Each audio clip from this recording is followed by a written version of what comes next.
to her boss or whatever, the overarching patriarchal system perpetuates that those bad acting men can get away with it. All right, so right. And so if we like zoom out for a sec, well, and yeah, just I had to consider, restart. So what we're asking men to do all right, in let me terms of lower it so you guys. unpacking, I'm not like, sure how well you guys can hear me none of these over men the headset. listening may be people that would perpetuate any kind of safety issue Am I coming in towards louder women. than they are? I just need to make sure However, you guys can hear me so I can we're explain what's not going on. dismantling the overarching structure that makes it difficult for women to have repercussions or seek safety or be able to speak out or be able to speak about this topic in whatever way we feel necessary, then, that is what we need help dismantling. They are louder? Okay. I hope that made sense. Hold on.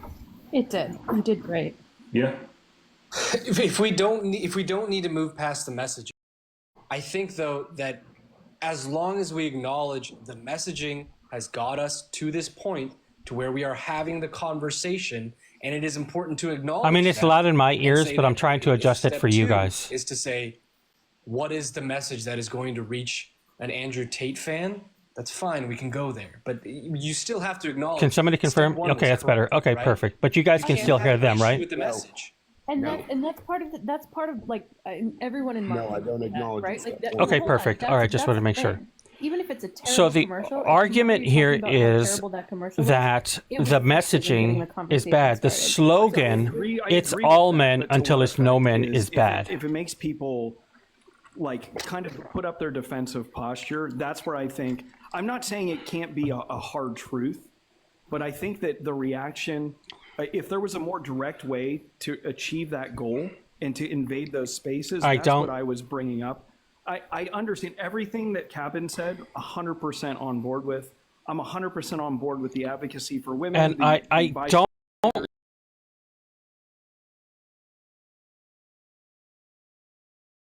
leader to the men up there to make it more palatable for them. I don't like that. And that's all they can do, because the men that are up there are supposed to be on the left, are supposed to be allies. It requires all men. So we need to reach out to all men. And a 75% solution, which is what the poll showed, is probably not the best we can do. And liberal, another thing I was, if you want to say, Allison got up there to, Allison was a little frustrated with the whole thing. I wish I had a randomizer for picking. What are you going to say to other men when they talk about the Me Too movement? Are you just going to say it's bad messaging? I mean, I guess I don't really understand. No, I think Me Too was great.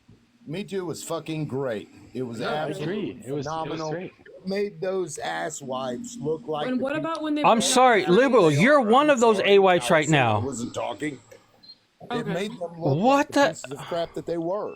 And it was absolutely phenomenal to watch that unfold, because they got exactly what they deserved. Well, we also got a lot of backlash from that too, and that's also made it really hard for. I mean, that movement has also caused a lot of women to also feel. I agree. Yeah, social. That's fine. Because of the media backlash. I mean, I don't know. It's definitely, especially with the younger generation, a really large problem. That was justice, though. I mean, hell yeah, I love that we have that. Cool. So, okay. Yeah, but we're still in that society. It didn't change it. That was right. Like the backlash is the red pill movement, right? Thanks for coming up, man. I'm going to send you here in a second, okay? Sure. One of the reasons that I think that it failed was because then they were able to, the people on the right were able to push out this message about women who were making these false statements about men. And here we go. Here we go. They're gonna do that no matter what. Well, sure, but it's not okay. And that's like the mindset. Yeah, that is the premise, right? Make sure that this is. It doesn't matter what we say. Yeah, I was going to take away the comments. Thanks, bud. But it doesn't matter what we say. It's going to be continued to be this. Well, there's this a is hole just here, sad. Like a little it's bit here. sad. So again, I will go back to maybe this is bad messaging. I think we're at the point where we Copy is your hero. Care. I just don't. Yeah, and Brad, I don't. I have a question for you, Brad, because like if Me Too didn't reach the red pill movement, in fact, I would argue that red pill that exists because of things like the Me Too movement, then on the same. The problem is that it needs to start before this. It needs to start before they get to the point where they're listening to the red pill movement. Do going forward? Can we shame them? Can we get together as men to collectively, all the good men on here to collectively decide that what good men are on there? I would like to know, because it's all men. I'm going to be provocative with this, and and if you're not on board, bro, not you, Brad, but who you're speaking to, if you're not on board, Emma, this is live. This is on the host. I don't what his name. It's Brad. I don't know his name. It's just it's sad. It's sad that the women up there are doing so much emotional labor. They're putting in so much emotional labor for this, and it's so sad. And it probably should still continue to be as loud. And it's crazy because I'll go on and listen to panels.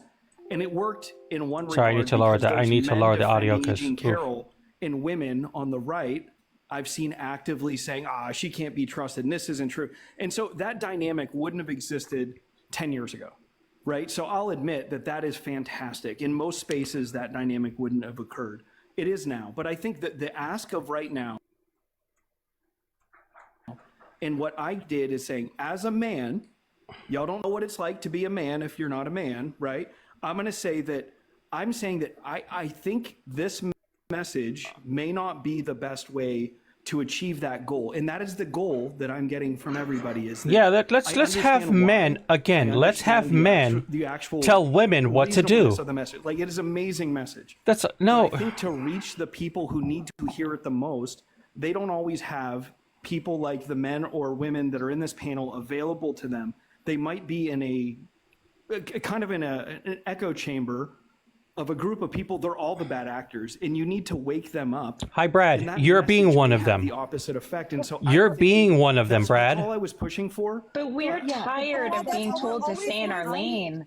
Hold on. That's how it's always going to You be. are There's being always one, going to Brad. be a sect of people who either don't give a shit or just don't care to educate themselves at all. And I can't reach them regardless because those people are probably also the same types of people who vote for Trump without fucking. I disagree that they're not reachable. I disagree that you can't reach those people. I'm telling you as a woman that's how it's always been. It is. Jody, do you think, Jody, that we can reach people that you can't? Maybe. Probably. Okay. Jody? That's fine. I understand that there are. Do you mean in the terms of? What do you mean by reaching it? In terms of this conversation? Yeah. No. Hold men all account or whatever. Is that what you're saying? Yeah. Even this conversation, yes. Well, I would have a different opinion if it wasn't about this conversation. I think, of course, that there are men, because this is how it's always been, that can be that their message is received better than mine is when it comes from me versus coming from you.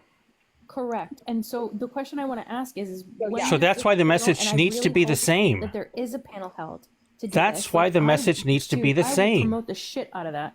I want to know what it would be like for you to someone who doesn't believe that women should get to vote, or that believe that women belong home barefoot and pregnant. I want to know what it is that you would say to them. And can we have that discussion here? Can we open it up just a little bit to hear, what are we missing? This is a man thing. That's oh tough. God! This is gonna sound really Mojo bad, is all kinds of red For flags. somebody who has that deep rooted misogyny, it takes a long time to unpack. I don't know if you but guys there is a root. There constructed, is a root.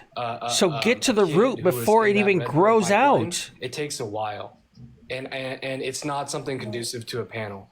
What is very important? What is very important is I think that can we just can it with the fucking Can we just fucking can it that this message is not efficient? I get it. I hear what you guys are saying. Nope, I don't. The goal of the message. Okay, but the I message don't. is not efficient because men choose defense. That's exactly the point. My point is that if it makes you defensive and it says I'm defensive, I need to come up with There's a reason it makes you defensive. a better solution that will reach Red Pill Man. It did its fucking job. So please stop saying that. just move forward. There's a reason it makes you What are gonna do when they defensive. bring it up and they talk about it? Because they're going to talk about the Me Too movement and how bad They're it gonna was. They're going keep to talk talking about all about these this, things. yeah. What are you going to do you do when mean? they bring up the word toxic masculinity? Are you also going to say it's a liberal lie? I mean, what's it going to be? No, because I know none more of about that- it. none of that I was gave what I you a said. documentary to watch about it. Wait, I can I wanna can say- deal with that easily.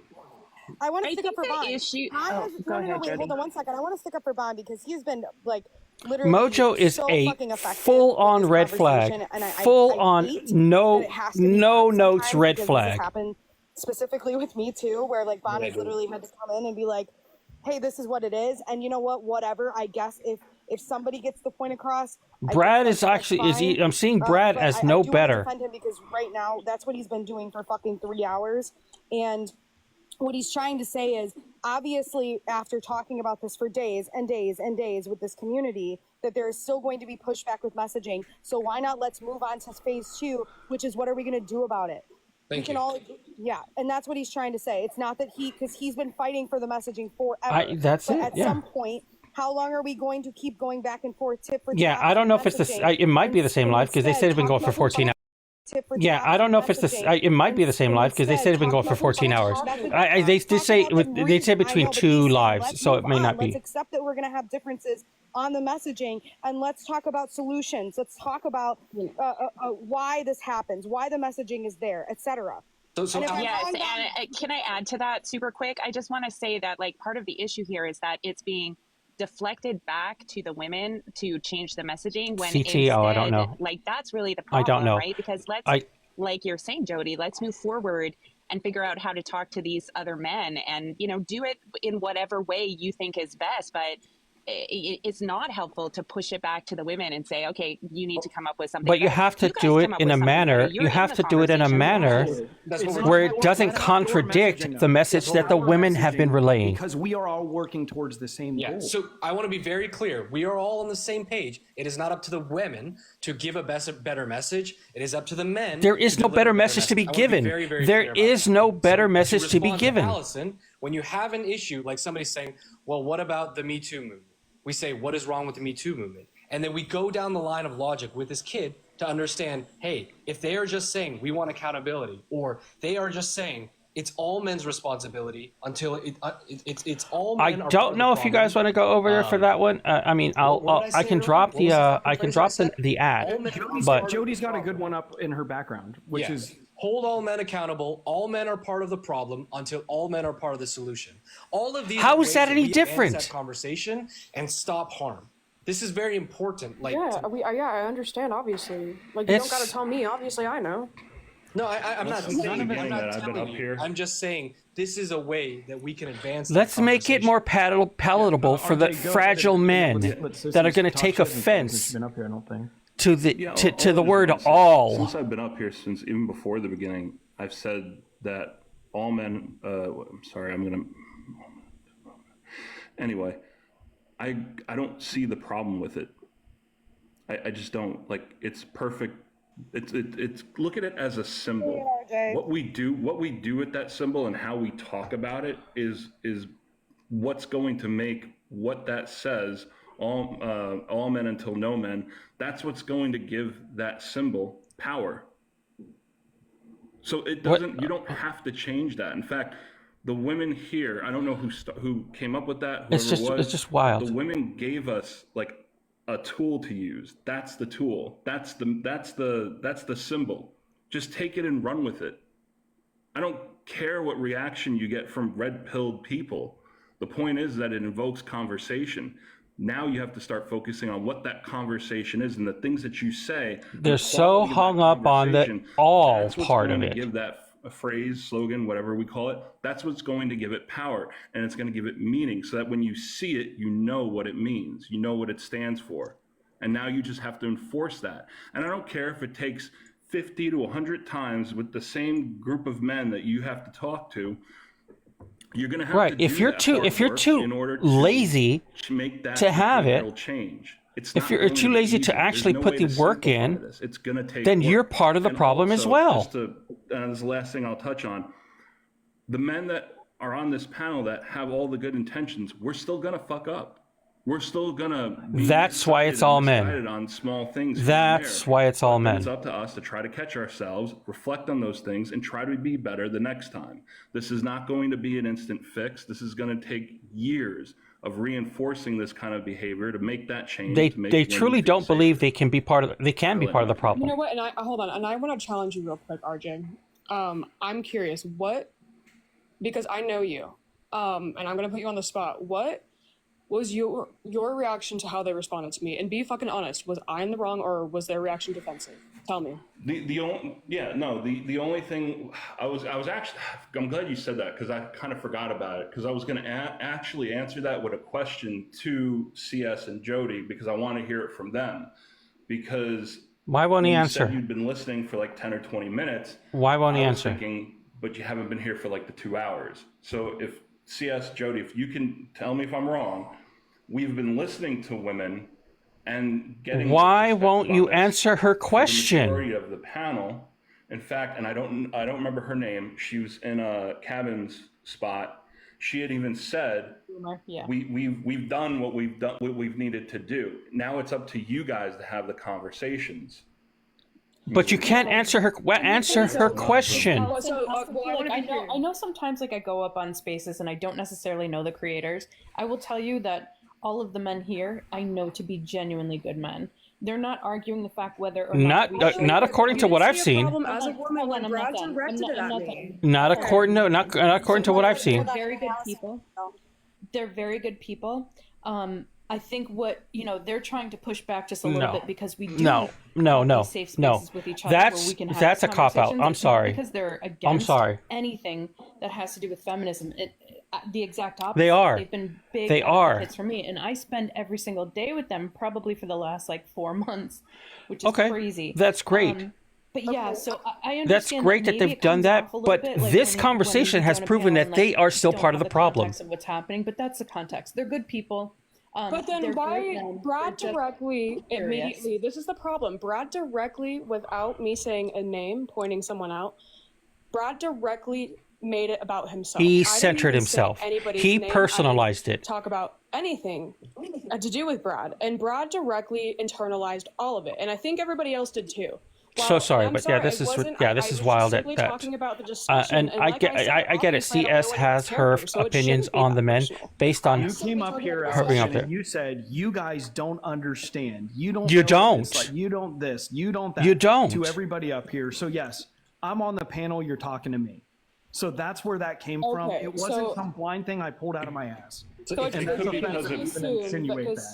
Because I don't see that response to me doesn't make sense. And RJ, I'm a little disappointed to hear that. Thank you. That response is really what Allison. I'm talking about. Because you guys are making what I said to be I'm sorry, a lot larger. I'm not insinuating that you guys are bad men and that you guys aren't trying to do the right thing. I'm simply I was talking about. I'll insinuate that. But you guys didn't. I'll go up there and say that.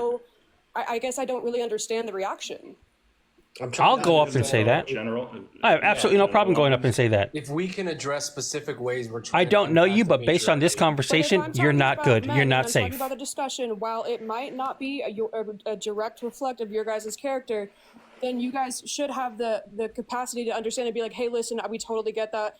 And we've been talking about that for, the last 3 hours. You guys didn't do that. You guys were immediately defensive. And I'm sorry, y'all didn't make it like a conversation that would be safe for me to be in. I've been on defense the entire time I've been here.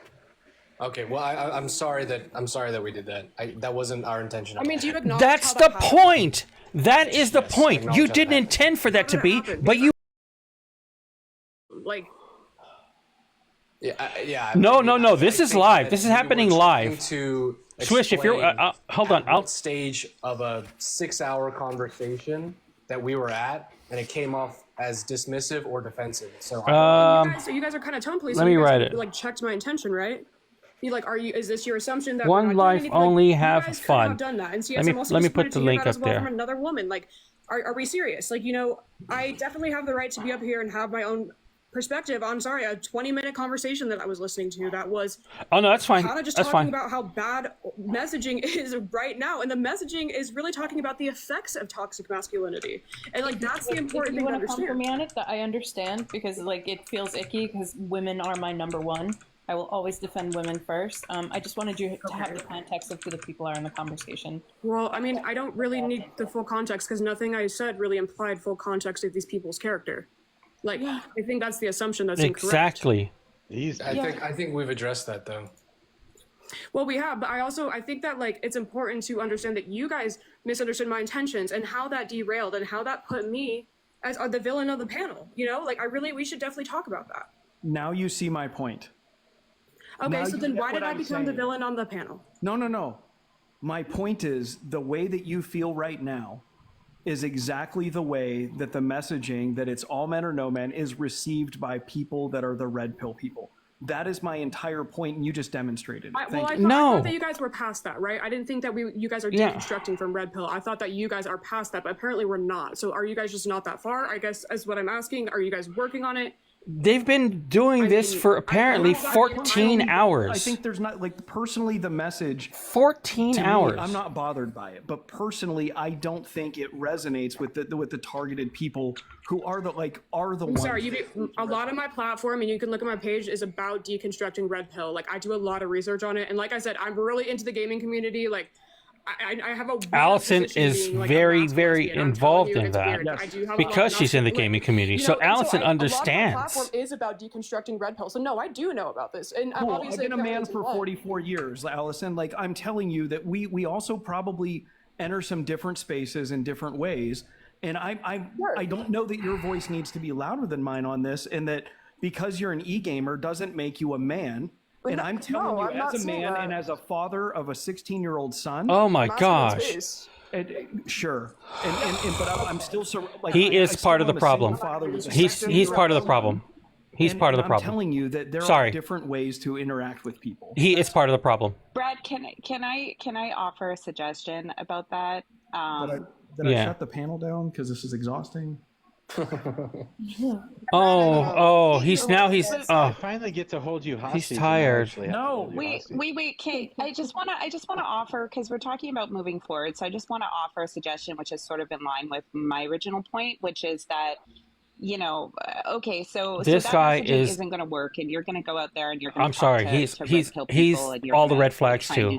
I don't care. Appreciate that. How much he's done. He's already centered himself a number of times. You can placate feelings a little bit. You know, you can. I mean, this is a tactic that women move through the world doing every single day.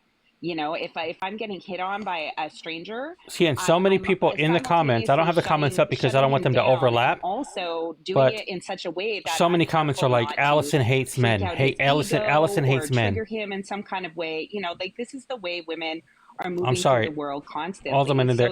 And the women are putting in so much work to make sure they don't offend the men up there. CS put in so much work to make sure that she had to make it clear. These are all good men. I know them. Since she's put in so much work, and I don't like that for her. I understand why she's doing it, and she may have a different perspective outside of this conversation. And you know how everybody. But no, I'm sorry. They're proving that they are so part of the problem, and they're a big part of the problem. Why do you think so many people are saying, let's not ruin a good man's life? You know, these types of can do instead of getting caught up on the original statement.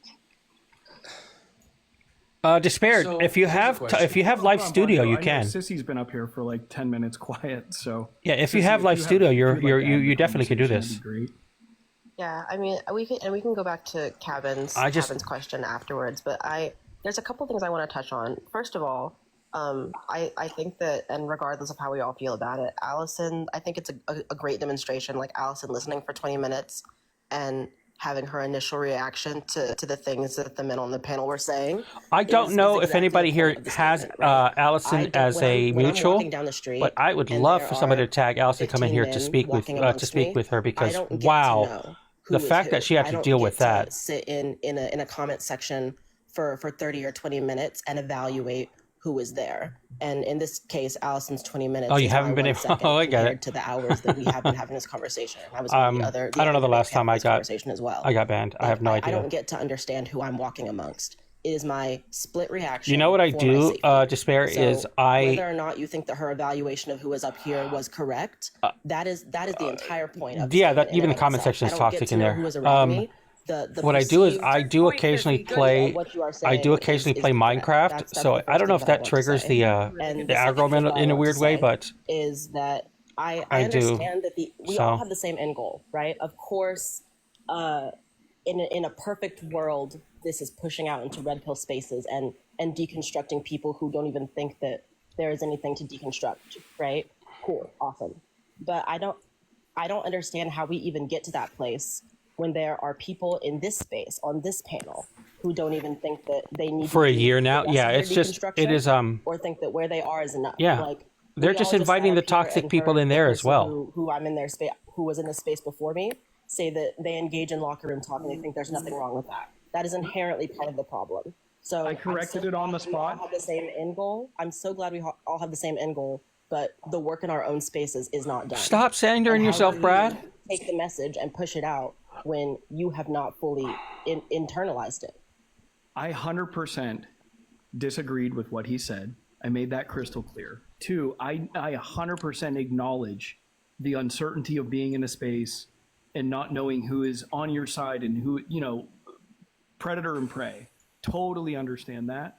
Totally. I know that I will never understand it like a woman. But I acknowledge that 1,000%. I'm not at odds with anything where's the like that you're saying. But So I don't want that to be lost. That's not what's being said. What I actually was just arguing multiple points about how the messaging seems to be lost because I think we'll see a bunch of red pills in the comments that are talking about overcorrection. They're talking about, right. That's the kind of shit where I'm like, look, there's maybe, are you looking at me? That's weird. There's got to be like, yes, laugh it up. and I'm telling you from my own experience, That's part of engaging with people, with men about this, young men, like my son's friends who are teenagers in high school, right? Some of that red pill shit, they are drawn to the messaging because they feel pushed out by another message. And while you guys are insensitive, And so to that, you 'cause have you to say, explain "Fuck it, to my them trauma why is they're greater than not. that." It's True. your But I'm responsibility trying to then. It's fix your it. What I'm job trying tell you to is explain boots to them on why they're ground. not. And if you're not What doing would be that, that's a helpful you would be thing. Another message that didn't alienate people. It's not to be soft on it. It's not to diminish the threat that it is. But it is all I exactly was what it ever is. saying. But that's exactly what you're Away doing. from any of that. I wasn't trying to control that. I'm just trying to say, hey, look, I'm operating in this space. And I think that this message would be helpful if it was framed in a way that was more absorbable by a 16-year-old who's getting radicalized by these right-wing fuckfaces. That's where I'm at. If they're getting radicalized, Can I ask then you the a question, problem Kevin? lies within the home. The problem lies within the community. The problem sure. lies within the fact that you, like you said, aren't doing your job well enough. Sorry, I apologize. You're not giving them. You're not making them understand. Giving them the Could reason you why it's not acknowledge that way. That there is a red pillar. There is a young man out there that I could deliver the exact same message that Jody delivered, and they would listen to me before they listen. Hold to on, Jody. guys. I'm trying to adjust it so everybody can. Yeah, for sure. Okay. Could it be realistic that me workshopping with you about a better way to solve that is valuable? I'm sorry. The You know, getting your messaging input does on not all need those to things. change But at at end all. of The day, messaging does I not would need to have to be change. the one to deliver that message. Yes. Yeah. Okay. So I think that's the discrepancy that we're just all talking past each other on. I think that we are saying there's no way that a man could understand what the problem is in Deb, a woman's space. I yeah, understand that apparently going on a women are date just not is nice completely enough. different than you going on a date and having to worry. Understand. We are just trying to get to the point to where we can figure out a solution for these young disenchanted men to speak to them in a way that results in less harm to women. So, Vaughn, can I ask you a question? Yeah. So, is in this scenario that you're talking about, where you are the only person? Yeah, and you're right. I don't I discount what agree. you're saying. I'm sure that there are people that MK, I agree. you are willing to talk to that I'm not willing to talk to. And that's the so point. You already don't there are people quit. that you're gonna You reach don't I'm not quit. gonna reach. But in this space, do you think that just I don't saying know. something like I don't know, Jim. women deserve to be safe for somebody who is that unconstructed reaches them immediately? Repeat that last sentence. I'm sorry. Like if you pick the slogan "Women deserve to be safe" as our replacement example, do you think that just saying that to someone who is so utterly unconstructed, like has not even This is reached just the so beginnings of wild to deconstruction, see. does So that wild reach to them see immediately? Does it hit the way it's supposed to? Just that statement. Likely no. Exactly. So my point in this is that there is always a follow-up conversation, right? The slogan, if that's what multiple we're calling it, follow-up which I don't agree that's what it conversations. is, but it is always thought-provoking. It is always to get someone's foot in the door in order to start And that that's process hard, of Amy. I deconstruction. get it. Yeah, So I I don't understand. what I the completely. whole, and I It's understand just that this it's is not so your take on it, but difficult. like there are some people But who this is there's their no take on it. way Like, to if stop. You the have to do statement it. is thought-provoking, that is the point. Thank you, Allison. Hey, So I'm whether so. or not you are offended by the statement, I know men who are Yes, completely I know. on board with this movement, I who were I saw you completely in offended there, by it and when it I first came to wholeheartedly agree pass. that But when you start when the you men say up the there are statement, centering and then you themselves. start the ball I'm rolling so of having these disappointed in conversations, that that is the RJ whole couldn't point. answer your So I question. don't understand the big I'm idea so around changing 100% this message disappointed when the that conversation is he couldn't necessary answer your one way or question. You asked a another. specific question. Do you think that You asked same man one that a you just simple talked question, about, if I responded with, and he couldn't men answer, and that was are, just hard to see. That was if so I hard to said, see. instead of, keep women safe, I said, men are always the problem. What if I said that to that person? Do you think I would even get to begin the conversation with that guy? I mean, yes, that guy, because he is so set in the way that he's thinking, and I've talked to men like this. Like I live in the deep rural South. Like this is my That reality. was just a That guy complete is miss so on his part. offended, And that's why, and internalized I the don't know upset by RJ what well, you have said, but he he's is also immediately pushing part back of on the you. The problem. conversation is starting instantly. Hey, who are you talking about? Wait, who are you talking Mojo about? was a full-on red flag. Liberal loudmouth guy? Do what? And liberal loudmouth was also a full-on red flag. Just talking about in general, like in general. In this very moment, I'm talking about some hypothetical that me and Bond have made up. Wait, who blocked but, Olive? I mean, to be fair, there is something that liberal loudmouth probably should deconstruct. Wait, they blocked you? Yeah. Well, hold on. Why? Like, I don't want to talk about him while he's not here. That's why I didn't say his name. This is where I come in. Oh, I'm sure that he's Gen X. Absolutely positive. Yeah. I can And? talk to him. I can deconstruct it with him. I have that capability. No, you Probably don't. Where nobody else in this fucking movement will. Mojo is a full-on red flag because he thinks he is a he is. Oh my gosh. I'm sorry, Mojo's he's all red flags. He's every red flag that I can pull. I don't plan anything. I don't script anything. I'm not a scripted person. I will have the conversation with him. That's all I can say. So that's fine. And again, Mojo, I don't discount that there's someone that everyone on this panel talks to someone that I don't talk to. So inevitably, everyone on this panel is capable of reaching someone that I cannot reach. But that does not change the fact that the conversation has to happen one way or the other. Yeah. So then you need to let it, and you need to let us do it the way that we are going to do it. But you have to do it in a way that it doesn't contradict the current movement. This slogan has You have to do it in a way that it doesn't contradict this movement. May or may not have. You guys are going to talk about it, and because you disagree about the original messaging, you guys are probly going to be Because if you undercut if you undercut what women have been working on for so long, that's just good. Now you're starting at square one again. to move on. Real quick. This conversation is going to happen in spite of that message, not because of that message. Mojo. It's still thought-provoking. Wow. And that's what I worry about, actually. Jesus. Go ahead, man. Okay, so here's the thing. I saw this in the comments, so I'm not going to claim this. The "it's all men until it's no men" is not a message. It's not a slogan. It is a lived experience for women. And to say y'all need to change that message because it makes me feel like icky, a part of a problem, is basically saying your lived experience is wrong. And I will never do that to somebody.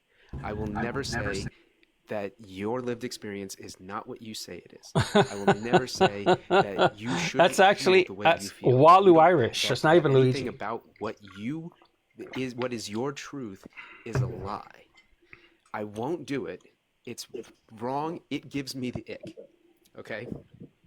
And so I don't care if you use this as a slogan. Very similar. Yeah, it was about the messaging, blah blah blah. It's exactly what got him to the point where he did get banned from It is about this is what started it for sure. The issues that they face. It is about Chi-Town. the patriarchy. It is about dismantling the systems of oppression that we have been living with, that we were born into. We didn't choose this. I didn't choose to be a man. I didn't choose to be born, for Christ's sake. What I choose is whether or not to be part of the continued oppression or to be part of dismantling the oppression. And that's my choice. And I know which way I'm on. And so I don't think that changing the slogan is a good idea, because for one thing, saying it's all men until it's no Never, men. ever coddle men. Never coddle men. I'm sorry, I never will. Every single one of us has been called out for accidental misogyny, because I think all the men up here are How good men. wild is it And every that single one of us has been called out that for every accidental man is misogyny. sitting there listening And without any kind of if contradiction we- at all? And I know that equally, all of us men have been in a situation where somebody has said something that was accidental or intentional misogyny, and we said, he's a good guy, I'm gonna let that slide. And unfortunately, that is what CS Am I did. right? CS has done that I think today. I understand that, Everett, but I think that the way, and don't fucking make me steel man Mojo and Brad. I think that the way Mojo and Brad are approaching this is actually no, it's two different things. Brad is saying the statement doesn't make me feel a way. I want to find a better statement so I can deconstruct red pilling in young men. That's wrong. Mojo is saying this makes me feel a certain way. I don't think it's going to be tenable in these online debate spaces or in the way of deconstructing men. I am saying something completely different. I am saying Mansplain. the fact that we are having this Mansplain. Let's conversation get to the mansplain. is a result of the message. So And you Bonjo, are, I am 100% on board with you. I'm speaking more to the people that have the attitude that the message is bad. Because the thing is that saying it's all men until it's no men is going to tell people like Mojo that hey, you are a good man, but you are part of the all men. And so it is on you to be part of the accountability for other men. Everett, I don't think he lacks the accountability, just like I don't. He has. That's the Both point. of you have. I don't. He doesn't He's lack the being honest. accountability. No. He's being honest about one thing, right? Which is, what is your initial reaction to this statement? And he's being honest. He, individually, is a big enough and good enough of a person to work past it and see it for what it is. And Brad But he and Mojo also would realize, and I would like to acknowledge, that there are so many other people who do not or cannot do that. It feels like in many cases, putting up a barrier to progress that way. Right. And to both of you, I say your lived experience is valid. Your feelings are true. I am not going to tell you that you are wrong in any way, shape, or form. Okay? That is completely. Yeah, the fact that they blocked you, Olive, that's what matters to me is that you're doing the work. You must not have been nice enough. Mojo, I know You must he not has have the said slogan, the he right used the things slogan, to men. He's going to fight for women's rights, and that is all that matters. You must not have been Take palatable this to slogan, them. And he can do whatever the hell he wants with it. He can shove it up my ass for all he cares. But the issue for me is that we're not doing the work. Allies are. You didn't being bat your found by their eyes. friends. You weren't smiling. And we need to be better. We need to accept that not being better makes us part of the problem. And as far as the red pillars go, my attitude for them is that I view them the same way.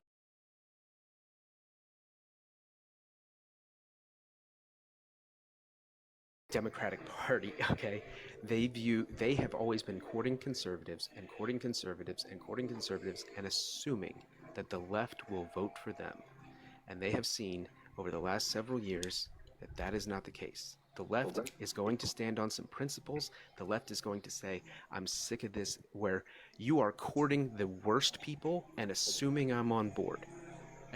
And so this slogan, it's not for the red pillars. It's not. Fuck them. We don't need to coddle them anymore. What we need to do is we need to tell women we will be on your side. Yeah, It's about who the red pillars are talking to. yeah, but Mo, How are one you thing going to I think change that? I don't know. I The keep red going back pillars to are this going because to be I've listening been to on the your red side for a lot of pillars. it. How are you going to change that? Here's the thing I think that sparked a lot of the conversation from the other night that has bled into all of this is that it wasn't that you didn't like the message. It was that you took the message and then weaponized it against us. And then just now you're saying that you're going to use it in spite. Like, deconstruct in spite. Because you gave up on that guy. Because everybody in this room gave up on that guy. I didn't give up his on name that is guy. liberal. His name is Liberal Loudmouth, and nobody I watch cares his that he left the lives. room, and nobody's going to reach out to him besides me. So you guys, Mojo, I already talked to him. if Oh, somebody gosh. doesn't fit into your, if Mojo. somebody doesn't fit into your lane, then you're just going to walk away from it and say, "Oh well." No, that's not true. If he's so easily offended, he is not. He is not.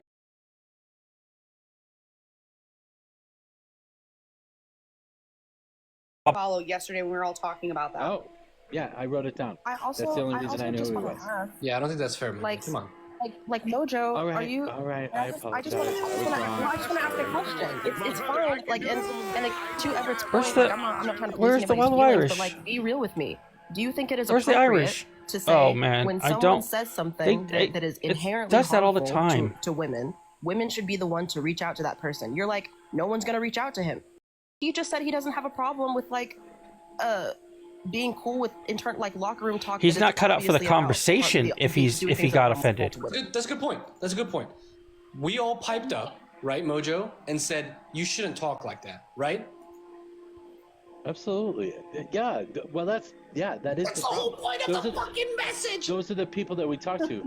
But no, that's not the point of the message. Yeah, we've got. If you guys hear any background noise, No, it's not. the It's not. landscapers are here, so You're gonna have an aneurysm. You I'm gonna freak out. Mojo, it was literally saying, stop being a He's fucking just a grumpy bystander. old man. You can't like. Sometimes you can't teach. No, a little it's dog to be Mojo. You get this. You get this. Deep down, you get this. Mojo, if I say you need to clean the bottom part of your toilets, not just the fucking toilet seat. your live access got Do you get banned offended? just for trying to have this conversation. Yeah. I don't know. Ask my wife. Oh my fucking. God damn it, Mojo! God damn it! See? You can't do that. You can't See? do that. You can't do that. Mojo is So, Mojo, he is red if I flag. say, He's such a call your big red mom a flag. B word. Do you get offended? Oh wait. You all took that wrong. I totally know they did, Mojo. Oh my, Yeah, which was I didn't bad, realize which was how bad, wrong you took. Mojo, that's not I didn't realize how bad that came out until I saw comments. No. I'm saying that I do clean the toilets. I told you to ask my wife about her comment to me and whether I get offended by it or not. Not that I'm not cleaning the toilets. Not that it's her job. wait. I am so Oh, sorry. so- I am so sorry that came out that way. Now it's bad messaging. Mayo with the dog. Love it. God damn it, Mojo. Do you Just for you get what I'm well, saying? hold on, right? Bonjo. I think the point was, and to Everett like earlier, right? Mojo's The part part- of the problem. Mojo, he is part of the problem. So there's You guys are right joking now, about that, but there's he this is part of the group people, problem. and they're choosing red pill or blue pill. And I think the messaging, the reason that I feel the messaging is important is because right now there's a lot of young kids who fall into toxic Not in my eyes. He's still part of the masculinity because problem. It's easy to fall into. And so what they're doing is if you say, look, it's strong to protect women instead of oh, you're snowflaking, right? Like, so it's you want the messages that it's strong I agree, Art. to be the voice when no one else will be. I want to teach that what masculinity really looks like, which is to defend those even when they're not around, to do the right thing. It's character when nobody's looking. That's what I'm trying to look for. And so these people, a lot of them haven't chosen the red or the blue pill yet. And so I want to steer that conversation without alienating. That was all my intent ever was. I love everybody. They've I'm sorry. all How do chosen. you do They've that? all What's chosen. that? They've chosen. How do you do that? So I'm actively- goal, you've said your goal, and this isn't a challenge, but you've said your goal, but like maybe it would be helpful to have ideas of Sure. how to accomplish it. So They've I chosen. actually, Yeah, I you're engage with teenagers. delusional My if you son's a think they haven't teenager. chosen. His friends come over, and I live in completely like red MAGA territory, and their parents steer them wrong, and they listen to me because I'm not their parents. I also am an instructor, and I teach a lot of people who are in their probably in their 60s and 50s and old. 20 years in the military. Right, so I deal and engage with a lot of people that think of an old way from an older time, and I course correct that. I'm actually volunteered to be, a victim's advocate for 18 years, but also I'm a SAPR instructor, and so I sit in a classroom and I bring up things that are relevant and say, hey, Not a somebody in single this room thing was probably about that. assaulted, and your jokes don't go unnoticed. there's people and you can still say that with it's all men. We're talking about unaware because here 1 in 6 men in their lifetime, you know what I mean, because it's mostly men that I worked with, and so to let them know that none of that answered the question. Men are the least likely people to come forward, right? And I said, if you think that's scary, when you hear them talking about the one woman in the office, it flies pretty freely if unchecked because they're not even used to having women in these spaces a lot of times. Waiting for him to answer the question. And so correcting it and shutting it down at the same time. Or like AOC was like, would you talk to your daughter like that? That is 100% the right approach. Would you want someone to say that about your daughter? Right? So you humanize it, you make it relatable, and you put it back to them. Teenagers, it's a little different because they're not protecting anybody yet. He has said nothing revolutionary has been said yet. I think it's a different approach that's required, which is nothing revolutionary a lot of people has been said. In the world, be part of the solution, not the problem. It's strong to be a leader. It's strong to be, like hurting people, it fucking sucks. It's funny when you're 16, but it actually is impactful and it's negative. And so part of growing up is realizing it. So that's part of what I do. Would you also say just real quick? It's housekeeping, TT. I'm sorry. There are a couple people who I guess were blocked and want to be unblocked, and I don't want to make that decision. But I just wanted to bring it to your attention because I think that they are good people who are just very passionate about this topic. Well, and I just want to make sure that which people live on accident hit the wrong button. Yeah. Well, there's a little back button. No, I don't care. I just don't want anyone spamming in the comments. Like that's not helpful. I just don't want to, overstep my powers. Yeah. I think it's specifically Olive. Let's just be honest. I think Olive was blocked and this time. And I just want to say, I understand. Like I just there we go. Unblock Olive. Olive is a very good person, and I understand that when she came up, that might have felt attacking, but. We're watching a live. I think people don't know our community, and they're just going to hear like it from an objective standpoint, whereas we've all been talking to each other that's mine. The landscapers are here, so I really can't do much about that right now. That should be considered too. That like people are. Is it overpowering, Paige? Is it too loud? Should be silent. Because I'll mute myself while I'm not speaking if it is. My say. That's all. And can I just go back to this for 1 second? So again, what I wanted to say. Okay. So Carissa, the issue is that the men up here have a problem. Mojo, this is directed with. At you. If you're triggered by something, it's all men until it's no men. But it's important to the people. Some of them are internalizing it. Some of them are saying it's not good enough messaging. Some of them are saying. Community, they need better messaging. It's just, it's a mess. I would say it's probably not a good thing to do something because they are showing why they are part of the problem. Maybe just let it go. Maybe just say, all right, you know what? I don't get it. I'm going to move on because it's important to us or it's important to the people that are in your spaces every day. Does that make sense? You have no idea how many things I don't say. So say them. Do you know how many? There's so many things I don't say. What? No. I saw. We were watching when they said to unblock you. If it's important to the people that you care about, like if it were something that was important to you. Do you know, Olive? Did it say the host blocked you or a mod? Just move the fuck on. I wouldn't be like, in spite of you, I'm so mad and so angry because I'm taking this so personal, even though it has nothing to do with me personally. I'm going to use it and weaponize it against you. I want to hear how Mojo really feels. Yeah. That'd be interesting. That'd be interesting to hear. No, you don't. No, we don't. Sure. Yeah. Jody, I do. Yeah. Because if you know me, then you know that I like to be privy to shit. I don't want to be behind a curtain. I want to know. Because now he's just leaving. Now he's leaving it in the air. He's leaving it up for interpretation. Yeah. I am Mojo. Some people are empathetic. Some people are empathetic. They genuinely don't want to be a part of the problem. I am Mojo for a reason. What does that mean? Own, egos. And I don't care about those people who want to protect their own egos. I'm here to protect people that are being harmed and try to stop perpetuating that harm. Also, anything without us is not for us. So you saying, well, they're not going to listen to you, so it's got to come from me. No, when they say that they don't want to hear it from us, you need to tell them, go ask someone who's impacted by this. Don't talk to me, someone who isn't affected by this. I'm not qualified Mojo's a to talk huge about red it. flag. And if you have a problem with hearing it from the source, you Brad's need to not. I'm unpack sorry, that. but Why Brad don't is you not believe far women behind. when they tell you In the first my, time? Why must you hear it based from on someone this who's more conversation, palatable? Brad's no This no is better. mixed messaging, It's messed up in Princess. itself. Yeah, This I is don't mixed know. messaging because we're getting told that it has to be men that do it because men will listen to other men, and now Now you're saying Well, let me now you're saying we can't even Okay. have a conversation anymore. So I'm getting No, that's confused. not what I now. said. That's not what I said. No, Have the I don't think that's conversation. what she was saying. I Yeah, I didn't get that at all It's from okay. what she Sometimes said. people, it's really, I don't know how it's confusing, but I didn't have get the that at conversation, all from what he talk said. to these What men. they said. However, if the only reason why they are listening to you is because you are a man and they refuse to hear the message from women and they're saying, yeah, no, the messaging from women pissed me the frick off. I don't like it. You tell me in a nice way. Talk The to me nice. issue We're is not that gonna it have should men not telling have to be specifically, just when men you beg for that help, says it. when you ask us to stop, I need you to speak to me nice, please. Don't ask me in a hard way. Don't ask me in a way I don't want to be asked.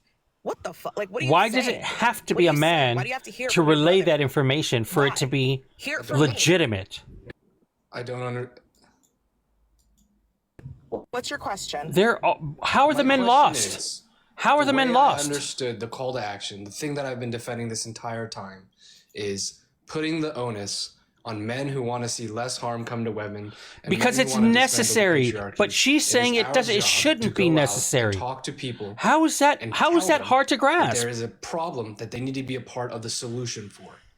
And then Okay. you're saying, go ahead. You know, and I would argue that like it's really up for interpretation. Like we've all taken the message. It has the same general broad like definition to us all. But when I think of the message, I don't think about like we need to educate men. We need to get men on the street, get men out there. No, I think we need to protect victims of men, and that sometimes includes men. Oftentimes it includes all identities, most identities. That's what I I really hear. don't hear get how that protect made no sense victims to them. of violence from men. I don't hear educate men, you know, bring men to the forefront of the issue, get men on the streets. No, I hear protect people from violence from men specifically. That's what I hear. What was the gas If you for? feel Or what was the? help, that's a great thing. If you don't, I'm staunchly feminist. I'm staunchly on the woman's side, but I have been in circumstances with all of these men who have been the first to defend and to take down someone who's saying something CS, different. you So I don't think have this to is a do different that. That's so conversation. I think hard. Don's on the right side of this. Probably, no He's- offense to the other men on the panel, Again- but probably more than anyone else on the panel, at least They- men. I wish she didn't have to feel that she needed to. She needed to defend the man up there. character. I have not made a judgment character. I'm I not wish placing she anyone in a didn't have to box do as that. of right now.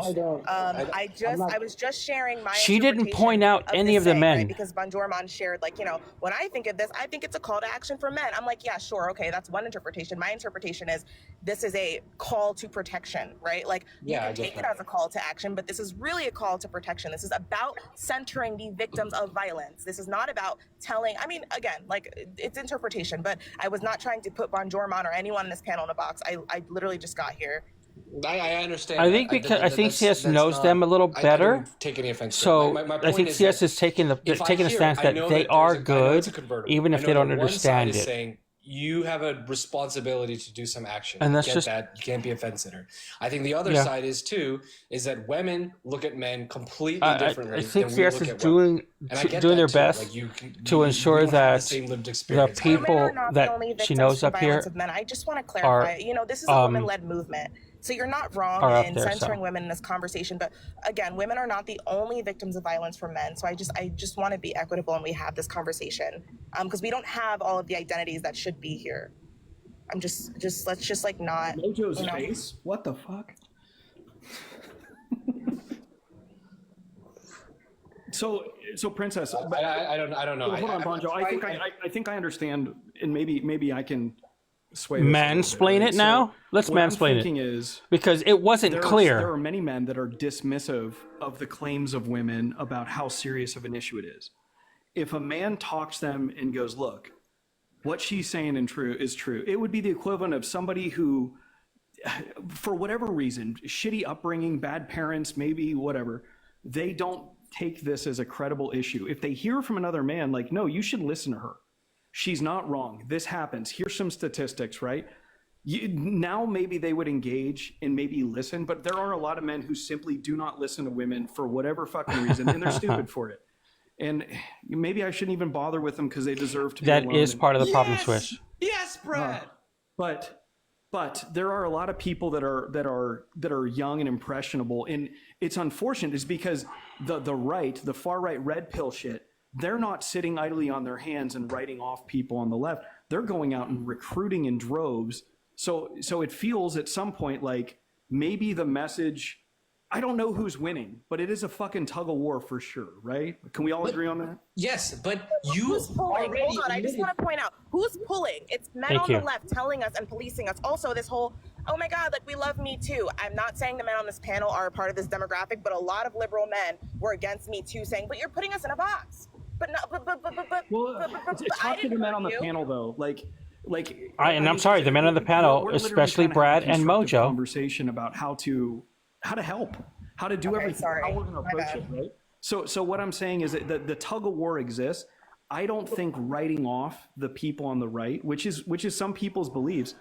I think that there's a lot of people that were choosing the red or the blue pill. They've been on the red pill for just a couple doses, but it hasn't taken hold yet, right? And we can get to them quick and throw a blue pill in there. I'm sorry. Everett, you're really far. And it kind of bothers you as far as messaging. Everett, I can't hear you, dude. Everett, you're far from your mic. Come back to us, Everett. So you hear this phrase and it kind of bothers you. Is it enough to make you switch and stop supporting women? It doesn't bother me, Everett. Okay, Mojo? What? Is this phrase, your aversion to this phrase, enough to make you stop supporting? No, I'm going to continue being who I am and who I've always been. Yeah, a red flag. Okay, so here's the thing. It may bother some men on our side, but that's not enough to get us to leave.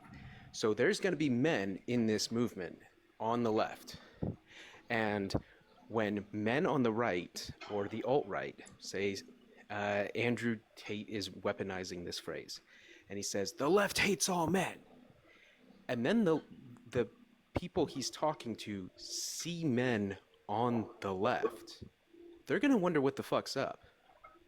They're going to ask us about it because that doesn't match with what they're hearing from Tate.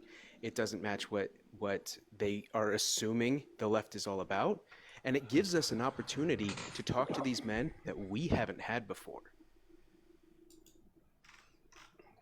Hey, Brad, I'm going to put up another poll if you're cool with it. I think that's wrong. I don't think that they're going to question it. I think they're going to accept it. I think they're going to see that all men until no men. And when Andrew Tate says all leftists hate you because you're a man, I think they're going to believe him. Some of them, yes, but some of them are going to ask us are going to actually approach us, which is something we've never really had. I kind of think that we're starting the race late. Yeah, you can put the poll up. I don't care. Yeah, do whatever. I don't even. Yeah, we don't ask ages on this panel. We live on the edge here. Jesus, what? I know. I'm a risk taker. No, but I think the men like in that race, right? He's every red flag that I can think of. I think you start a few steps behind because we're throwing up, like we're playing T-ball by putting something there where they can go, see, they think all men also are bad. A red flag. And all the people on the left, all the women on the left, the whole left thinks that all men are bad. And that's actually not the message. There's some truth to it, but I guess at the end of the day, the message. That's the whole point. Wasn't it? Yeah. So like they're playing T-ball, right? Like they're saying, look, these people will never accept you because they think you're bad, right? They think that all men are bad. So you got to come over here. This definitely is given Mr. Blue Sky. That's what I think is happening with the red pills. But they're going to see. They're going to see me. They're going to see you. They're going to see Mojo. They're going to see Bonjo. Not a club. This is not a party. This is not a come to our Princess side. Mayo is putting in so much emotional.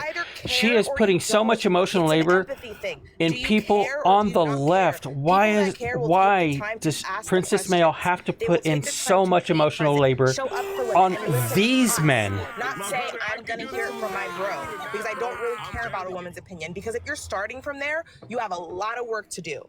You have a lot of work to do, and it's going to take more from just hearing it from another man. You need to get comfortable with women telling you their experiences. And this hand-holding is just, it's not doing what you think it's doing. I'm sorry. I'm loving Princess Mayo up there right now. Honestly, I'm loving Princess Mayo up there. Those of you on this panel that do not like the saying, what is your fear with us using, like, what is your biggest fear? What, that you'll be clumped in? Because is that what you're no, I'm going to tell you, and you're not going to like it, is that I believe that this statement does more harm than good because the phrasing of it is so easily perverted to alienate the younger people, the people that are making choices. I think it can get weaponized too easily, and you can every phrase can get weaponized. Every phrase can get weaponized. And you can disagree with it, and you guys are like, "Oh, don't attack my statement." Your statement doesn't play well with 16-year-olds. And you're like, that's too bad. It's their fucking problem. It's all this other shit. Not helpful for you. You don't make my job easier to go after and engage in conversation. I'm starting the race. That's right. We have to make it, women have to make it easier for Brad. That is my absolute fucking point. Women have to make it easier for Brad. That's what Brad is saying. Brad is saying, please don't make my job much harder. I feel bad for you because it's hard for you to get to the minds of the people that you're trying to reach. I think you should do the work regardless of if it's quote unquote working. And help me. My 19-year-old isn't offended. I'll be honest, Brad. I've been telling him it's all men since he was 11, 12. Anything we say coming from a woman is going to impact that 16-year-old red pill. Like, it is beyond, it is so hateful that we are literally to the point where even if we have bad messaging, it's like, yeah, fuck you, it doesn't fucking matter. Because anytime we've tried to message, because you become a meme. Hold on. Anytime we've messaged softly, no, you can look this up. I mean, we've done the all daughters things. It's hey, this is somebody's daughter. Like, it doesn't work. It doesn't. So, yes, it has to be. It has to be a kick. You want to come up with a kick into the balls. It has to be a kick in the balls. Sure. I just think I don't give a fuck. It has to be. I just think gloves are off, and I don't really care. You can join. We don't have the same amount of time. We're not going to anyway. So if you hear that men have had all for immigrants are bad, do you sit there? How long? And try to disprove? How long has the patriarchy been around? Mm-hmm. I don't. This is directed at Mojo. Oh, sorry. And Brad. Look, yes, but I also don't. You know I don't. They are. Yeah. They are. I'm sorry. Mojo and Brad are major red flags. Everybody all the time, but I'm saying that Bonus doesn't, like, it makes it harder. I'm sorry, Bonus. He's up there with them as far as being a red flag. To be reached by somebody he's like also. And so I'm being a fucking. He's got a few red flags in his house. There are people. Everett's been the only one. Nothing but echo chambers that are the exact opposite of the message that we're trying to get out here, and I feel like that you're creating an easy button for them to fall into some misogynistic bullshit. But the point is you are thinking that the fact is that they are falling into it. They shouldn't have to fall into it. You should be able to catch yourself before you fall into it. And that this is the banner of the left. I'm telling you that this is a call to action, and the call to action is happening right now. You stop it. Then you create in the marketplace of ideas something that you think is a better message, because it's your responsibility and the message did its job. And my thoughts on this are that you don't get to grab a soapbox, stand on a corner, stand on top of it, and demand that everybody listens to you. You just don't get to do that. No, but you do. No one is demanding that. Yeah, but you made a statement. You made a statement that you do get the soapbox. Men you do get to say what you or want. certain men will only listen to you, dude. That doesn't mean anybody's going to listen to you. Yeah, and we don't give a fuck anymore. They never did listen. I don't know why you think that. I can't hear. I'm sorry. So Mojo, we get the soapbox. We're gonna do it because no one has listened to us anyway. We look back throughout history. We know some men have been disparaged. We know what's happening. It's a couple men. It's been a thing. It continues to, and they're not listened to. And I'll go back to Jody's point. Listen, I sit in meetings with people from, like, high up in companies, like Fortune 8 companies. These men are so fucking stupid. I swear, sometimes it makes me want to jump out of my chair. But what I do is, I try to coddle it's men between the age of 18 and 25. It's trying to say something that would come from their mouths, the way that they want to say it, not the way that it should be said because it's my original thought, but because they won't listen to me unless I present it the way that a male would to them. So this is the problem. They're not listening anyway. Guys, we're 2 minutes left. 1 second. 2 minutes left on the poll. Can everybody engage? There's 214 people in here. I really want to see what the majority of you are thinking right now. It's a simple poll because I don't want to make it too complicated. If the poll doesn't ask if they are red flags, then I'm not going to engage in the poll. About this. Just kind of want to get into the room. It's right above Brad's head, right here. 2 minutes left. Thanks, guys. Then CS, if those Fortune 5 CEOs are never going Let's to see listen what to the what poll you is. say because of your sex, what is wrong? The messaging. And I'm going to. Where are you falling with this Mojo. conversation so far? A, the message is trying to have a counterproductive. different The message? messaging is important. All men are to blame for the patriarchy. I don't care what Women the should message help is. explain, They just not can't blame. expect me to use it, or That's an odd poll. demand that I do, I guess. That's an odd poll. But you don't. But you're weaponizing it, Mojo. You've been weaponizing it. Exactly. That's the point. You don't have to engage with that, Mojo. If you have a better idea in the marketplace of ideas, go ahead and run on it. It's not your. There should be no issue with you trying to. Except I get kickback from Jody and other people about using the messaging that I want to use because they want it done their way, and damn it, I'm bound to do it their all way. women until it's no women. Come on. Well, that's directly antagonistic. It's just counter. If you're being counterproductive, then yes, it's people are the going to call you out on responsibility that. of all men. All men are part of the problem until all men are part of the solution.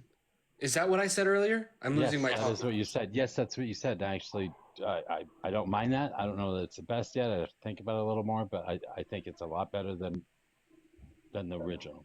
But then if you look at it from the perspective of the marketplace of ideas, their messaging has already got us to the point where in the marketplace of ideas, we have an onus on us to actively participate in this. They have actively tried to stop us from doing that for the last fucking 14 hours. It shouldn't bother you. It should never bother you.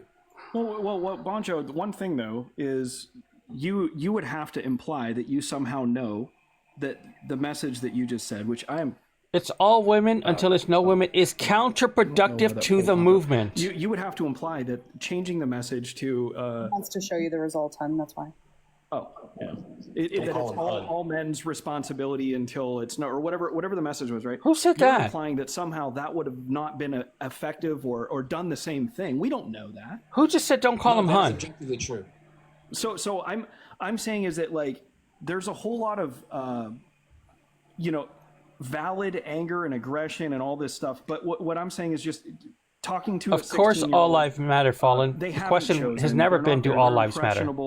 And if you feel like a group doesn't like you, and there's a bunch of groups to pick from, you're not going to walk up and approach the group that doesn't like you. Mojo has an. I guess this is. I found out today too. Mojo has an. It's all women until it's no women. I guess he has a. It's all women until it's no women. So sad, and I'm like, no. These aren't lost causes. Like I think I can save them. You know. Yeah, Fallen. The question has never been, hey Robert. The question has never been whether it's all lives or not, because of course all lives matter. But when we're talking about Black Lives Matter, there's a specific reason for that. Valid in that. I have some criticisms. You cannot criticize victims in their plea and cry for help. How are you going to sit here again? Because you can paint it however you like. At the end of the day, you're telling us, say it nice. Say it fucking nice. All I'm going to say is I'm going to be shadowboxing. Say it nice. I'm shadowboxing. You're saying say it nice for the good boys, or say it nice for the boys.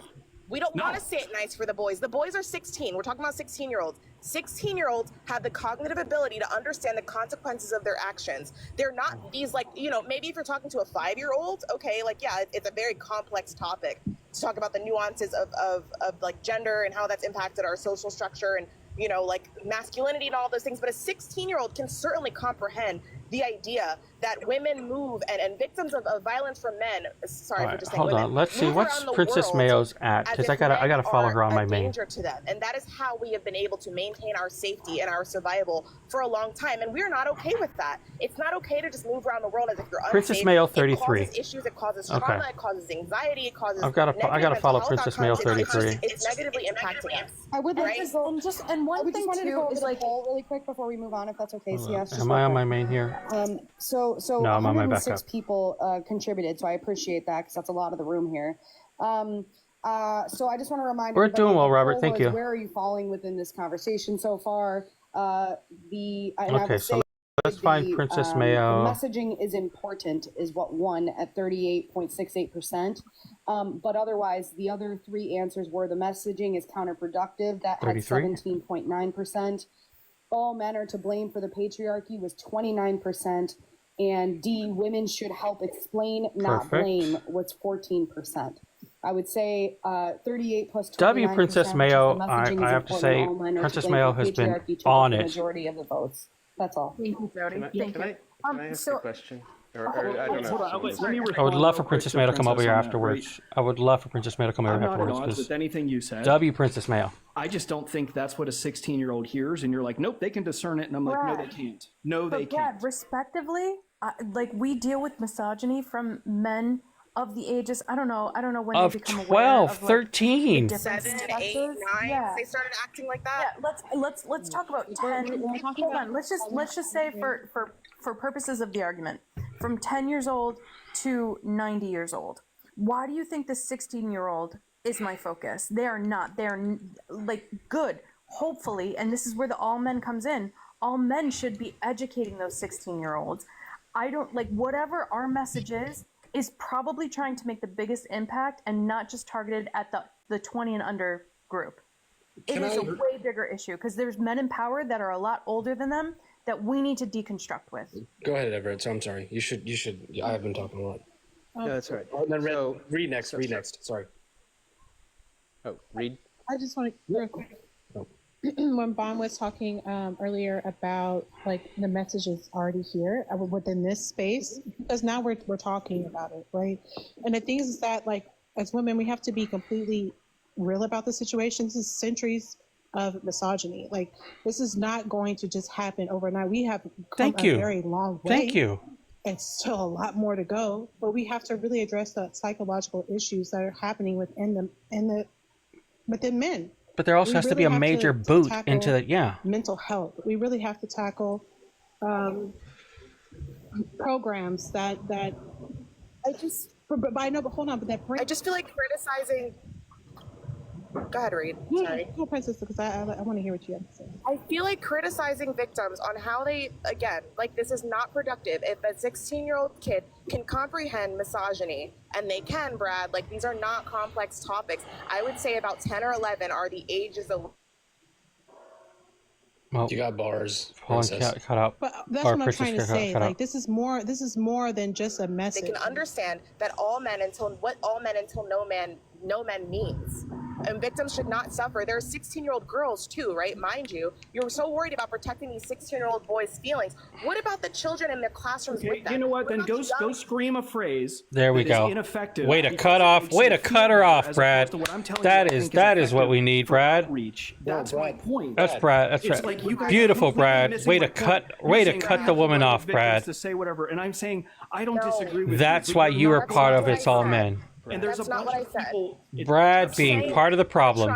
Way to go, Brad. 16-year-olds are not capable on their own of understanding the impact of misogyny, understanding this messaging, understanding what a euphemism is, understanding what this umbrella is. And I'm telling you, at 16 years old, you can take the SATs, you can understand a complex saying as not all men until no men. It's all men until no men. Yep. I'm saying you're babying them and you're trying to hand feed them something that they've already. Amy, I don't know if your comment came through. Within their classrooms and other queer students, disabled students, and students that again deal with violence from men.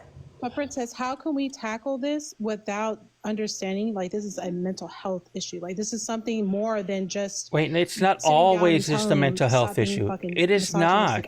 Like, that's just a small. That's a portion of it. Yes. Ingrained and something that has to be. There is part of it. That is part of it. But you just and psychologically understand what is going on, because even though Brad might say hey to the 16-year-old at the gym or wherever they're at, the coach, whatever.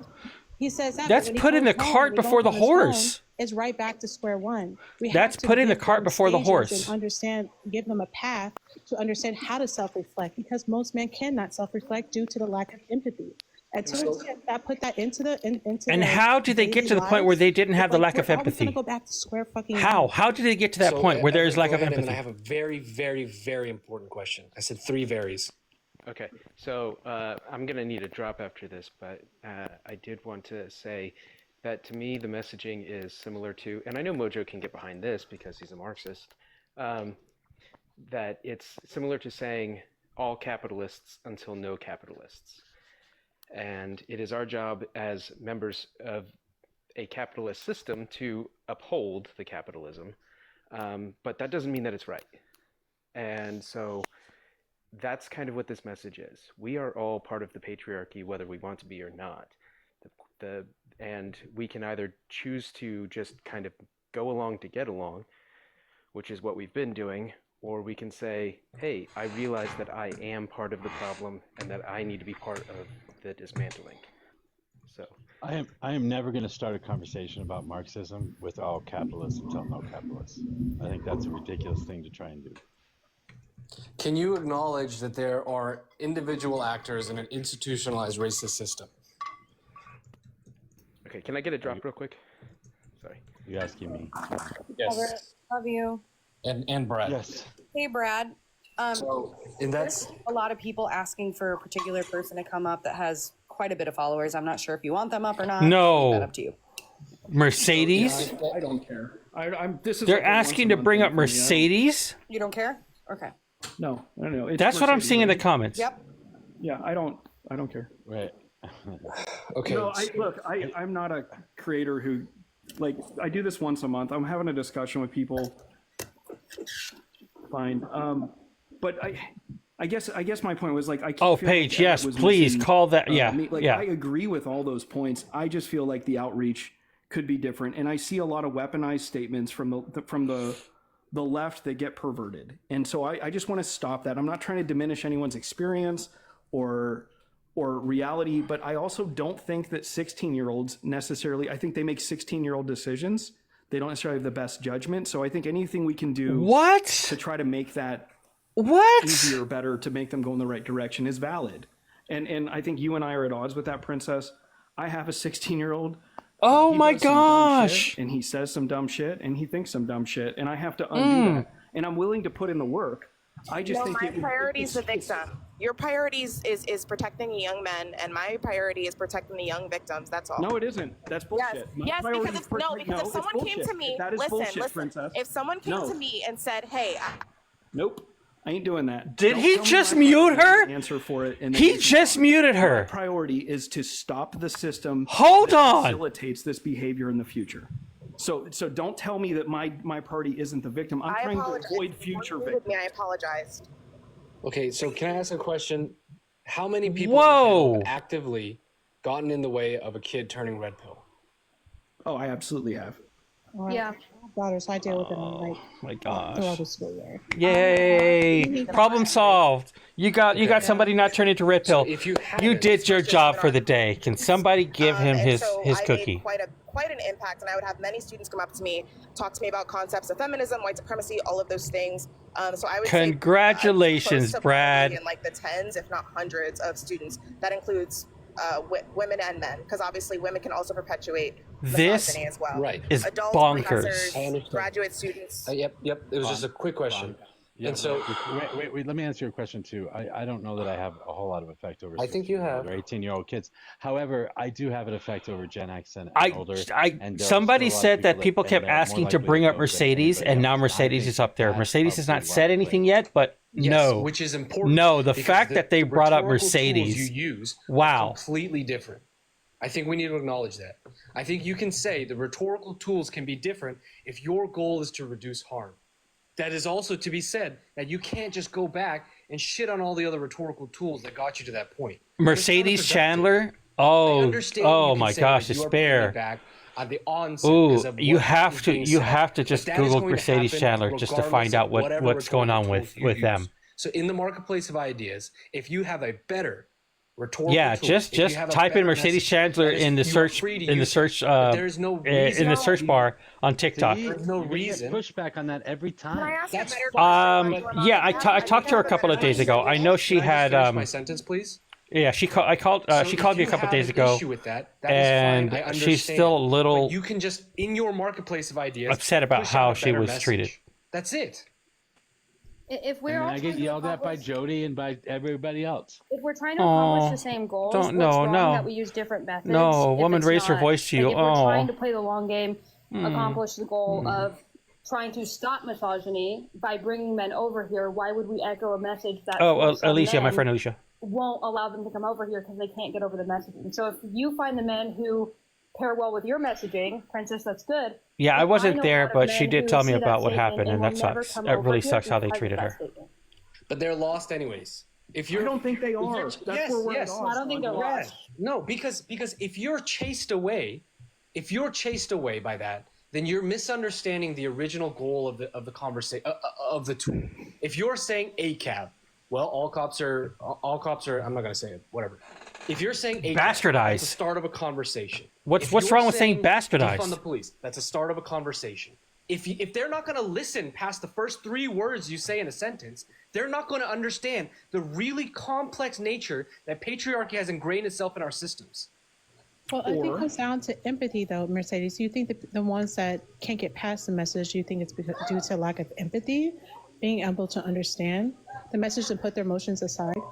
I mean, I think it's a nuance as to why someone might see that messaging and then react whichever way they do.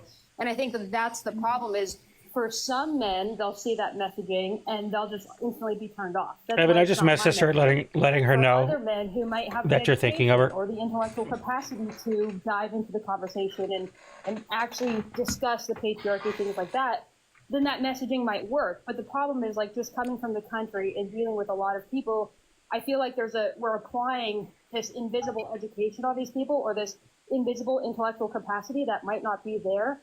So I'm going to try a different tactic, bring it down, tone it down.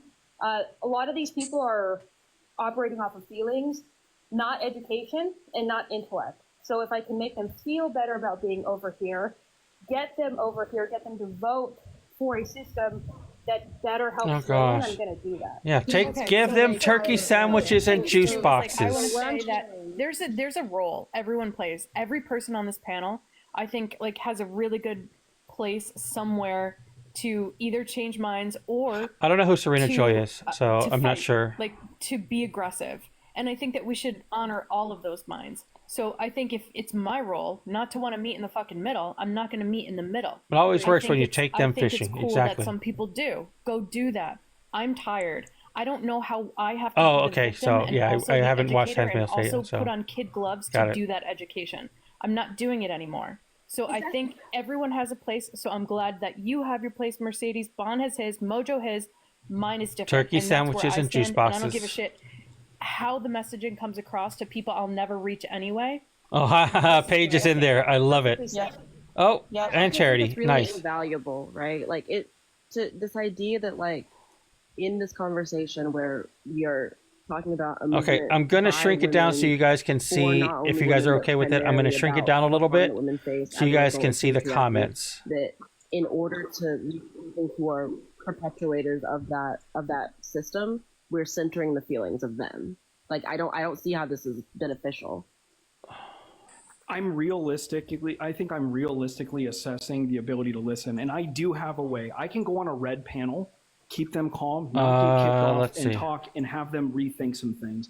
I'm very good at that, and I Yeah, that's absolutely called- feel like my approach that's is called 100% privilege. valid, and that That's I called think privilege, my guy. Messaging, and what Mercedes said, there are people who you can't even start to have that conversation, and there's potential and opportunity if you started that narrative a different way. It's not about diminishing the let's put reality it of here. it. It's not about taking away. It's about actually There we getting go. other people to open up. And you're like, that's offensive to me. And I'm like, are you so, like, is it that offensive to you that you don't want it to, like, resonate? Like, isn't the most important thing changing people, right? People asking That them is to the free biggest thing. page. You're I saying love no. it. You're saying the most important thing is you don't get to touch my message and you have to do it my way. And I'm sitting there saying, I don't think that's the most. Oh, effective Athena's way. in there. No, this is live, Iron Moon. I'm saying, Brad, If have you your wanted to own go over messaging. there, That's you're totally more than fine. welcome to This go one over there. does But not this resonate is with you. live. It's absolutely fine. You can be mad at my messaging, but also at the same time, Athena, I need to if be Athena's allowed over to there, have it. Athena You just can wants do to get yours and what at works for Mercedes you. and all I'm of gonna them. do I mine love and it. what works for me. And I think you have to be I so can't believe that it was that. tired as a woman having to be smarter, faster, stronger. Yeah, Drew, it's just been wild. They've been having this conversation apparently for 14 hours, 15 hours now. Thing that we do in our office when we have like a check mark when men fail up, because that's what's been happening continually is men are failing up. So in order to understand where we're coming from. Yes. I guess it's been between two lives. They've been having the same conversation for 15 hours. Really harsh, because I think there's a lot of other communities that are also really disparaged, but this is where we're at. Follow number. What question do you have? So I'm glad there's other women that are in a more equitable space. Mojo, I'm sorry, I don't know Mojo well enough to. I don't know Mojo well, but Mojo is a red flag. Total red flag to me. If you're acknowledging that all right, Robert, we'll see you when you get back. To have this conversation, you are acknowledging there's power in the message. Yes. I never would have not had this conversation, Bonjo. That's not. I'm not the one talking about. But Brett, you're different. You're different. There are plenty of fence fucking sinners that Evan, Mojo's he's been running. Apparently, he's been running a topic. It's all women until it's no women. Having people engage by coming in hot as have you seen that curiosity or even just immediate response of going, yeah, fuck yeah, we do, like it could be my sister, it could be my mother, or yeah, like women have a right to feel safe and they should. That's where I think that's what spurred this conversation. I am a protector or whatever, like whatever fucking rings their bell, right? All those messages combined will probably help move the needle more than standing on a message and demanding that be the message that go out. It does work in an antagonistic. Nobody's saying that. No, tomfoolery. No, I'm getting Mojo's pro tomfoolery. They are. They're saying that. Yeah, yes, Jody is saying that. No, nobody's saying that. Nobody's saying that. You can only use I'm so this sorry. message. No. What am I? Oh, no worries, Swish. I'm not a big. I'm not. I don't care about the caps. You have to, as long as there's no spam. Jody is saying that. She literally has to a be all different. men. Everybody tell me what I'm fucking saying, please. I would love to hear it. No, she has a different background. I love it. I understand she has a different background, but every time we've tried to change the message, she says, "I wanted to include this."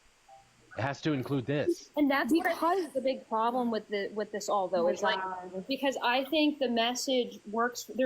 People are so nuanced that, again, the message might work for some, but I know for many it won't. And from like a base level psychological standpoint, if you want to bring someone to agreement, you don't do that by putting them on defense. And I think for some people, when they read even just the word all men, they're automatically going on defense and they won't be receptive to the message. Then you hold those lives. And I'll tell you what, being defensive does not automatically mean that you are not capable of coming down, right? I mean, psychologically, yes. It mean most people who are put on defense. It's almost childish to assume that this is the only place, right? 54% of this country can't. It's childish to assume that if you start the conversation. Well, they just brought Mercedes up. Childish to assume that if you start the conversation from a place of defensive,ness, there is nowhere else to go from there. It is. So if you and I are having a conversation, I'm not done.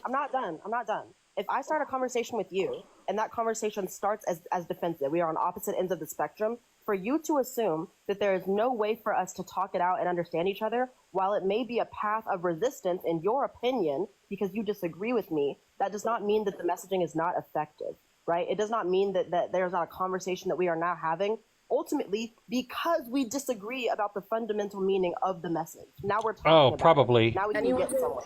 And anyone who works in social justice, and anyone who works in social justice education will tell you that. I've sat through and seen iron rolls. I've seen people disagree with me. I've seen people shake their heads afterwards. Princess Mayo has been growth mindset, she's been the best thing. When you're uncomfortable, that is when you learn. So sorry, I don't want to assume they're.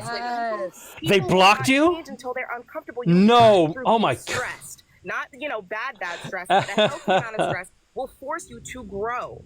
And if you are a person who cares about your that's growth, just that's. I'm sorry, but he was one. Red flag. He's talking over a woman. Two. He's talking over a black woman. And he muted Princess Mayo. If I agree or disagree with this thing. But you cannot teach empathy. I cannot force someone to care. I cannot force someone to want to understand. Look, CS is doing her best to defend the men because she's friends with them. She's friends with them. It's just it's so weird that she's doing all the emotional labor for the men. And they didn't like that either. They don't even like that either. And I'm like, no. You have to understand that this we don't even have to talk about gender then. We can just talk about the fact that that there is an accountability here that you have to have. You don't have to like it. And you probably Exactly. shouldn't like it. You should be able to be uncomfortable by something and use that as a way to better yourself. And that's what I do with that. Thank you, Jody. So do you have a problem with anyone is as someone who actually does social justice work and got to speak with young white men who are from the ages of, I believe, 18 to 24 university age and graduate students, it is possible, Brad, and I'm speaking to you particularly. I know you have a 16-year-old son, and like, you know, I see a lot of potential with, you know, him being a great human because you seem like a great human. They are capable Bonjour is doing. Bonjour is trying. Bonjour is trying, but in trying, Bonjour is also becoming part of the problem as to some of the things that he said. Imagine this all of the time, and that's just all of us. That's all men. That's why. Adapt in every space that they're in, almost. Exactly. In a space of people that look like them. I get he's trying to call them in, but in doing so, he's causing more harm. Less and less and less like me. Right now, I just got, you know what I mean? Like, I'm not going to go on a tangent. I'm already on a tangent. But you get it. There is possibility there. There's no way to grow. You cannot force these boys to grow unless they Mantis is there. I just saw Mantis. They need to I just saw Mantis pop up. Different. There's no way to do it any other way. I think the statistics. Hold on. One second, Mercedes. One second. And to my point is, I just think people in general, a lot of people, when they're upset or angry, they do not listen. They're not in receive mode. They're too busy dealing with whatever emotional, whatever you came up with. They're angry. They're waiting to yell at you. They're not listening. That's been my experience with people. When people are upset, they even say, let's take a minute because we know we're going to say something we regret. We're not going to think through what comes out of our mouth, right? And that's good, Brad. No way did Z do that. I'm surprised I haven't gotten one from Bobby. And I'm surprised I haven't gotten one from Ray Ray. Angry. You should be angry. You should be upset because these are sad messages. At the end of the day, this is not a positive message. This is a very upsetting message. I should have gotten one from Bobby and Ray Ray too. That is a good thing. Well, this is where to be fair, Bobby did tell me to cease and desist in a video. Again, between someone who's just going to be mad and just like sit in it, it's someone who's not going to grow. Versus someone again who has the growth mindset. Who's going to say, I'm upset about this, but I want to learn. I cannot, again, you cannot force those young kids. I do want to point out, for those of you guys who haven't followed me, I did multiple lives on Bobby G, but to protect his identity at the time. It's so crazy. It's so crazy. You have to want to be better. You have to want to engage with why you're uncomfortable. I kind of was protecting his identity. You and Brad, with the way that you've been communicating, and I don't feel like you want to engage with so in doing so, I created an identity for him called Mr. Blue Sky. So if you guys have heard Mr. Blue Sky in reference to Bobby, that's because I created that. And in doing so, I've also done this. Yeah, Mojo, whatever. I made a Mr. Blue Sky word search. In order to get them to change. I think that's the most ridiculous thing Athena is there, and Athena wants to get up there. I'm sure Athena's in the request. But I did make in being as petty as I could, I did make a Mr. Blue Sky word search based on all the words that he's used, his most common words. So that is available at Amazon, so you can actually participate and buy it. Link is in the bio, or just go to Amazon and try and just type in Mr. Blue Sky. It will pop up. Yes, Mantis is in there. I'm surprised Tom's not there yet. And ask you, hey Mojo, you said something really weird. Then you let them come to you, and you let me go to them. Mojo, hello. Okay. This is why he's part of the problem. I didn't even hear what you said because I was in the middle of talking. But anyway, those people will come to you if they give a crap to actually hear what you meant and ask you those questions. You don't need to if they're turned off from it. I'm not saying you should just keep going at them. Is it true? You need to listen. Stop yelling at me. No, let them yell. Let them be upset. If they have a mindset, they'll come back and try to learn about it. If they don't, you can't force them anyway. So then Brad, you let them. No, wait, hold on. Then you let them come to you and let me go to them, because I think I'll be more effective. And I'd say statistically, you can go to them, like you're not doing the work. Let Mercedes talk. You guys, we have to let Mercedes respond as well. No, we don't. Statistically, it's not working. This idea that we're going to scream the sentiments that it's all men, like the messaging is not. You guys are missing it. Oh, yeah, that's right, Evan. Alicia just messaged me. She said, "Thank you very much." With these voters. I mean, like disproportionately. She is. What metric are you using? She's on vacay right now. She's in vacation mode. Let her finish. I'll give you an Ezra Klein video after this that shows all the stats. It's about an hour long. I think you'd love to see it. Or And just give the from This statistics. extensive polling, we're losing ground with these people because the sentiments aren't It's right working. there. So It's right at the for bottom, those of us who right above the come into this space comments, and we're like, okay, where it this says isn't live working, now. so It's in if red you guys want text. to keep doing it for the people who it will work for, that's awesome. But for those of us who want to change the messaging to go after the people who this messaging isn't working for, that's awesome too. So I guess my question Yeah, is, she said like, she how just do you checked into feel the about Airbnb. people like me or Brad or Mojo changing our messaging in a way that doesn't put people in defense in order to try to get them over here? Do you think that we should be doing that? Or No, because that's just manipulation. You can do whatever That's you'd just like. And I manipulation. want to echo this because I've heard a lot. You don't want us to do whatever you want. You have the right to do whatever you want. That's the beauty of America. However, when you do that, you're aware that you are not painting the whole picture, and you need to be very honest about that and say, hey, I'm saying this, but I'm not. Yeah, I painting saw the you whole over there, picture ABK. because I saw you don't there. You're like this trying to get them to. and that's I kept harmful seeing because you're essentially going back and saying, free I agree with free the slogan, Athena, but I or don't. everyone kept saying free Athena. Like, we can talk about it on our level. Okay, you're doing the work, but you're not doing it all the way. You're doing 50% of the work. Just you're not the same. Just know that we're not the same, is what I'm trying to say. Yeah, so we can't ever do enough. I can't ever do enough for her.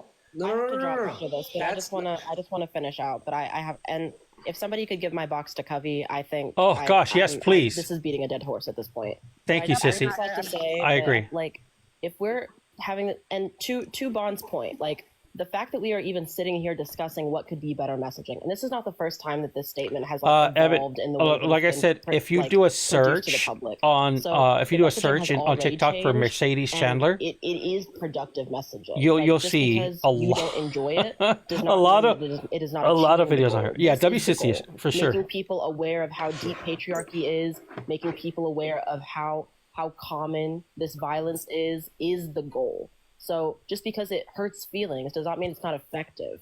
And to Princess's point, you can share the message however you may like, but you are diluting it when you change it, and that perpetuates harm as well. But if somebody could give my box to Covey, I would appreciate that. She'll have better luck. But Well, this is. Sissy, I told her I'd bring her up. Okay, Brad, who is the Thank message? you for being here, Sissy. We love you. No, like, so Mojo, real quick, when I was talking about the teenagers receiving the message, Princess, I acknowledge that it's a message that is serious. There's an anger behind it, and it's valid to have that anger. I'm not diminishing that at all. I don't think that some of the younger people have any understanding about patriarchy, or maybe they haven't been brought in, or hasn't been necessarily made visible, and they may have experienced All right, this is and not going to be even interesting. realized what it was when they see that favoritism, or even the locker room jokes and the harm that it could do. And that's where starting them off from a defensive position pushes them into another camp. I want them in our camp so we can actually have a constructive conversation. That's where you and I differ. It's not for everybody. No, Brad. Yeah, but that's the whole point. Is that no, they need to learn. Who is the message for? People, they will be maladapted if they don't learn to deal with people who disagree with them, Brad. Thank that you. is a skill. It's a Thank skill to you. be able to hear something that opposes what you're saying, and to be able to educate yourself on it. I hear crap all the time that I don't agree with. Go, but Kay. It's a skill, again, to sit down, separate your emotions from it, and look at it and say, where is this coming from? That's a skill that is very valuable. You don't need them to say, well, they have to be okay with it in order to learn it. No, you don't have to be okay with it to learn it. Oh, Princess I'm going is to tell you just. the same thing I told Mr. Jones, which was when he said that it's all white men till it's no white men. Why are you bringing up Mr. Jones? Why not use his name if we can? I don't. Wait, I don't wait, care. I'm gonna use No, his but name I want if to say choose. something about it. What I told him, and my contention was that his Why is he approach using Mr. to that Jones? approach was ineffective from the standpoint. There was one man who went around and spoke to people, and he converted and collected the robes of like over 100 members of the Ku Klux Klan. He didn't scream them down. He converted them, collected their robes. Their family and generations have now been impacted by it. There are multiple ways to go at this. Since you brought up the Klan, hold on, I have a question. Do you think the messaging would have been received if it was a black person or a black woman, and why not? Why do you think He was a black man. Oh, He okay. was. All right, good. I'm actually really happy about that. That's a really important context. Yeah. Brad, So I can't remember his name. He wrote a book about it, and you see him. I can't remember his name. And that's kind of the approach I think me and Mojo. I can't remember his name. I get that, but who is the message all men until no men for? Just Brad and then Mojo. Kobe's being very patient, Armon. Yeah, can I say something? Has there ever been any type of social change that was achieved without requiring discomfort? Mm-hmm. Nope. When we look at I love right? Any type of social change, has it ever been achieved without requiring discomfort? Right? That's the point here. The reason as to why, because I debate that topic all the time, by the way, and I am also like an educator. I have worked at like university, and I have educated younger people, right? And if we are too busy centering the feelings of the dominant group through palatable messaging, often than not, we're protecting power. We're not actually like trying to achieve social change, because I understand that you might think, oh, we need to like, I'm not saying that you need to scream at people, right? What I'm saying is you need like the dominant society. Whoa, Mantis. Mantis again going in there, recognizing their role. And why is how has Mantis not been blocked? They're upholding, but these Allison get oppression. blocked. And then you need to also make them recognize and acknowledge the urgency of the situation, because freedom does not begin with reckoning. It begins with reckoning. It doesn't begin with reassurance. There has not been a social change historically that has begun with reassuring people and coddling people. It always begins with disrupting people from their comfort zone. One of my favorite quotes is JFK: "If you make peaceful protests impossible, you make violent protests inevitable." So if you think that this is something that we're escalating a situation, this is nothing. Oh my gosh, Mayo and Athena. You have not listened to our peaceful protests. You have not listened to the all. Let's see if they can. Listen to those things. So here we are escalating because we need to, because we're not being heard. And also like statements like Mercedes got a bubble. It's not all I love that. It's not all this. It shifts the focus from the system to individual like exceptions, which is preventing systemic critique. All men do benefit from the patriarchy. It's an uncomfortable realization. Yep, perfectly said. But Nobody it's really. a fact. When you sit down, when you interrupt women, when you don't intervene with your boys, making jokes about women, when you reproduce harmful misogynistic stereotypes, whether it is benevolent sexism where you think women need protection or women need this and that, like all men are reproducing this type of harmful behavior that is making it possible for those more serious forms of violence to exist. I love it. Rape and femicide would not have existed if, as a society, people were not normalizing the dehumanization of women. And the normalization Guys, of dehumanization I have of women absolutely no problem if you want to go over there and show Cubby's love. I'm 100% okay if you guys want to go over there and show Cubby love. And show, while you're there, show Princess love. I'm all okay with that. The username is right above there in the red text. It's just locker room talk. Please. That is how you normalize. Yeah, please go ahead and show women, Athena which love. makes it possible for femicide to exist, for rape to exist, right? So, like, instead of centering the feelings of that dominant society, we need to be centering the urgency of the situation is that women are dying. Women are losing their rights. Like, when that messaging is watered down to avoid making men or white people or any privileged group uncomfortable, it centers their emotional safety over the actual lived experiences of those who are dying. Awesome. Like, people need to understand the urgency of this.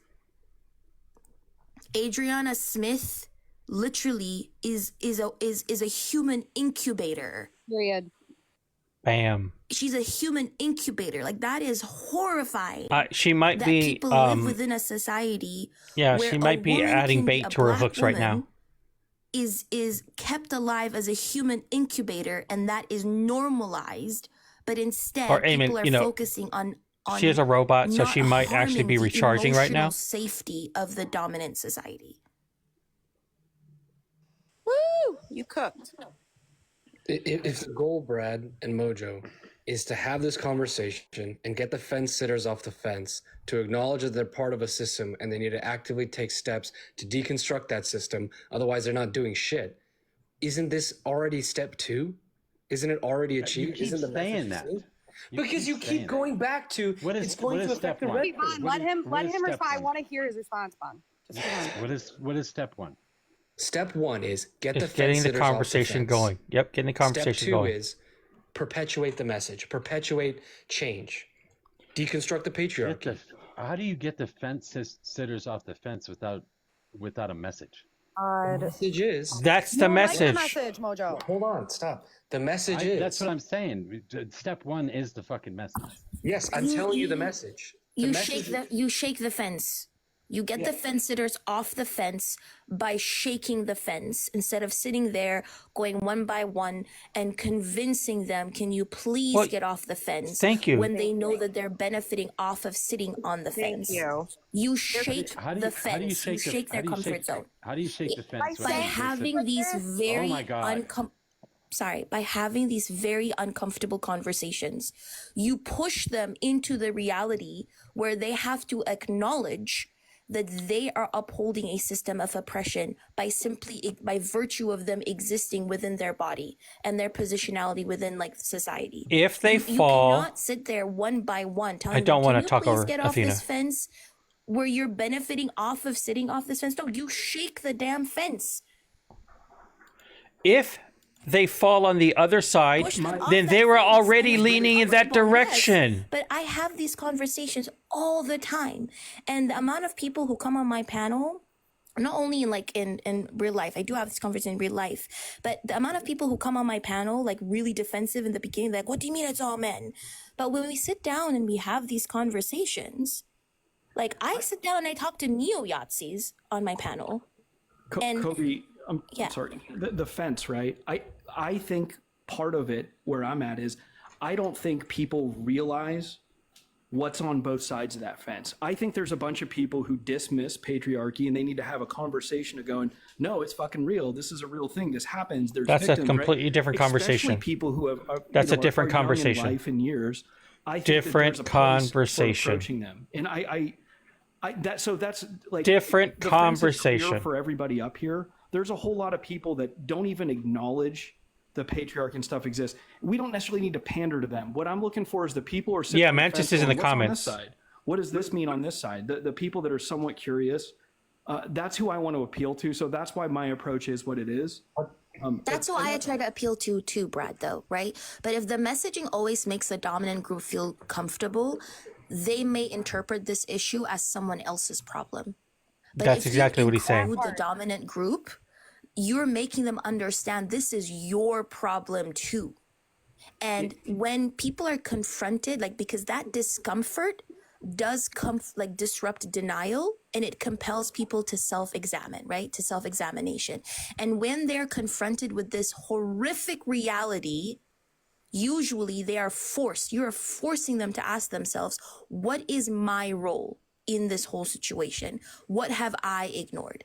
How do I benefit from this system? How am I upholding this system? And how do I try to disrupt this system? And the amount of people who come to that conclusion, who in the beginning used to literally despise me, like, it's actually insane, Brad. Like, I'm being genuine.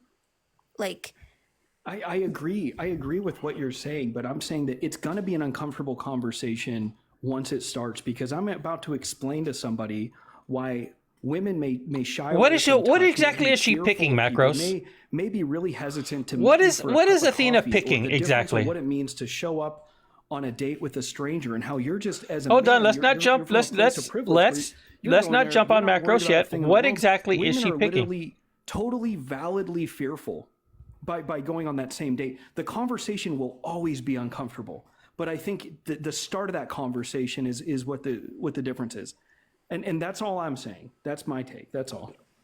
I would argue that the conversation won't start unless we shake the fence. Like Covey, like I feel like Covey and I have just been like talking over your heads because you're like, yes, I agree. Like, you don't agree though, because if you did agree, you'd say, yeah, we should shake the fence. Like, so you don't agree. Yeah, like I don't. Thank you, Brad. You don't agree. You don't think that we should shake the fence. You think our messaging is. You think our messaging. Jody, is gotta too let him much. finish, You think please. we should, whatever. Like you don't agree with the messaging.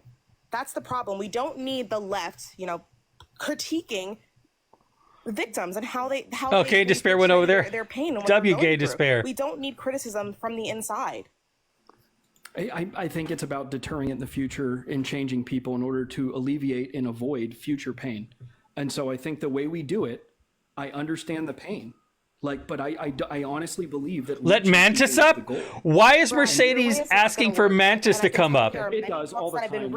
I'm telling you, no, because listen, and I'll tell you why it doesn't work. Because if it's coming from you, it's never going to be the full picture. Of course, when you speak to them, you'll be able to get your point across. But you are not the voice of the people that you are trying to speak on the behalf of. They need to hear it from us. Until they can hear it from us, and then not even just hear it from us, but believe us, right? Because that's hearing us is one thing. Then agreeing. That's hilarious. So you can. That's hilarious that Mercedes is like, please help, please help me. They believe the messaging, believe women, right, at the basis of everything.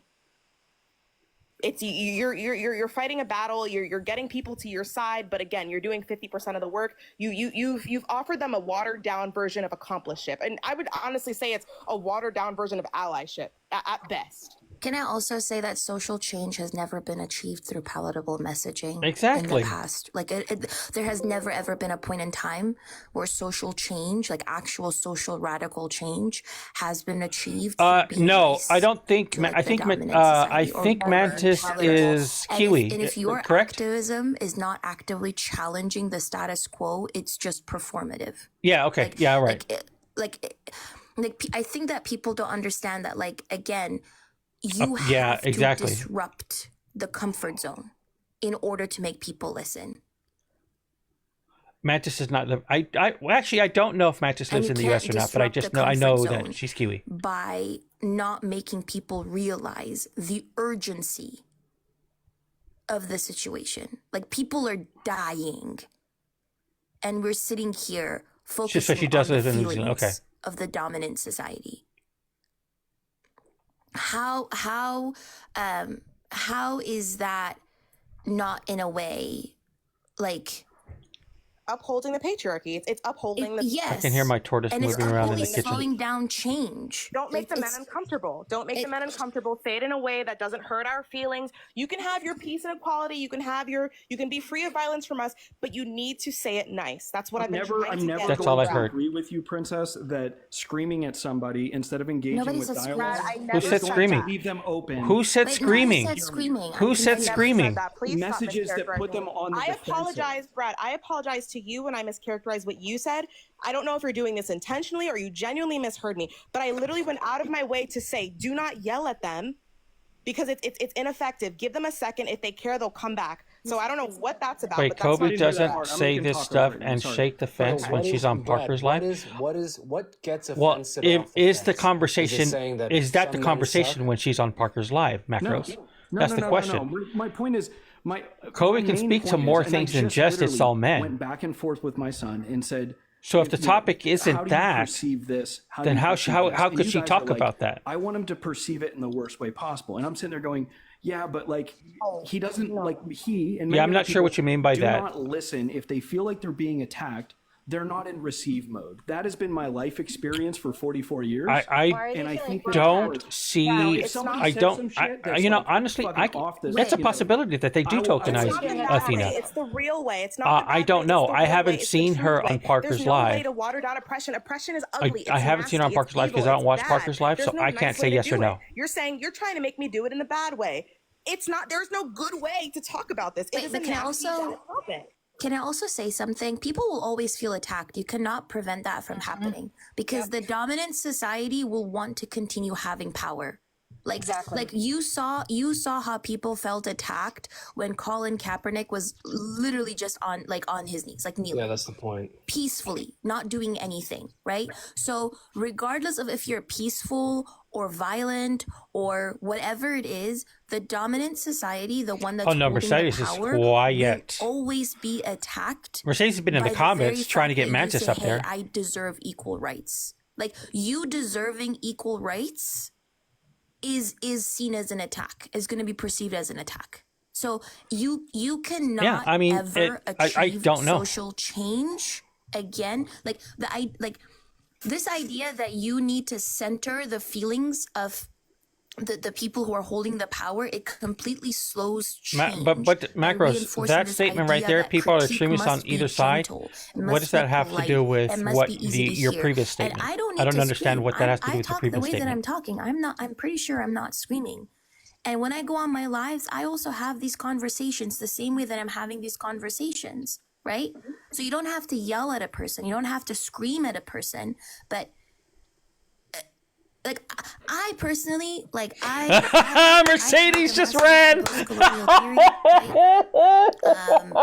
Mercedes said, "No Mantis, I'm out of here." Historically, wow. I've never ever once come across a time where social change has ever been achieved only through kindness.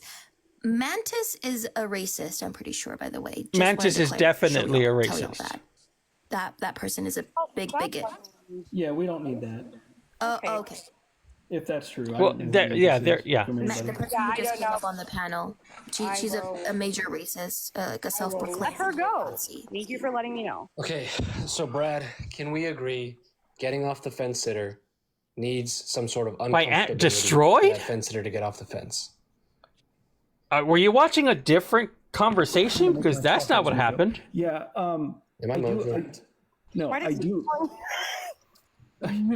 I do agree, right? But I feel like the conversation will be uncomfortable regardless. Okay, like, there's not nice way to talk about this with somebody. If you the fact that you think Andrew Wilson dismantles anything is really odd. Through the best that you know it, and eventually they can continue. He tries to mansplain everything. Engage with a woman and understand their firsthand. But Andrew Wilson does not. I think that's like break down anything. I think that's valid, right? But there's not. What is there nice way to? Andrew Wilson is one of the guys that is always on the whatever podcast. There's not. It's not comfortable. There is no comfortable to be fair, Nada. To be fair, it was an olive jar. System. There is no comfortable way to not immediately put somebody on their back foot. This is not just 16. Jordan Peterson did not do a poor job debating. This is every single man. Jordan Peterson actually did a much better job. Exactly. That's my point. So on the Jubilee than most other people who are in opposition. We'll put them on their back foot. We are already starting off, in your opinion, on the wrong. Wait, foot. was there a pickle jar in another episode? A better way to do this, but was there a pickle jar? Because it was just an olive jar in the video that I've shown. There's a small subsect of people that will listen and understand that. Andrew or Brian couldn't open the jar. But there's no way that we can eke into this to get a fence sitter off the fence without saying, "Hey, buddy, Jordan didn't do bad. Jordan Peterson did not do bad in the Jubilee." No, but you are. I don't agree with a lot of what Jordan Peterson has to say. Jordan Peterson did not do bad. Easily radicalized to red pill. Well, hold on. Before that, I want to point out too is that I do believe in my heart of hearts. Oh, so was it different? Was it a different? Okay, it must have been a different one. Of somebody who's MAGA, so it is a broader swath. To be fair, than just actual 16-year-olds. So. Sure. All right. Well, I mean, your interpretation of how she looked on there is one. No, it's not I would say it's. No, I don't want to make. Same episode later clip. They brought in a pickle jar. That's the whole point. Is that if you're on the fence, you need to shake the fucking fence, and it's going to be a societal systemic issue. We've totally kind of moved the conversation to centering which is what I've been trying to avoid, but somehow inherently when we talk about these things, we always end up he did not dismantle every one of her points. Palatable for the people that didn't happen. And so that's why we're here. We got here because people were saying, "Well, this isn't nice enough," and so now I think we're kind of at a place. I guess I don't know. I didn't see the second jar. Understanding that there really is. All I saw was the first one with the olives. I didn't see the pickle jar. Not doing it at if there was an actual pickle jar. But that's why we're here. Mojo left. Well, Mojo left and was just. Well, no. I'm not saying she Brad. destroyed him. We've been talking about There's this no way not I'm saying only she for destroyed days, him. But today alone, You said that he dismantled her. I'm not saying he didn't do that. Here, and I haven't been up today at all. So I want to say like what Mojo I never said wanted she to say destroyed something him. while he was here, though.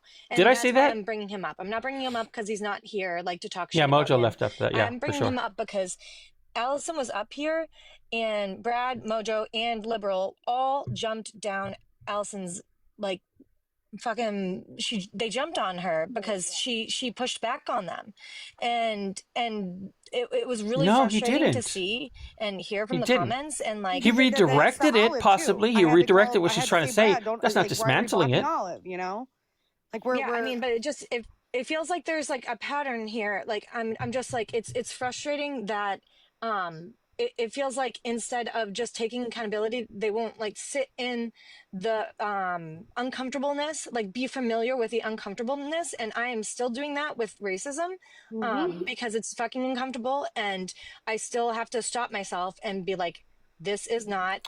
Okay, sure, like Mordecai. I want to chirp up, and sometimes I have to bite my tongue and just say, I'm not going to say something right now. I'm going to listen. Why and, did Athena leave? How dare she? I'm not like I've learned recently you can't just call yourself an ally, and I feel like this with this subject too. You can't just call yourself an ally when you're actively like benefiting from the system. Like it's something that you have to be actively working, and I appreciate all the work that people do.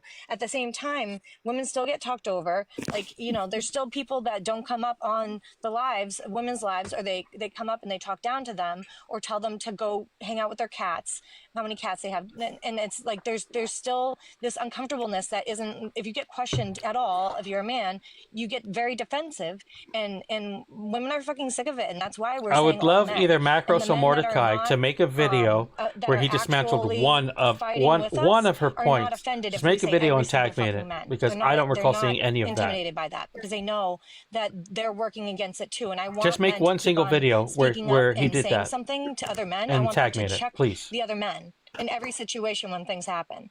And if you guys want another phrase or another statement, another type of message, then I encourage you to do some homework, get together. Probably Mercedes and Memphis are probably going to start. Fucking rooftops.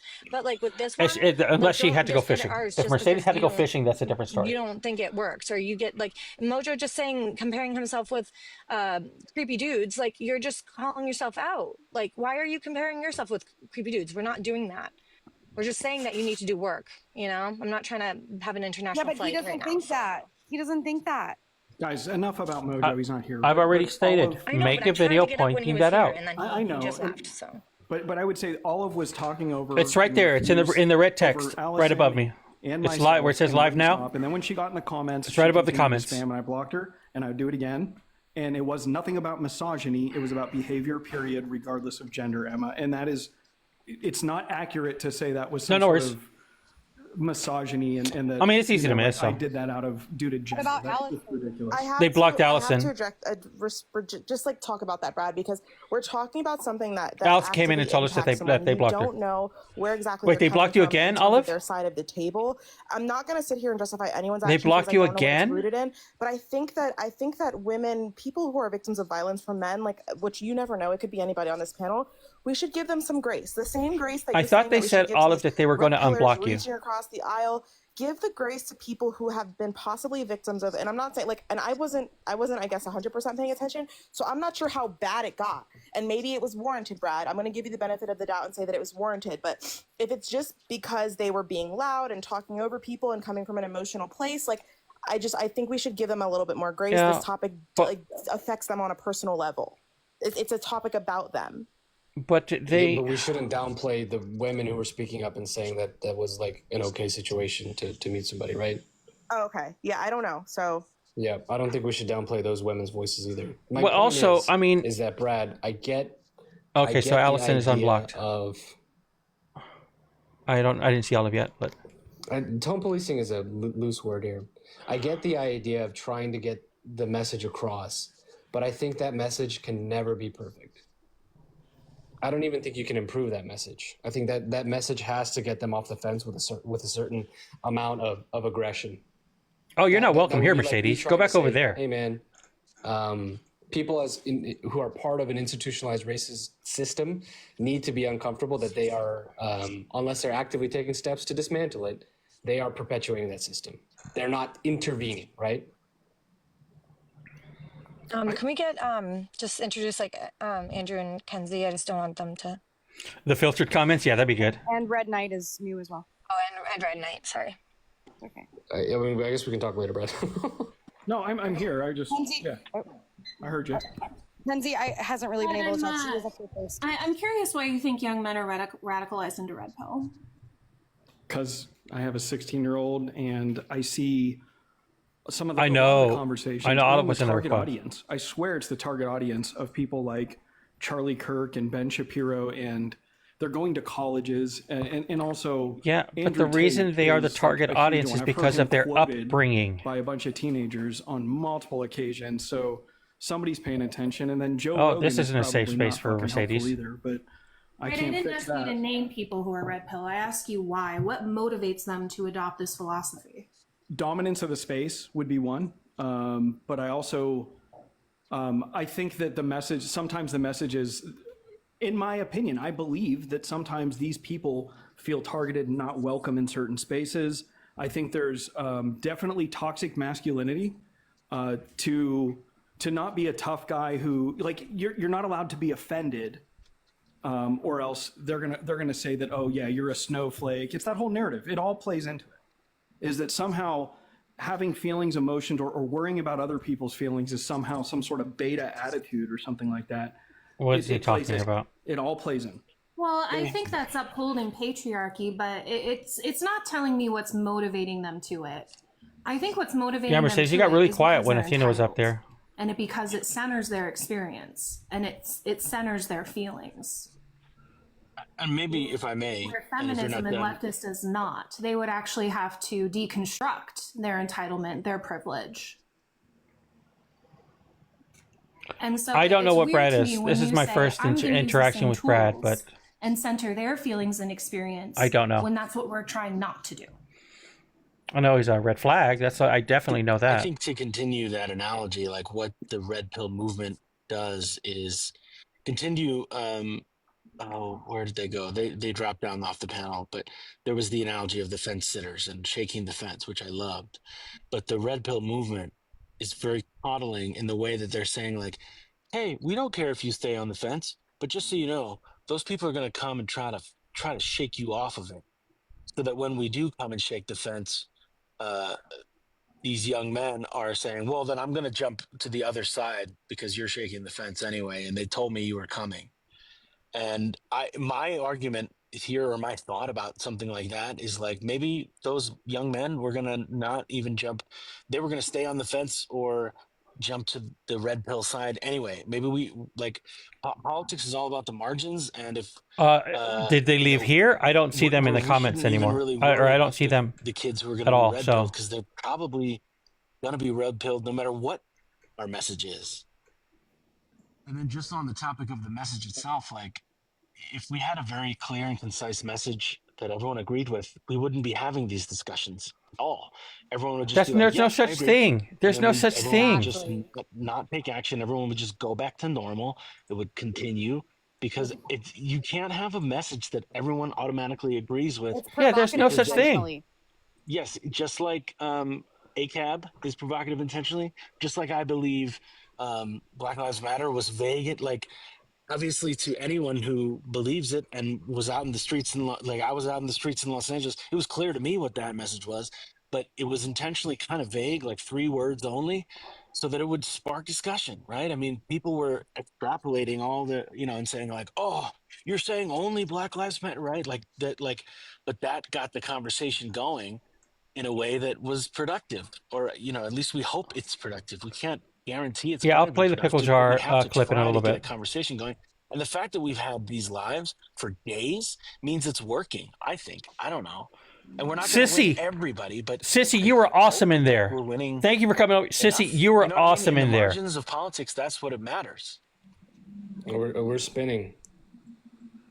I would like a response, Brad, on why you Sissy, think I swear you were doing their experience and their feelings is aligned you were doing with the goals whoever's Lords, anybody responds to their work. Yeah, you were amazing in there. And you and Princess Mayo were I just believe in massive change on in the system point, and absolutely on forward point. and social safety, blah, blah, blah, blah, blah. But, I don't like the fact that they kept talking over Princess Mayo, Yeah, I'm confused. but they didn't do I that thought to you you. were just a leftist, not a progressive. But yeah, it He was. sounds like a liberal, to be honest. That's what I'm saying. Like, are you like? I It don't was, think you're progressive. Like, progressives yeah. are like anti the prison industrial complex. Like, do you think we should have prisons? Like, I'm sure you do. no, like I think our prisons are gross. I was the first person complaining about Okay, it. Sissy, you were. progressive. I couldn't. Here, hold on. I got to give you a follow now because you're in here. I would love. But to I'm have watching them on my abolished into backup, something so else following you that on my gave backup people would not have opportunities helped. that But they didn't have I'm or definitely never giving you a had follow an here because opportunity you to were experience in order to you were maximize definitely the just ability to- absolutely just in there.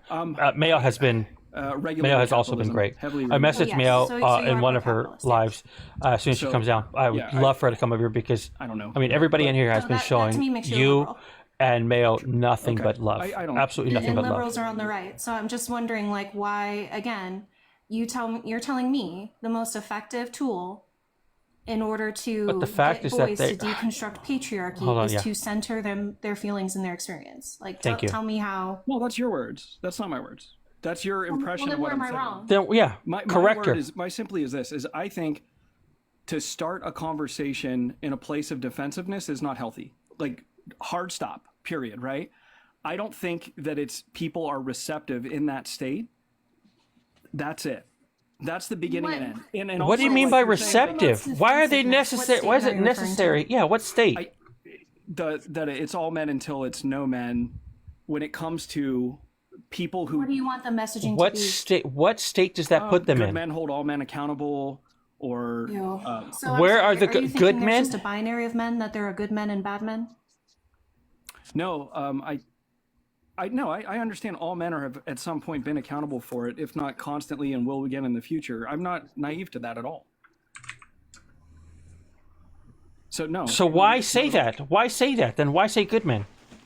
So then tell me. Oh, that's why fine. is I your don't care. They can message call me out. better? I mean, if they block me from there, I'll just go on a different I thought account. my Big deal. message is, it doesn't immediately put people on the defensive, which is what I've been told is the goal, is to, ruffle feathers and start a conversation. I see Allison's am better at comments. starting a conversation from a point of explanation and calm. I don't really start conversations that way. Yeah, I but don't just know because why- it's easy doesn't make it. It's not hard. It's not hard to scream at Brad, somebody. if you hold a live next month, Hi, Olive. and you say something Hi, like, Dad. some men should hold the bad men accountable. Like, nobody's going to be like, ooh, I need to go in there and like fight for because they're going to consider themselves not the problem men. If we say something like it's all men, or like I have, good men hold all men accountable, or the original one that I think there's no issue Yeah, for with, me, it's I all men honestly- until it is no men. That is going to trigger a response that you are not going to get from something that's more Look, palatable. if anybody Therefore, wants to your go over conversations are there not to going support happen. Mayo, You are invoking to support, conversation because to you are support anybody that's triggering up there people that to you come agree up with, and engage please with do you. so. I have no So problem with that. That is the fundamental issue. Absolutely no right problem there. with that. And Jody's I been think doing a that good that's job what's as well. been missed. And But Joey has again, been I also think over-speaking it's problematic other that we people. are trying to cater or I don't know if it's coddle intentional or not, but- men because of their emotions on this. You either get it or you do not. And wanting an explanation is fine. I completely understand that. But you have to want to engage with your uncomfortability. Oh, he won't as I care. said earlier, It's a lot not, of times. because that doesn't you affect have to him. want to do that. And Yeah, if that you does not want to affect fight him. against it He's and just be okay. defensive and say I'm not the problem, then you are part of the problem. And I think that it is helpful for us as women. No, to Mercedes use dropped. this Mercedes is specific, no longer there. Messaging. Athena because was it up there highlights speaking. who is Mercedes not was doing the work. silent, Because it and is then men Kenzie got that up have there, come up and here then that have been fully Mercedes just okay dropped. and undefensive. Came over here for a second. non-defensive about Don't know the why, but messaging came over here for a that second. I have always had good experiences with. It is some other men that I have not had such good experiences with that have been extremely defensive. I'm sorry. And that doesn't mean that I hate you all or I think that you guys are bad people inherently, but there has to be an issue here. There is an issue here that we absolutely have to address, and it cannot be done to the extent that we should with Mercedes still in the comments over there saying this is why Trump won. Opposite. It is counterproductive. Then don't change it. But this isn't about my feelings. This is why Trump won. Upholds what you're trying to dismantle. Sure, and you also said that I'm a far right liberal because I believe in capitalism, which isn't say a exactly far right binary. liberal. I said you're on the right because liberal. liberals I'm are on the not. right. Because I believe in some form of capitalism with government protections. You put me in a box. That is economically and politically. I'm not in a box, right? Like you are. That's a discussion. Maybe that's you a discussion for another live. It is. But I'd like to talk about what I. Levi, this is live. If you wanted to go visit the live, it's in the red text right above me. Different live. Right above the comments. I agree, but I'm just saying that I don't think people are monoliths, and there has been, and I gave an example of a different approach that works, and I understand there's a bunch of outrage, but at the end of the day, I will continue according to her, approach people in a manner, and we can discuss why there is so much outrage. Works for who? Like you say it works. Works for who? For people that I engage with all the time. Oh, so for the boys. Mm-hmm. I was asked under this movement to engage with men. Is that correct? Is that not the ask of it's all men till it's no men? Or am I correct? But there's I never a certain claimed that. way. I think that this movement is centered and should have always been centered around victims of violence from men. Personally, and that's why I have an issue with the idea that this is a call to action for men. Like some people perceive it as that. Like I know Bonjorman, like he did, and I think he's, if that's what helps, you know what I mean? Like if that's what it is, that's what it is. But he is so fragile. He's so butthurt to just say like that he's getting called out for how he's trying to approach this. Essentially able to experience violence from men, which is just about almost everybody. Like, but we're centering those victims, right? That's the point. Not figuring out a way to reach men. That is not the point of this. The point is not to figure out how to reach them. I would argue that that's not the point. And again, you're if you decide to go through the path of or the path that quote unquote works for you, just know that that's what you're doing. You're doing what works for you. You're not speaking for me. No, I'm doing Princess, you are exactly missing several hours of this conversation where women came up here and explained what the ask was from It's All Men Till No Men. It was bystander intervention. It was for men to engage, to not let locker room talk go unchallenged. I hear you. Stuff, right? So when I come up here and say, wait, I'm going to continue to engage with men on your behalf because some men can only seem to listen when another man's talking, and that's a reality that I acknowledge, and I'm willing to do that. And I want it all. I can see that. I mean, I can see that. We need to help carry this water, and that's what I'm trying to do. And now you're just saying, well, no, that's not it. Well, okay, and I'll rephrase. What I'm saying is it has one umbrella, but like everybody generally understands what it means. It means protect women, right? Like as a whole, protect people from, but it's, oh my God. I'm not saying that people can't interpret it to, I can to understand. mean that it's a call to action. I can understand why Princess Mayo is getting so frustrated. She is investing so much emotional labor and I will say that in something that doesn't need that much if men weren't so fragile. I don't think that this is what their intent was, but whose intent was just to say, the whole point of this is to make sure that we get this point to the red pill or get this a point to the men. We need to reach the men. We need to tell the men. Like I don't think that's the right way to go about it. I think that that's detracting from the whole point. The point is to center the victims. That's my opinion though, Brad. But if that's what some other people who came up on here said, like I vehemently disagree with them, just like I would disagree with you. And that maybe that's what the movement's for, but I think that it's not helpful. Also, anything that's for me without me is not for me. How can you advocate for me if the people that you're talking to don't even want to hear it from my mouth? Thank you. Like that's not. I love that. Backwards. It's only. I love that. It's not the fact that they can hear it from me. The fact that they can't listen. Wait. Red Knight has not said a word. I'm sorry. I'm sorry, y'all. I was just letting everybody try to finish, and then I'm sorry. I just want to be quiet, but I was just listening. I'm going to mute up for a while. You guys can talk about me. So, here's kind of my again, if they want to tattle, I'll just go on a different. If they want to block me on my backup, I'll go on a different account. And what are they going to do? Find? I mean, what are they going to do? Find one that's not the issue. That is the elephant in the me. room for me. Excuse me, I'm trying to collect my thoughts. So I was trying to collect them as I was going. Anyway, Kinsey hit on it, and I think nail on the head, because Mr. Tate, who I know is not, but he's representative of the structure. He's representative of that architecture. he uses and instills that entitlement. That is, I think, the number one issue. I think above anything else, because young men get those red pill sides and they get taught to follow. I know I'm a ghost in their little world, not because I'm part of it, but because I'm in there trying to learn what the hey they're doing. And what they're really doing is they're saying, hey, just get big and buff, make a lot of money, and then, you can have any woman. And it's BS. It's total crap. But it instills that entitlement. And going to the fence routine. I'm not sure where he's going with this. Off of the fence one way or the other, it still leaves the fence in place, right? I'm not sure where he's going with this. I really am. I'm gonna make a joke. I am the Joker. Burn it all to the ground, because even with social change that has happened, it hasn't changed anything fundamentally or structurally for everybody, right? It's putting a Band-Aid on a broken arm, taking an aspirin for a brain tumor, right? I'm just gonna cite one thing. As far as the ladies were not allowed to have credit cards and they were not allowed to have bank accounts.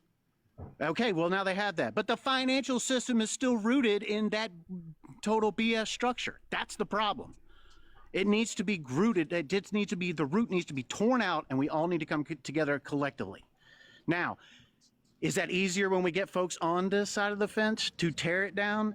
Yes, but unfortunately, what they're going to see is some of the benefits still remaining. Some of those, that one fence pole looks pretty good, so maybe we keep that one. No, you can't. No, and is it going to be? Would it be a little painful for everybody? Yes. If we tried to destroy, I don't mean destroy, but take down the financial system. Just the financial system is one of the biggest problems. The other problem, and I know I'm going to probably insult everybody, and I'm sorry.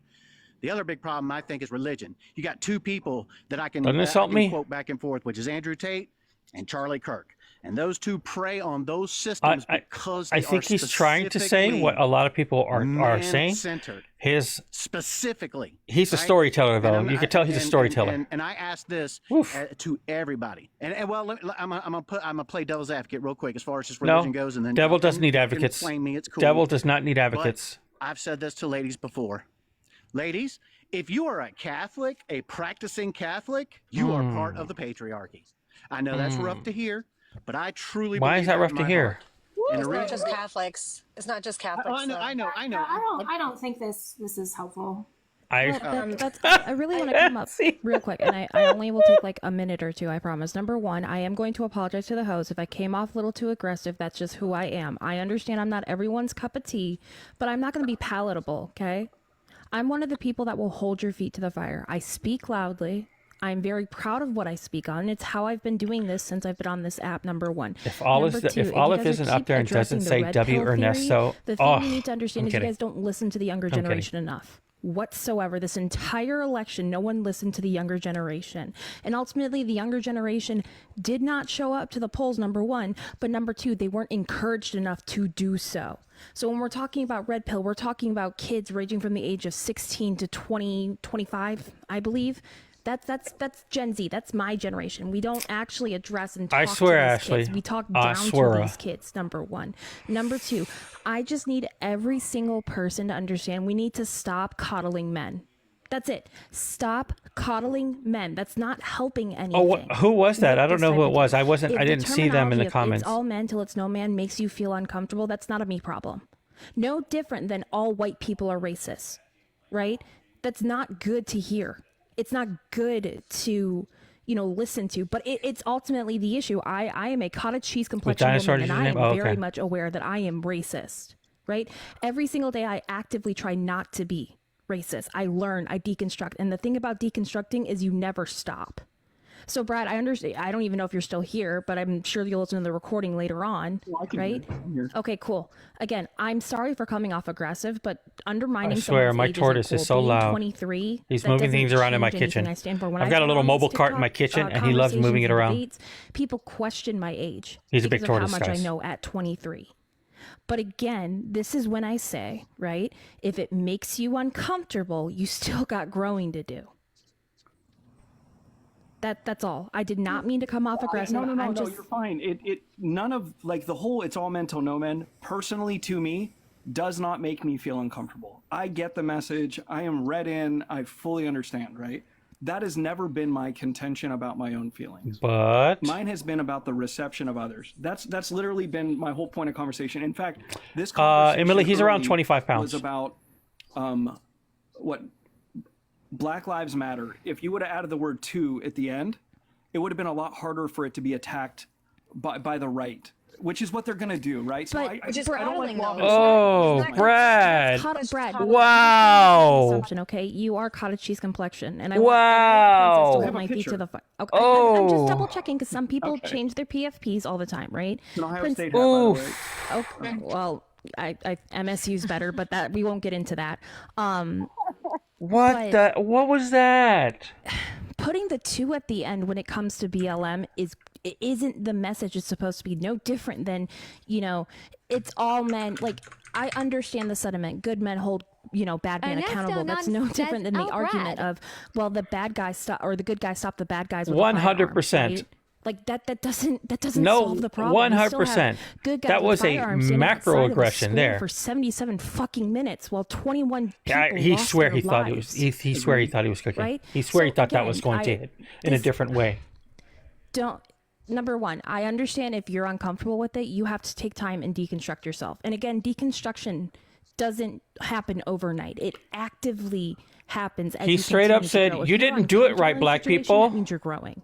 That was exactly what he said with that. I don't know like how many more times I can say I'm just generalizing at this point because again, this is something that not only have I've seen on multiple different lives, but I also being someone who honestly tries to deconstruct herself in multiple different ways. Growing up Catholic, living in a Republican household, like it's some men takes time. Just to a couple men. But when we're talking about the upcoming elections and the fact that there's a woman sitting in the state of Georgia who's an active incubator. Yep. And there's other women who could possibly go to the ER and not receive the assistance they need because they're pregnant, or as simple as women going out to different places and they get harmed is absolutely, it's disheartening. But again, I wanted to come up and apologize for coming off aggressive. No, I appreciate that. And honestly, the aggressiveness wasn't the part. The part is when multiple people start talking and we won't stop.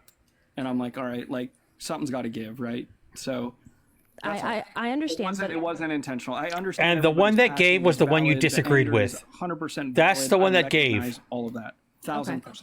I just, again, I really spoke on that statement though. I don't know if I've seen that. Okay. Well, I just want to know. I want to challenge that for a moment. Like, what? He was yelling over you. What actions have you provided in the Olive wasn't. I guess show your was Olive yelling over in the panel. Allison?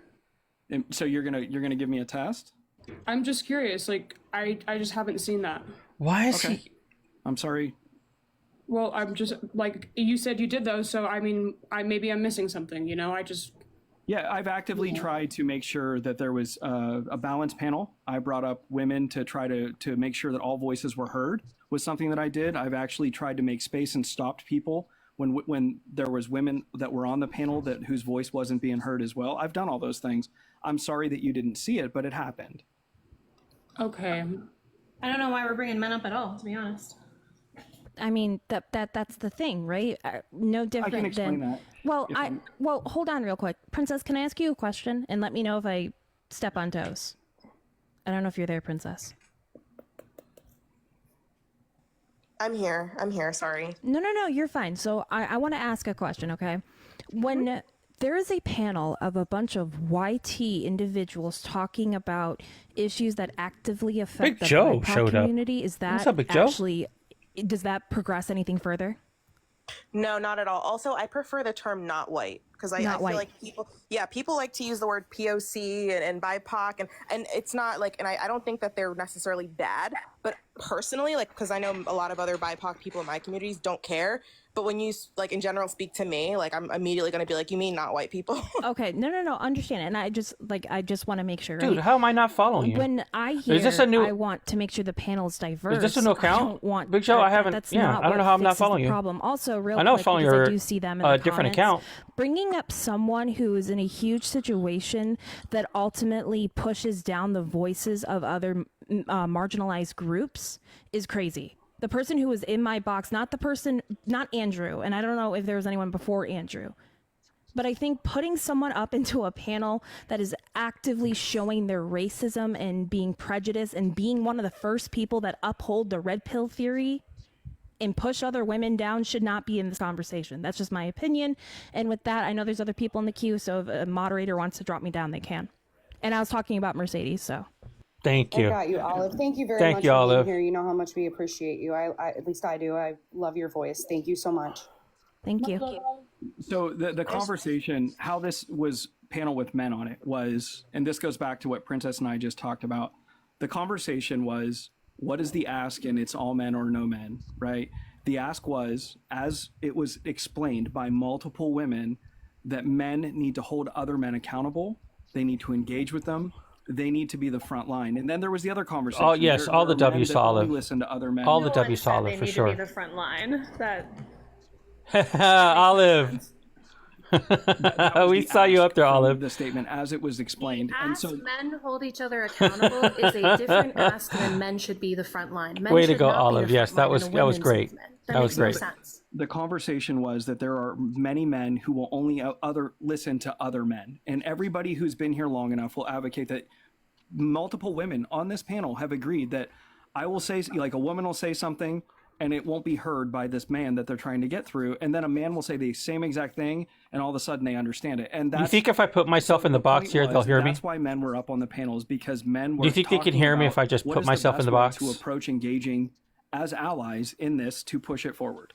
That's what it was. Shush, Brad. How that's a Shush, problem. Brad. I just want to make sure that you understand how that's problematic in itself, Brad. So it's problematic for men at all to talk about this or have a panel on this? Is that? It's how it's done.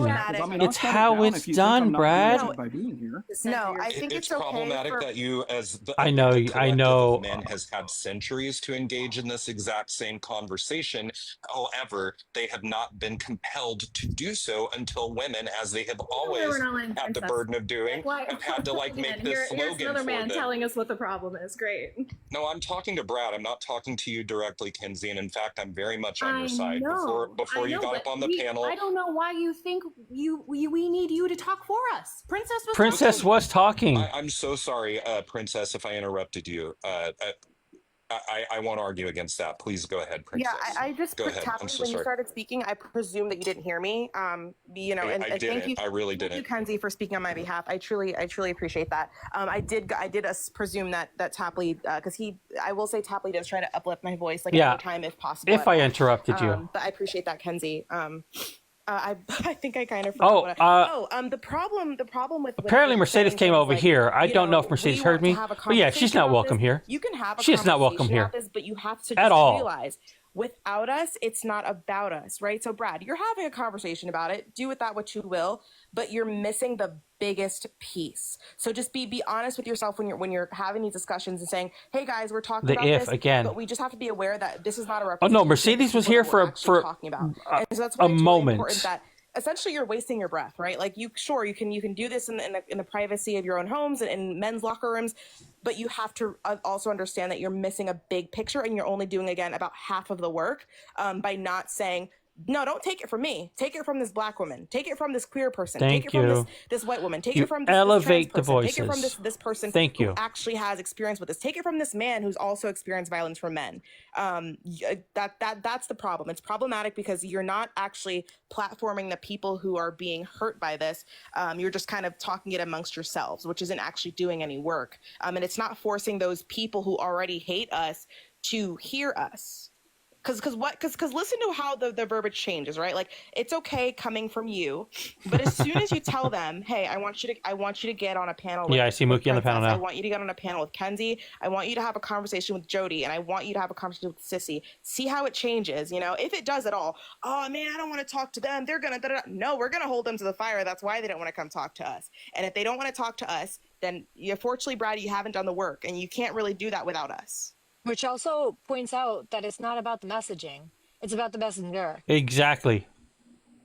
I love that, Emma. Thank you, Emma. Skewed because I actually just you guys have blocked and muted me. And the question I asked you, Brad, was how have you deconstructed from your internalized misogyny? That's all I asked in the comments. I'm I don't really understand. I didn't block and mute I guess I have really, I mean everybody else has too, but I just directly am seeing the effects of it. And I just, once again, I'm so sorry if I'm coming off in a tough tone or something, but like I'm not here to like, not be productive. Like that I would hurts like to my have a heart. productive That conversation, hurts but my heart that you're Allison just has to indefensible. apologize for her tone.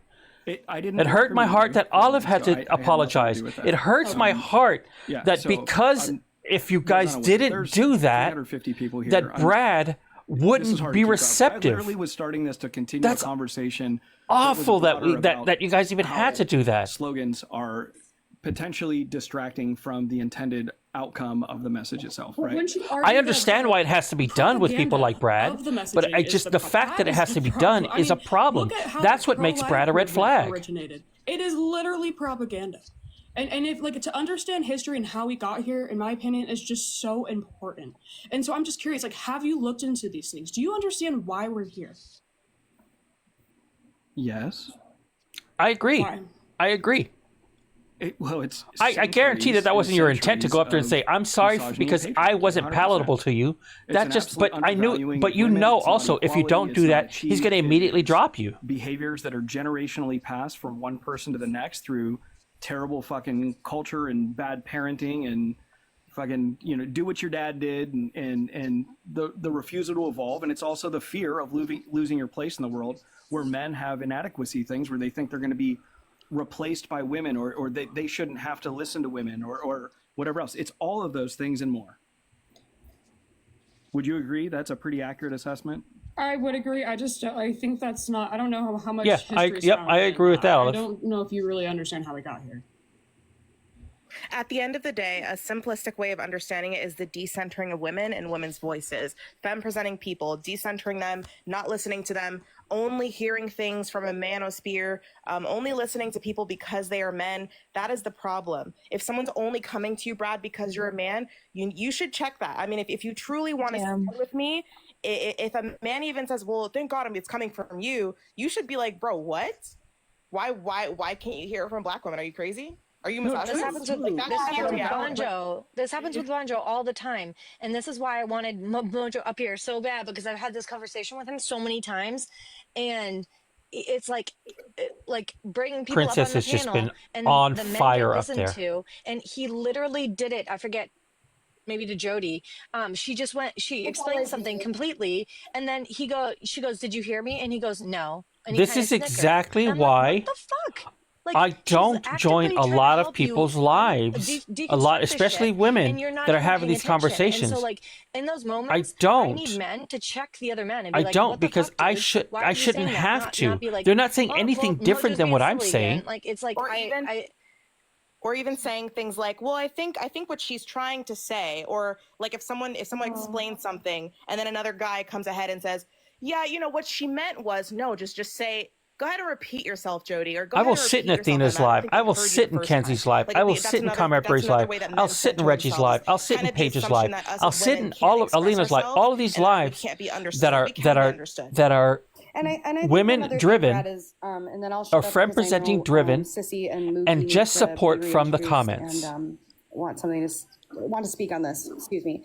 I'm sorry. I'm brain fatigued at this point. We've talked about this for so long, but I do think that it's unfortunate that like the situation of like Allison or Olive today The kind of issue, D. Grants, is not that it doesn't accomplish anything. It just doesn't accomplish we were trying to express from the jump. It doesn't from the beginning of the accomplish day, how enough how in the way that, again, because it's not adversely palatable to men, when it not doesn't only we accomplish try it. to explain to, hey, this is the And that's meaning the problem, is behind that it, but we're men are so used to being coddled. And oh my gosh, no, we can't hear women say that about me. It's center. The men It's just, are being it's centered. just, We're trying that's to the figure out problem. how The we can problem cater isn't to that the it men. isn't. The And problem so that's isn't why here. we're What did you getting say the response exactly? from a lot of people who, quite frankly, don't ever That they interact accomplish with much you, in Brad. opinions. The only people that have been giving a lot of grace are Opining the and people pointing that have been fingers. in our community Yeah, for fingers a need to be long pointed time for good sometimes. reason. Fingers But, need to be pointed sometimes. we shouldn't be, And the fingers should be pointed holding Allison directly and to Olive, men. For example, to Men, the and I fire include because myself they've in come that into something when they I don't say know that, who you because are. it They is don't know all you, Brad. men. And all they're hearing is pushback against the women on the panel when we're trying to say, look, this is a real issue. Nope literally came up here earlier and was crying. Oh, my online pleasure, because Bree. She's trying to express the real emotion and impact and the reasoning behind this messaging. And still we went on for hours after she left about how the messaging doesn't work. Some people weren't listening, as Emma pointed out, when I was trying to explain things to them. People have actively run lives that are in direct contrast and mockery to the messaging itself. Yep. I mean, this is liberal. This is not productive. That's not productive. Not this live. This live is productive. But we haven't even spent any time. We have only talked about the messaging. We have spent no time talking about solutions, talking about how we got here, talking about the real issue. And that is a problem. That is the biggest problem here. But also, it's like a joke. It's like we all go on Mojo's, and he has a background of it's all women until it's no women. I brought it up to be fucking funny, and it's not funny to me. Like, that's not funny when women are like actively like dying. People are actively unaliving. Can I have a minute again? I'll be pretty quick, just like last time, and I'd rather give up my space to another woman or to Bonjo or somebody else. I won't stay up long. The thing that I didn't really get to touch on whenever I was up the first time is sort of the incel aspect of this, right? The fact that we might alienate certain young men. Okay. And I've heard that. I don't think Brad has been listening. I think he's just sitting there. He's probably kicked a couple of puppies. Or my response to the thesis, I guess, if the thesis is like, ladies, I agree with your goals. And I agree with what you need, but the slogan itself is counterproductive. Why are we getting back to the slogan? Specifically because of incel type men or men who Why are are we going back to being radicalized. My response to that is, and I said this in the comments earlier, if a slogan about women's safety radicalizes a man into hating women, like full on, he was already radicalizing, okay? He just did not have an excuse to like boldly proclaim it at that point, okay? Exactly. This is basically like, it's hostage negotiation, essentially, what's happening here, like on your end of the, or like on truly all men. The argument, okay? It is truly all men. And women should not have to because negotiate with radicalization. All men have the capacity for you to say of that harm. This slogan might radicalize incels. It is like saying that Black Lives Matter makes racists even angrier, and therefore it shouldn't be said, okay? And you even, Brad, kind of modified, you tried to modify Black Lives Matter a little while ago. Well, movements they don't occur, they don't exist to soothe your feelings, okay? Or the feelings of people who are unaffected. They truly exist, and people have been trying to drill women have been trying to drill this entire panel. They exist to interrupt the comfort. I'm not offended at all by the messaging. That you kind of have the privilege as being a part of the patriarchy to exist under. And also, Black Lives Matter, I don't. The two part at the very end, like you pitched, that is a powerful message because Kristen was in there earlier, I believe. It is asking for recognition. It is Kristen was in there earlier, so. Okay? Like you want to add a 2 to the end of that, but Thickles was on the panel earlier as well. Than asking for a hug while somebody has their boot on your neck, in my opinion. All right, and it's the same damn thing with with all men until it's. Well, the boot needs to be lined with fur for men to understand it. The boot needs to be lined, either with some soft, comfortable sole. It is literally a distress signal. That is the entire point. It's so effective in very few words. It names a pattern and it forces accountability from everybody, from all men. Okay. And like you cannot ask these ladies, you can't continue to ask these ladies to respond to centuries of this shit with a please and thank you, okay? Like, and this incel pipeline, I'm so sick of this. Like that pipeline is not activated by women. They're not responsible for it. Somebody else said this when they were up here. I forgot who it was. It's activated by entitlement. These kids, they're not made into dangerous men because of feminism and because of good feminism slogans. They're made because they are promised things that they're not actually entitled to. They're promised that they will get attention from women, that they'll get their sex, that they'll get subservience, obedience from them, and then they resent them because they've been trained to think that they're entitled to it, but they're not going to fucking get it. Because they don't deserve it. Men in time. Some people think 2 minutes is long. Some people think 1 minute is short. Or like the development of their masculinity is so unstable from the jump that this phrase that we've been spending hours talking about sends them into a spiral, or sends you into a spiral, I should say, like people basically on the opposition, then, congrats. You're up here proving why women do not trust any of us, aka men, to begin with. This is a weapon, this slogan. It is a fire alarm. This is women saying the house is already burning. And you guys want to spend days. Oh, you tried, days Lilith? being mad You tried to get on the panel? Pulled the lever, okay?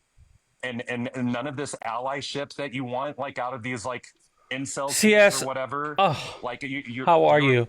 I'm sorry, advocating for CS. them like I they're understand. delicate flowers, I okay? understand that And you plenty were of ladies have talking told you about the repeatedly people since I've that been listening you support and the that they men are who good men, actually worth but they were keeping also. here, I'm sorry. Every man up there, they're every not man up afraid of there being lumped was also into being this- part of into the this problem. slogan. They Every man up understand there, that this even is not, I understand it. I do. Brad, I Mojo, understand that this is not while you were about up there, who else my was up there? individual gift. This is about my systemic proximity Bon to were also danger, not, and it's not aka intentional that they men. were, but And they were again, also they were as a gay dude, exhibiting I had to why grow it is up all men. choosing between They being were, palatable and you were, and the fact that you were like defending him being hurt my palatable heart and because you versus had being to say, honest. guys, please And don't go. watched women my I whole life wish do that the you didn't have exact to do same that. thing, I wish okay? that I've been women told it. didn't have to Women do around that. me have been told it, tone it down, or you're going to lose them. I wish that women didn't have to do that because it sucked. And I know you were doing that because I know the intentions I'm behind it. who I am, and But I don't inherently feel in danger day to day because I control my own life. I'm almost 40. You know what I say to that now? Just like other women have on the panel today, then lose them. If you have to make yourself smaller, if you have to diminish yourself, if you have to be a little bit more quiet just to get a man's ear, they're not fucking worth speaking to in the first place. Okay, women. That's it. I'm gonna win. And look, like I said, I understand. I completely support the fact. Hold on, I'm gonna have to mute them for a second. So, but Tapley, did you want to stay up here or did you want to? So, I completely understand why you did that because, yeah, I get it. Those men were definitely. I get why you would if they were helping you. I completely understand that, but that doesn't make them any less a problem in this conversation. It doesn't make them any less a problem because they were a problem in this conversation. I don't know them outside of that, but Mojo, he exhibited way too many red flags. Brad, way too many red flags during this conversation where it's an important conversation that is being had. Bond, not as many, but he was also exhibiting when he was questioned directly. He was a little bit offensive, but he was also exhibiting that. I get it, especially if they helped you. I would understand if somebody I helped was there, expressing it. But yeah, Mookie is up. Okay, yeah, I want to hear what Mookie has to say. Like the tone or like the wording. It just hurt my heart. It just hurt my heart to see that you had to repeatedly do that. That someone can say to me like transphobia is wrong. There's no way that can be said to me that I wouldn't agree with that, right? When we talk about Black Lives Matter or whatever, which has been brought up a lot, and I don't know how I feel about that, but when we talk about like the slogan of Black Lives Matter and people men, can care, DeGrants. It's all men till it's no men. Sure. Still feels like coddly to me. It's all men, period. This is my stance. And right? Brett's dependence clause. That's right. Very. Tapley described it as I support that. Sounding the alarm and like it is also just a statement of fact. Black Lives Matter is also just a statement of fact. It does not need to be qualified. All men benefit from the patriarchy. All men perpetuate the patriarchy is a simple statement of fact. Agreed. Period. If this is something that you disagree with, it's not about the way it's being said to you. It's because you fundamentally disagree. And this is the first step of like all the other stuff. Like people have been talking about how we keep getting stuck on the messaging. And it's like, right, because this is the foundation of the issue. And if we can't get on the same page about what the crux of the issue is, we're not going to go anywhere. So if I have to, from the very beginning, hold your hand and coddle you and like give you cookies and lollipops for you to just be able to admit that Black Lives Matter, and like you're sitting here trying to rebut that, I don't know where we're gonna go. And like to the host, this is my first experience with you, but like if you're saying, I've heard you say tons of times, I don't have a problem with that. I understand it. Like I'm not the person who has pushback on it. So then ensure that you're giving men pushback on like Cookies and their lollipops. discomfort around that. It's not like counterproductive. It's not bad messaging. It's not like harmful to like the movement. No, if you're uncomfortable with this mere statement of fact, what that means is you have some very fundamental deconstructing to do. And it's not my job to make that easier for you. It is your job to lean into that discomfort. CS, I have a question for you, CS. Okay, and okay, yeah, sorry, Brad. I just have a question for CS. If this was your first experience with them,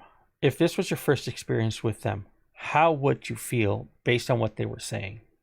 How would you feel? This is my first experience. This is my second experience with Mojo. He's had bad takes prior to this, but as far as I've seen, he's had a bad take prior to this. How would you look at them? How would you look at them? Just as far as it is about the messaging, and I guess this is the big thing, is their take on the messaging, and they want to change it up.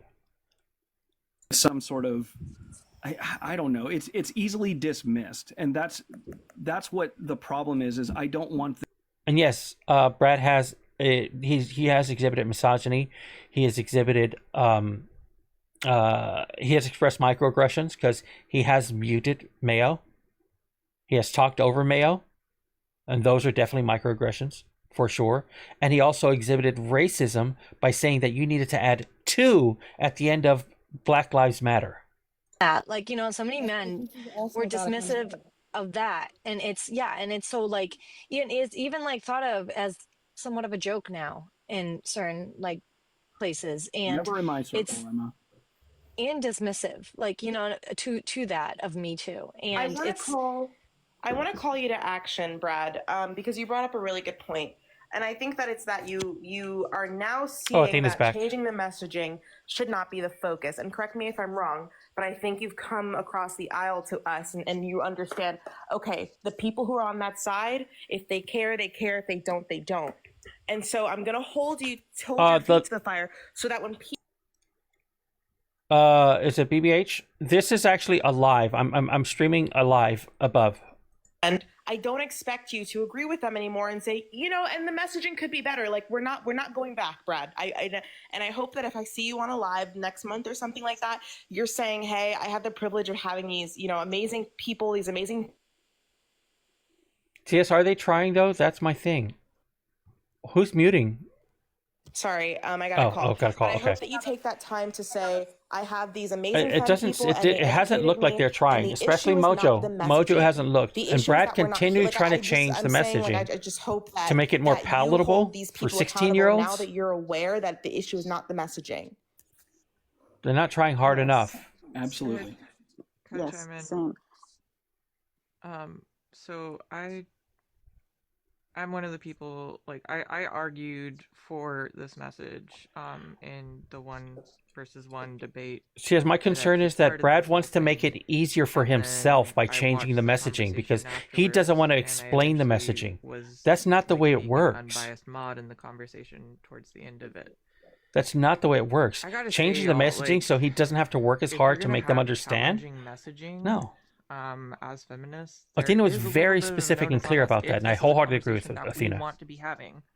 If we want this messaging that is challenging to start conversations with people who need to like be challenged, some of us, I'm not saying all of us, but like some of us do have to be able to approach these conversations without assuming the positions and the behaviors of the people that we're talking to. And in like all of these interactions with all of these men, I see that happening constantly. I'm not trying to come to the men's defense right now. Like, I do believe all men, 100%. I think that they all have varying levels of complicity.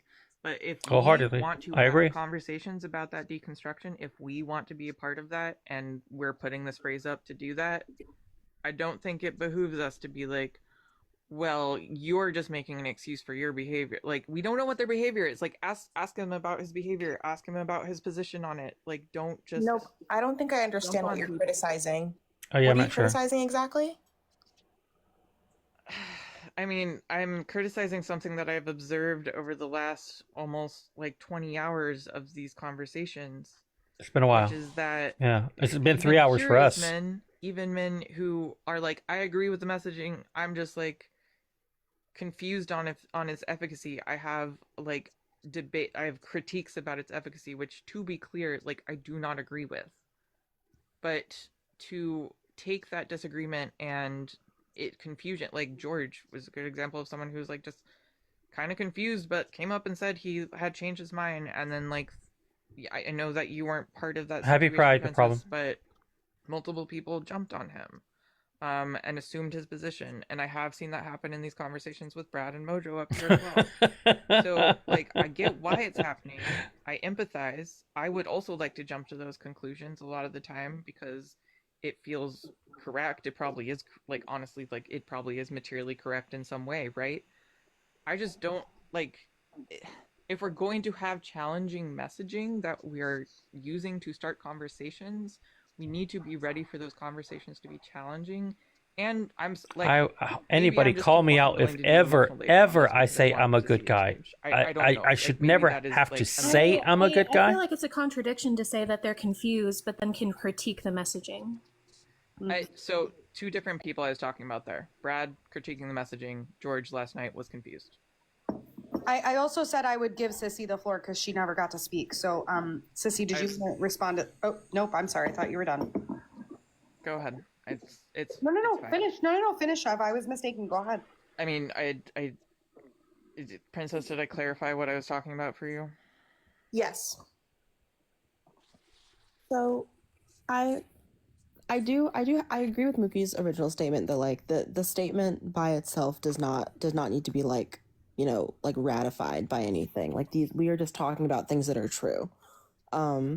And for the issue that happened to George, I would need to see it, how it played out in real time to understand what the critique is exactly. Yeah, George must have been way before we were watching. Observation that we're talking about of, well, we have, you know, complicated, so to speak, messaging and then we're being like in some ways like too harsh on people when we explain it to them. I don't think that that's a fair observation personally. I will say, like, I agree with you, Sissy, and I don't agree with Nope like at all on this stance. No shade. I didn't know where Nope was coming from. I did I'm not observe, sure. like some like aggression and hostility. I don't even like saying that, but like just a little bit of kind of. So like, George was last night. Okay. Assuming you, and it was like assumptions, but those people addressed it and they apologized. I believe. Nope. I'm not George, so I don't know if he accepted the apology, but as far as I understood, like he was apologizing because I had to step in. I had to step in and like be like, all of you, I agree with you, but fucking stop this. Wait, stop I had what? to like stop the entire conversation and explain what was happening. It didn't happen organically. Have you observed it happen today, and that's why you're bringing it up? Like, I'm just trying to understand where you're coming from. Yeah, I'm not sure. I have, and I think it's resolved more organically here, but it's been like, it still is counterproductive in my opinion. Can you give me an explicit example of us being counterproductive today? Well, I just don't want to because it's just going to start drama. Like, okay, no worries. The issue is who's making it counterproductive though? The Who? issue is that we say, and this is the part of the message that I agree with the most personally, is that it exists to help people, like to put people in a defensive position. So they have to interrogate that. So they have to sit through. It's important to know who she's referring to when she's saying it's being counterproductive. Today, talk so much about how it's important to sit in discomfort, how it's important to work through that discomfort. If we are acknowledging that this is a statement that is going to make people uncomfortable, like, can we just like not add to it by making a bunch of assumptions about their positions and their feelings based on their we're not doing that here, Alex Berry. Presentation in the moment? Can we ask them questions? Can Proselytize somewhere else instead of putting them into boxes the same way that they do to us? That's all I'm fucking asking. I mean, and again, personally, like I haven't seen these situations play out where I don't know if men are being put into boxes. They're just saying, "Hey, look at that man in the box." Men are already there. Men are already in the box. These spaces to start like berating their character. Men are already in the box. The fact of the matter is that when there are people who are male presenting in this society, they are benefiting from patriarchy. And to state that, no matter how someone presents behaviorally coming into this conversation, is not an attack on them. These are just statements of fact. So I'm not aware of the situations that you're talking about, but I don't think that anybody is advocating for like jumping down people's throats. But it Someone is said putting more obligations on Black women, and I fully agree with that.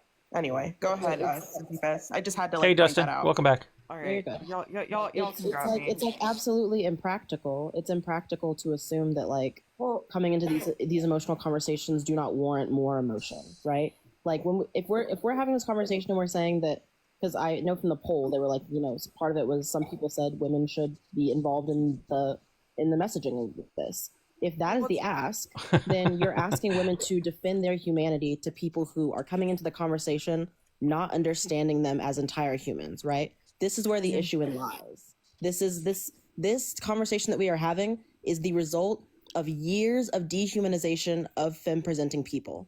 So if you are going to ask me to sit in a conversation and defend my humanity to somebody, and which I'm not even sure that should be the conversation, but if that is the ask, then you cannot ask me to do it in a way that is only palatable to you and removes everything that I understand about myself. I don't know if they're ready. I don't know if Brad's ready right? for a door So now. again, I'm not sure I about really don't know if the Brad is ready for a situations that door we're now. hypothetically talking about that have happened today, but I don't think that anybody is like jumping down people's throats without good reason. The patriarchy that we live in, the harm that we experience on a daily basis, is reason enough to be defensive. That is the whole point of this. Never in doubt. I want to Say be clear. no. Black women, we are constantly accused of being aggressive.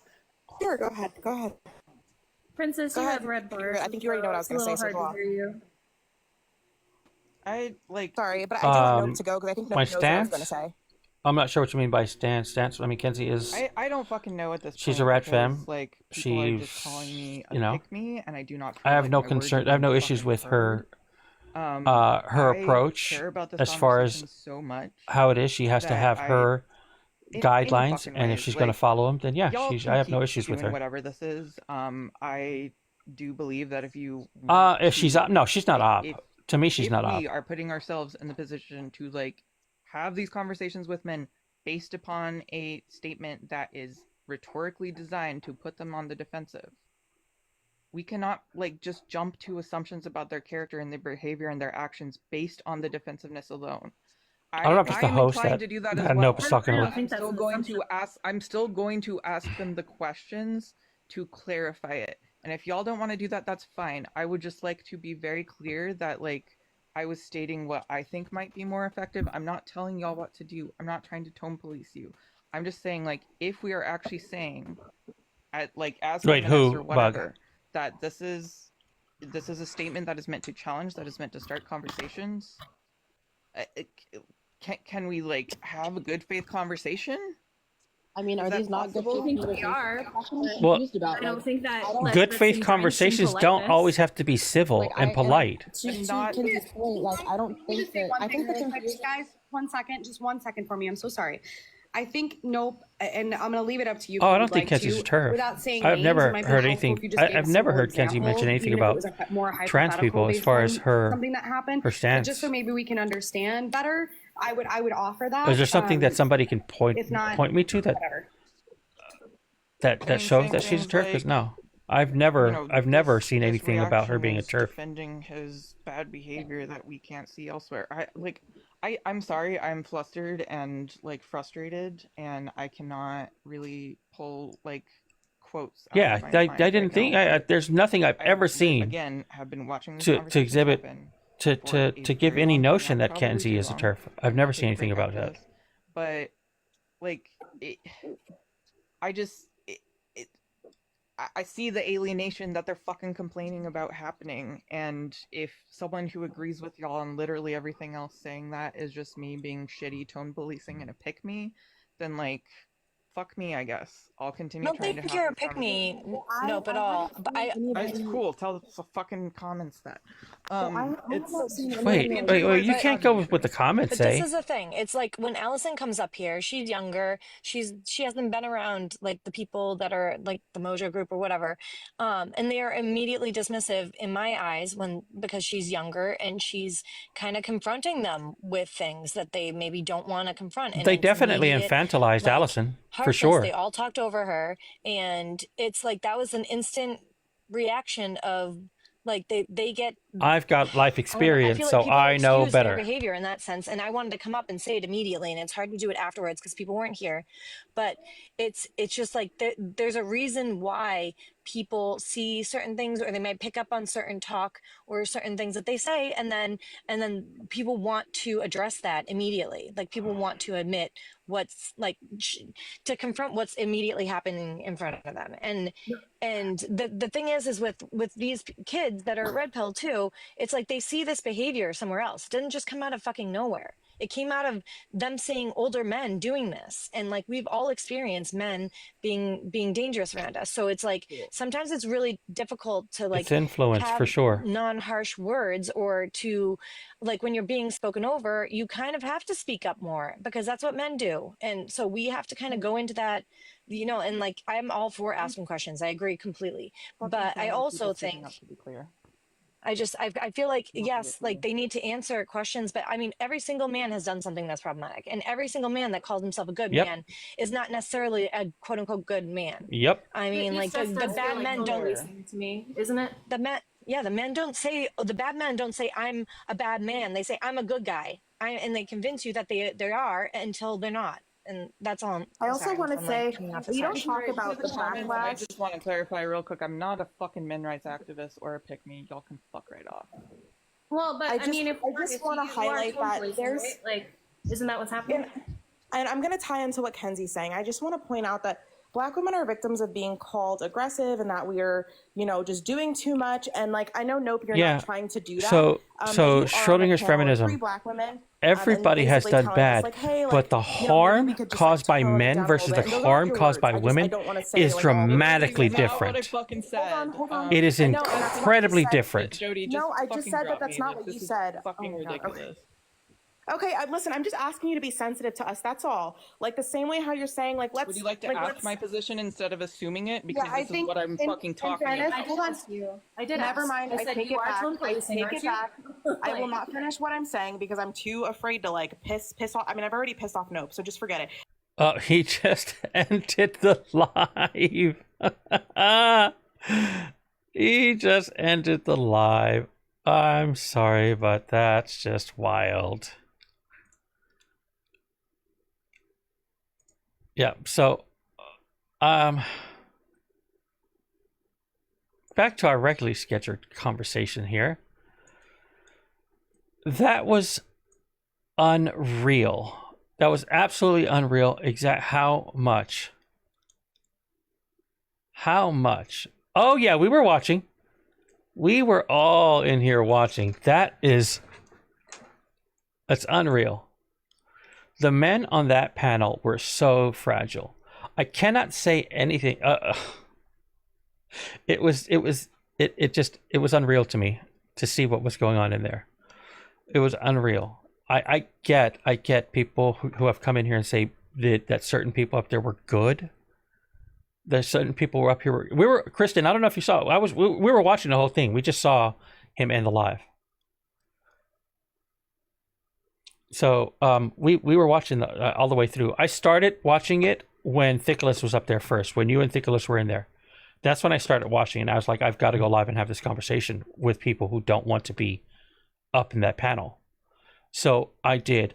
If somebody is friends, if somebody's mutuals with Princess Mayo, please send her the live. Please send Princess Mayo the live, because I'm sorry, Princess Mayo was on fire up there. Princess Mayo was absolutely on fire up there. I sent her a message on one of her comments, because hashtag no DMs. But so I commented on one of her videos as soon as that was done to please come in here, because Princess Mayo deserves, credit for the amount of emotional labor that she put in there. Kenzie, you didn't have an opportunity to do as much as far as the emotional labor, but Princess Mayo was definitely. You didn't have the opportunity to do that much. So, but Schrodinger, just to finish what I was saying earlier, to say all women have done problems, I get that. I get what you're saying there, but that doesn't mean there's a complete difference as far as the harm caused by what women do versus the harm that men do. There's a complete, I mean, it's night and day when it comes to that. So using all women, all women have done wrong or have done that is, it's not equal. It's not equal. So to state that is just wild. I can't agree with that. Yeah, I don't know if you see it. That's not true. That's not true, Schrodinger. Where are you getting the fact that that women do most emotional psychological harm? It is very hard to understand. It is very hard to understand because it's not a true statement. And even if men cause the most psychological harm to themselves, men do.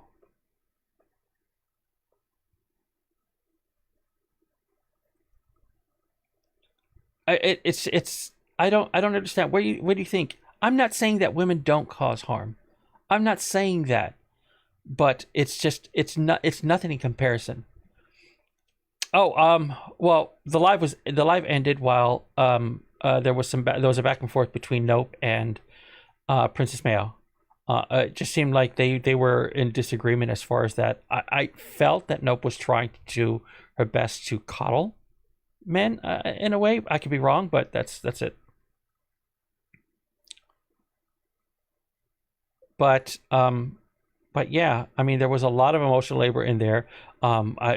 There are people that have come in here that were up there that unfortunately they felt like they needed to apologize to the men up there for making them feel a certain way. Kylie MBW says, don't forget to mention Brad muting women. Brad muting, thank you very much, Kylie. Brad muting Princess Mayo was just, yeah, that was horrible. That was horrible. Brad's talking over Princess Mayo was horrible. We got all that. Yeah, we got all that. And it was just, yeah. I guess some people who they say they know Brad and Mojo and was it Leftist Loudmouth, I think was in there as well. I don't understand what they, I guess they say they know him better, but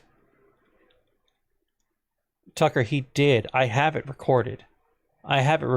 He muted Princess Mayo.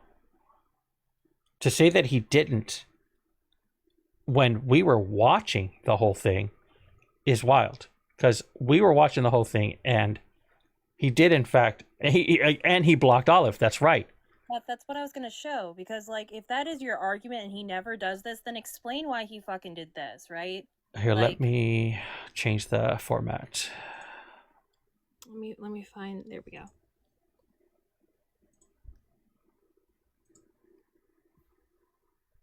Like, he blocked me because I was defending Allison because he was trying to minimize her age. He dropped me and he blocked me. And then I had to message Jody and be like, hey, not cool that I got fucking muted when he's trying to talk about deconstructing other things individually. But I think the biggest problem that we have here is the fact that they brought up fucking Mercedes. When they brought up Mercedes, that was oof. And people were saying, I don't know why, I'm not sure. They may not know who Mercedes is, but they have to be looking at the comments. Oh my gosh, please come up, Princess Mayo, because I swear everybody in here was just loving you. Princess Mayo, please, please, please. You're welcome to come up, but if you don't, I completely understand. All right, let me fix the format on there. So, Princess Mayo, you were amazing up there. Okay, there we go. We got you now. Thank you. You were amazing up there. We were watching from probably, well, we had been watching before you got up there, but since you got up there, I immediately went and after about 5 minutes of chatting with you, we had to give all your flowers up there. So, guys, remember with any gift that you give either myself or anybody on the panel, once you hit 100 points, you guys can do a text to speech. Just put a / before, and you can write in the comments. So like this, for example. Thank you so much.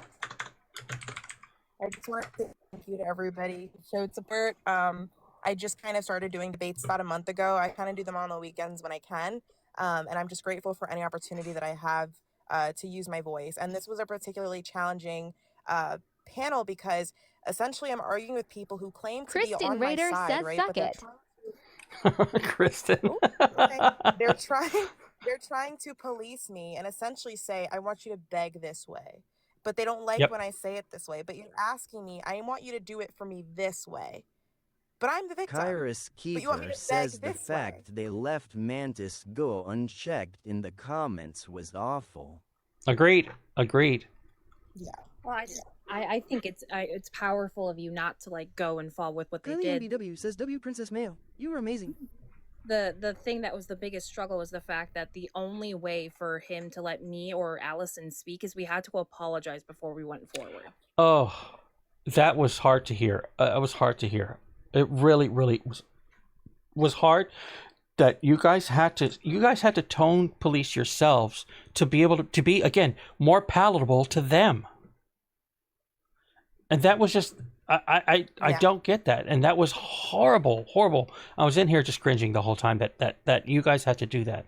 I understand why you did, and I would never put it on. I would never put it on somebody who did that while they're up there. I would never do that because you understand that that's the only way these people are going to listen. But then when you get up there and say, "Do you realize that this is what I had to do for you to listen?" and they say, "I don't get it. I don't get it. I don't know what you mean." I don't get it, because that's what it was. They just couldn't understand, they couldn't grasp the concept that it shouldn't just be the fact that, because he was all on about how, well, you know, for the past 20 or 15 hours, all we kept hearing was that men should this, men should that. And the problem is that he's focused on that and not understanding why people have to say that. It shouldn't have to come to the point where men should be the ones to say the message. Why didn't they hear the women from the get-go? Because they didn't coddle him. That's why. That's the problem, is they weren't coddled enough, and they need to be more coddled. I mean, that again, and Princess, you can either agree or disagree. Do you think that the background that Jody had, the good men hold all men accountable, is like negative? I honestly didn't even peep it, but yeah, no, that's exactly fighting against what we were saying, and that's what I was trying to harp on the whole time, is that if it needs to come from you, you're not helping the issue. And I would like to believe that towards the end of it, Brad like understood that. Like, if somebody's not willing to hear it from me, then like we've already lost them, essentially. Yeah, I agree with that. Yeah, that's just when Thickles. Yeah, when you first joined the panel is when I started watching, and then I went live a little bit after Thickles left the panel. I don't know how long you were there prior to that, but. And I just want to say, like, I love that you pointed out that we had to do so much self-control, because in the beginning I was so hot and I had to really calm down about things that actually affect me so that I could get across to these people on this panel. And just like, as someone who constantly is having my emotions used against me, like, I went on a panel last night, I believe it was CT's panel, Mojo was on there, a couple people are on there.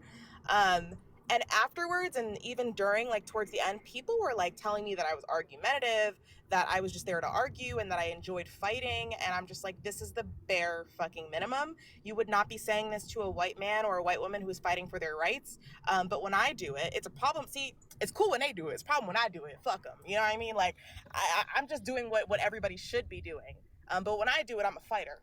Like, I'm a fighter, and that's very messed up, and it did hurt my feelings, because if you know me, I'm anything but violent. I'm like probably the most pacifist person like that you will ever meet, and I shouldn't even have to say that, but it genuinely hurt my feelings afterwards. And I never put the onus on the host to protect me.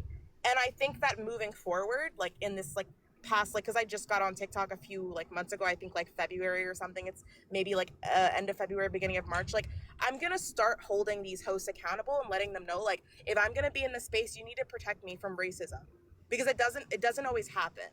Well, I'm gonna say it first. Welcome to heaven or hell, depending on which side of TikTok you are currently on. Right.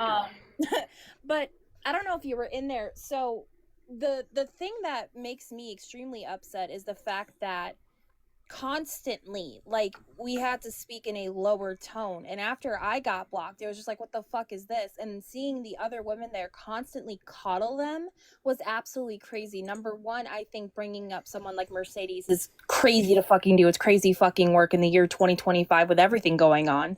And number two, none of those people know who Mercedes is, just by the way. That's okay. And like, if you're not understanding, well, why bring? Well, hold on. Hold on. First. I'll okay, finish. All right, go ahead.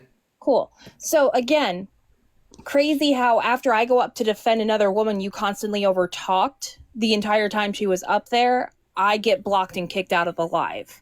Number two, bringing up someone like Mercedes with everything that's going on with Mercedes in general, they need to stop. Like the portrayer of someone who is actively saying, you know, I'm anti-red pill, but not wanting to deconstruct themselves, among other things, is crazy. And then the fact that I had to go up, Tucker, I'm not done yet, sir. I get you. Go ahead. Are you going to stop cutting me off then? I don't understand why you guys are so, okay. Like, you are really, really, really, really, really adversarial, right? I'm very adversary. Cool. I'm sorry this particular topic. I'm not really sure. Hold on, Tucker. Wait. Before you say anything, Tucker, if you're not adversarial about this topic, then you don't understand the topic. No. Okay. This is the thing. I just wanted to clarify. Well, clarify when Olive is done. How about we do that? How about we do that? We clarify when Olive is done. Cool. So again, right? And then me and Allison having to apologize just to be able to speak again to make Brad feel better in his fifis was crazy. And then the fact that they kept muting other people in the comments, mind you, that were disagreeing but wouldn't, you know, mute the people that were being actively gross in the comments is crazy.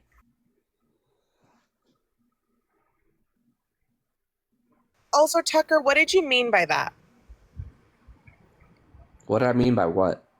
What you said earlier. You said you guys, and then you followed it up by saying we're just being so essentially disagreeable. Like, what do you mean? Like, we just want to be, like, you think, like, what do you mean by that? Okay, these are people that I am in lives with all of the time. I know who they are. We have been having this discussion for weeks. Nope was speaking to this. We've been talking about this for a very long time. On Jody's lives, through Emma's lives, through Mojo's lives, through Brad has just started having lives. CT, he's been starting to do lives. A lot of us started off on Mojo, and I understand people have problems with Mojo, and that's fine. What my thing was is that all I was trying to do was trying to temper people a little bit, because where this, like, Dan's, or not Dan, sorry, Dan is also in our group, within that group too. But I know that Brad tends to, he's incredibly intelligent, and he has a teenager.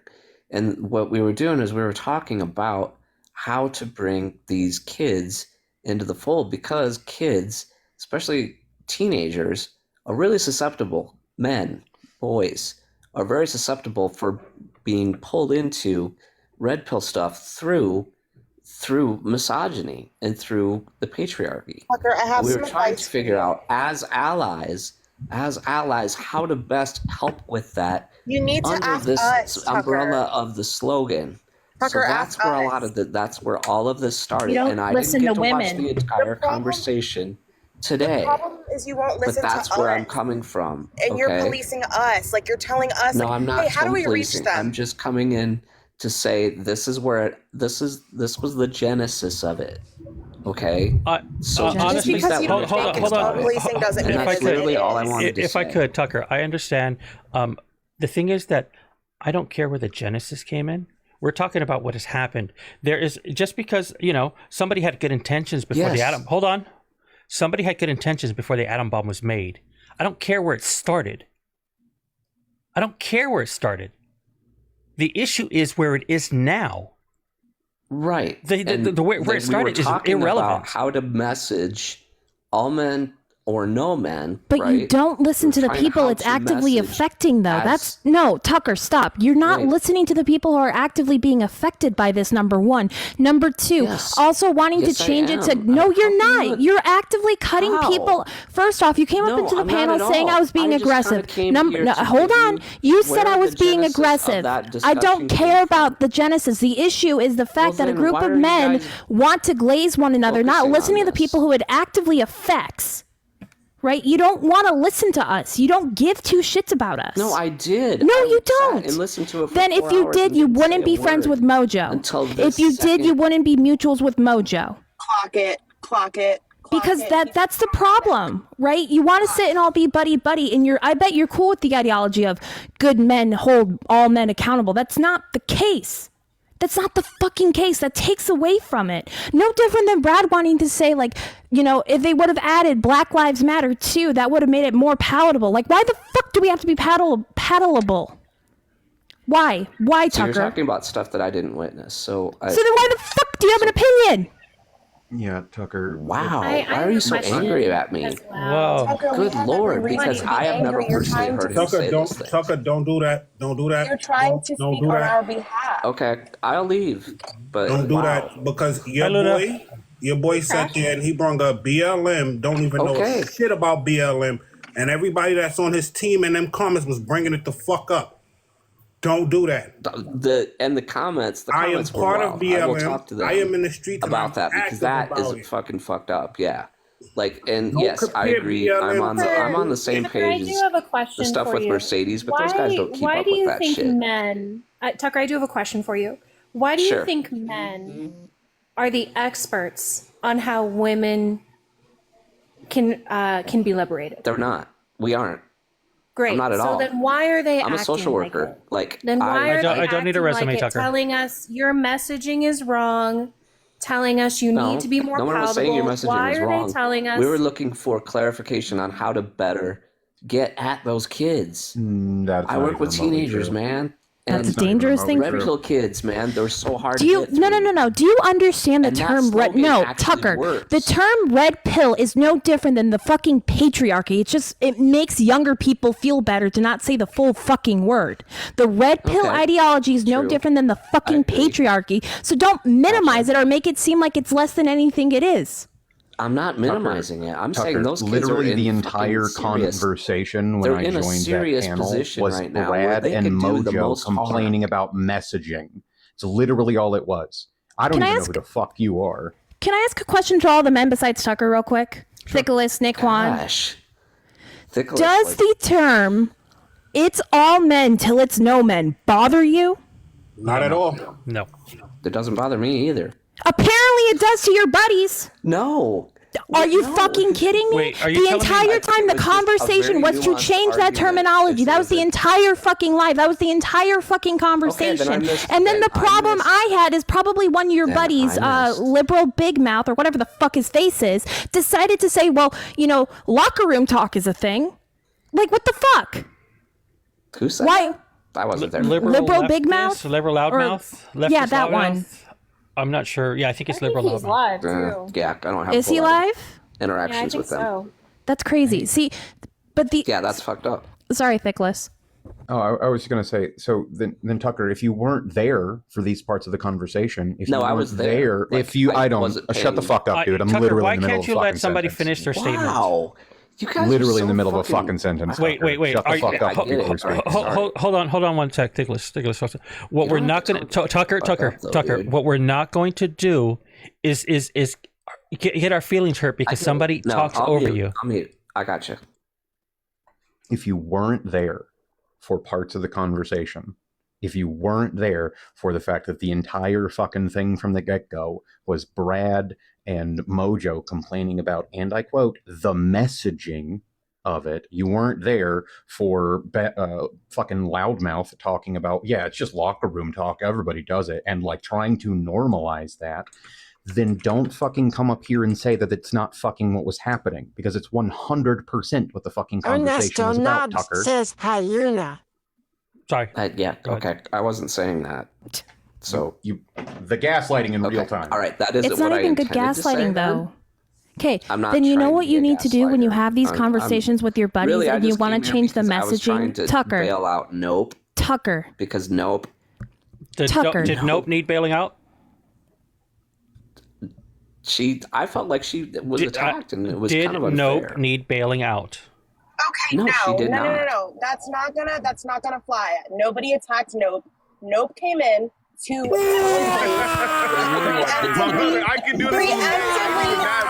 I'm barely getting. Hold on. Preemptively, Nope said not to tone police, and I'm not gonna lie. If you start your sentence with not to da-da-da, I'm like, come on.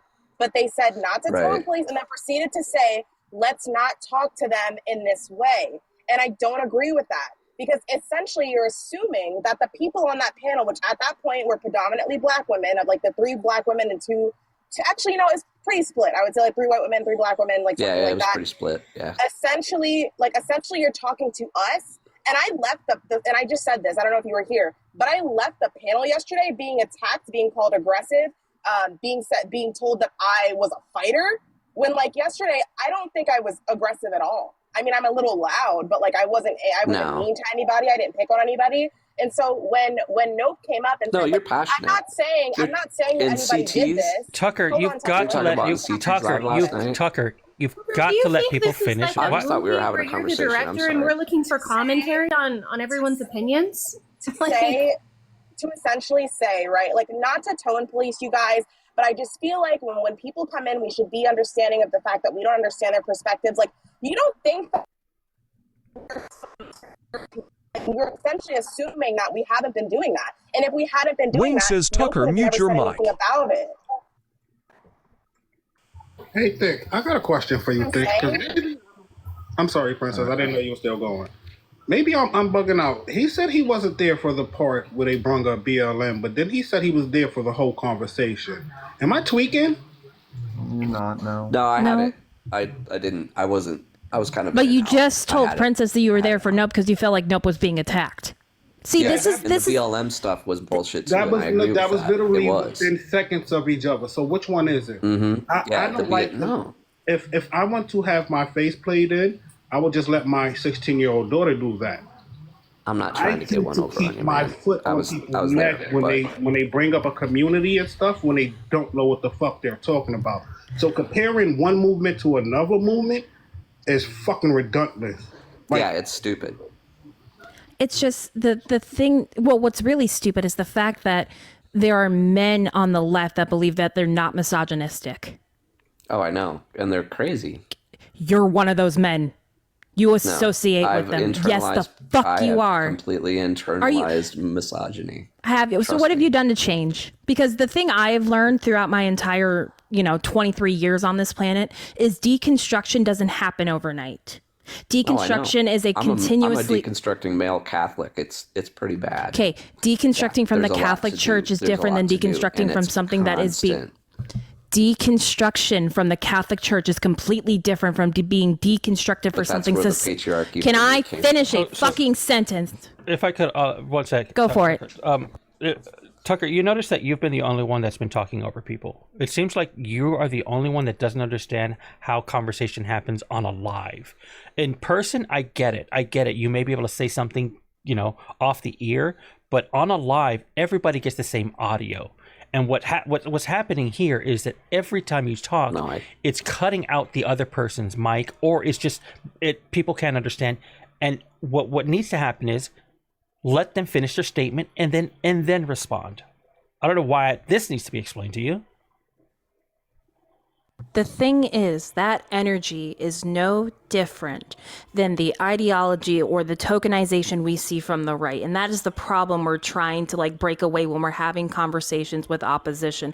No different than when we have a bunch of Republicans that want to come in and say, well, I'm not this way because of X. That doesn't change anything. That doesn't make things any better.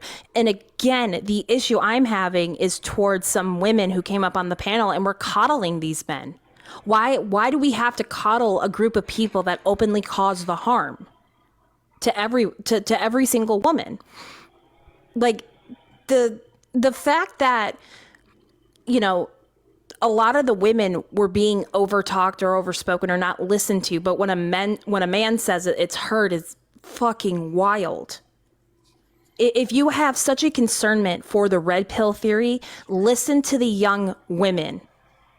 Listen to the younger generation. Because that's the active generation that is being red pilled. That's why you have people like Charlie Kirk and Andrew Tate. That's why. You don't listen. Hey, Tucker, let me ask you a question, Tucker, because y'all keep saying let's do it peaceful. Name one movement that actually did any good that was peaceful. Just one movement. Oh, I know. None of them. Yeah, I've taken ADAP training. I know. So we need to stop disabled person. We need to stop coddling these people. Yeah, I get you. Offense. We need to kick the shit the fuck down. Right. Fuck shaking it. Shaking it ain't doing nothing. Kick it down. All right, these are just people that I've spent many hours talking to. So this shit is pretty fucking surprising. It is. It doesn't matter whether or not you spend 5 minutes with them or you spend 5 years. My brother, I can do this all day. I ain't even mad, bro. I'm barely getting. If I've known you for 5 minutes or 5 fucking years, and at no point do I think, oh, well, he hasn't made or said any of these things during these 5 years, and then one day he fucking does, those 5 years it's moot. It doesn't matter. Agreed. Right? The entire fucking time, though, like, I was on that panel, and then I dropped for fucking Allison, who, for whatever reason, got fucking muted. The whole fucking thing was Brad and fucking Mojo essentially centering them fucking selves, as opposed to listening to the women on the fucking panel talk about how the real fucking issue is not your goddamn feelings when it comes to the fucking phrase "it's all men until it's no men." But Brad and fucking Mojo, well, I just don't think the messaging is good. I just don't think we're gonna. I don't think. Instead of going, okay, this isn't my phrase. This isn't my motto. This isn't my fucking thing to have a conversation with these men about. I can take the idea of this fucking statement and I can talk to men who have contentions with it. I don't have to fucking say X, Y, and Z, but every single fucking time that tried to get fucking drilled into their goddamn heads, it was always, well, I just think you're messaging. I think the message could be X, Y, and Z instead of this. No, dude. Yeah, it's not fucking yours. Okay, so Thickless, pretend I'm white because I'm black. Is it okay for me to critique Kanye West's messaging on Black Power? Because would that be okay, Thick? I mean, that one's complicated, but from a racial perspective, no. It wouldn't? No, it wouldn't? Oh, wait, I'm sorry. I'm sorry. Hold on. Blitler's message? Cringy. I'm sorry.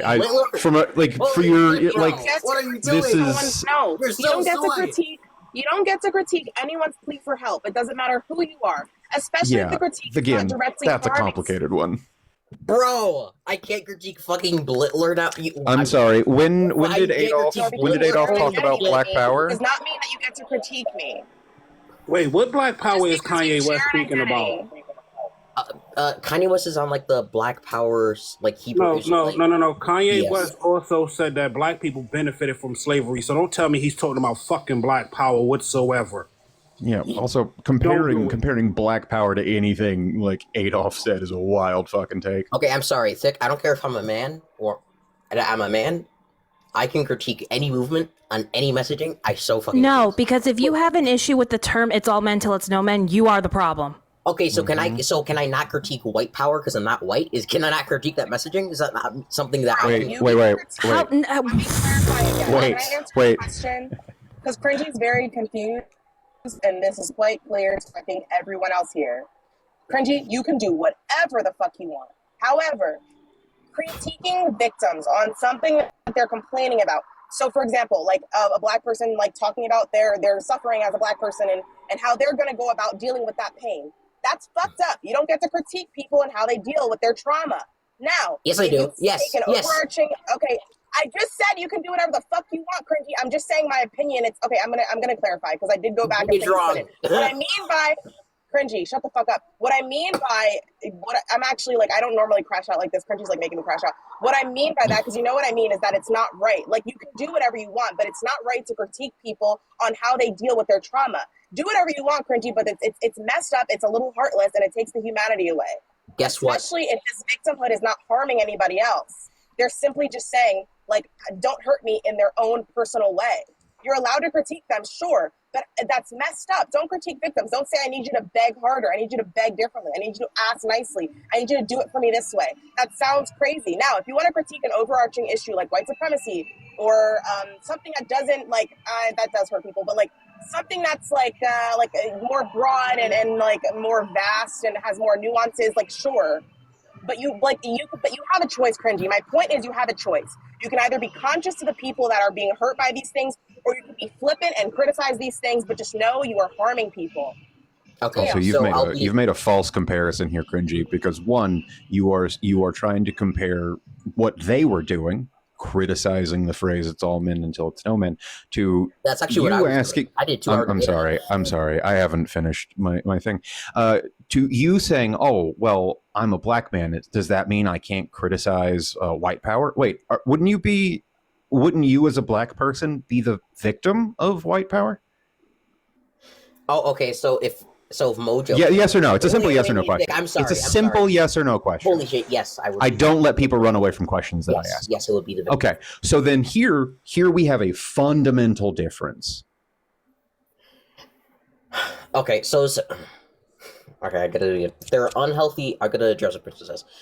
There are unhealthy ways in which victims can cope with certain harm done by systemic systems, and when people cope in bad ways, which lead them to absolutely subhumanly stupid positions, I'm going to call them stupid. That's fucking ridiculous. I'm going to tell them. No. You don't get to tell a victim how to fucking cope. You don't get to tell any victim how to fucking cope when it comes to something like this.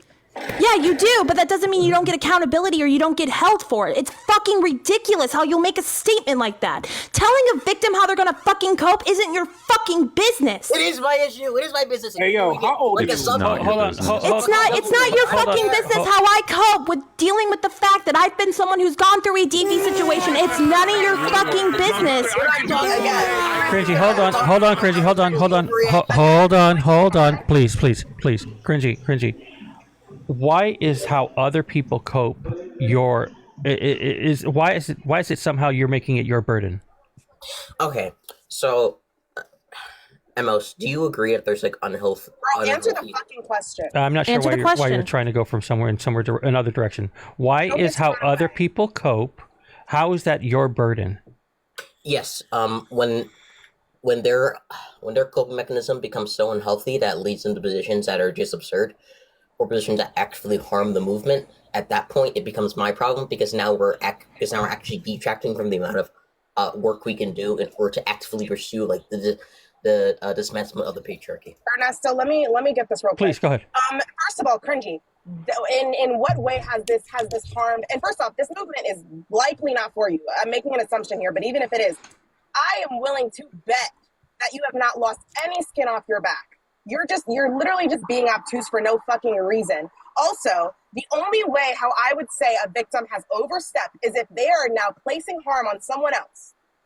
Now, you do not get to say you're working backwards, you're working against the movement. It's going to take a lot more than one victim getting a little delulu to fucking undo a whole fucking movement.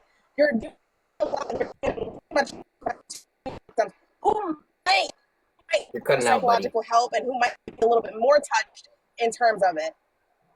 I'm not your buddy. No, I were y'all able to hear what I said? You're cutting out your you were cutting in and out a bit, but yeah. I mean, I grasp with what you were saying. I don't know why Cringy couldn't. Dondo, is that how we?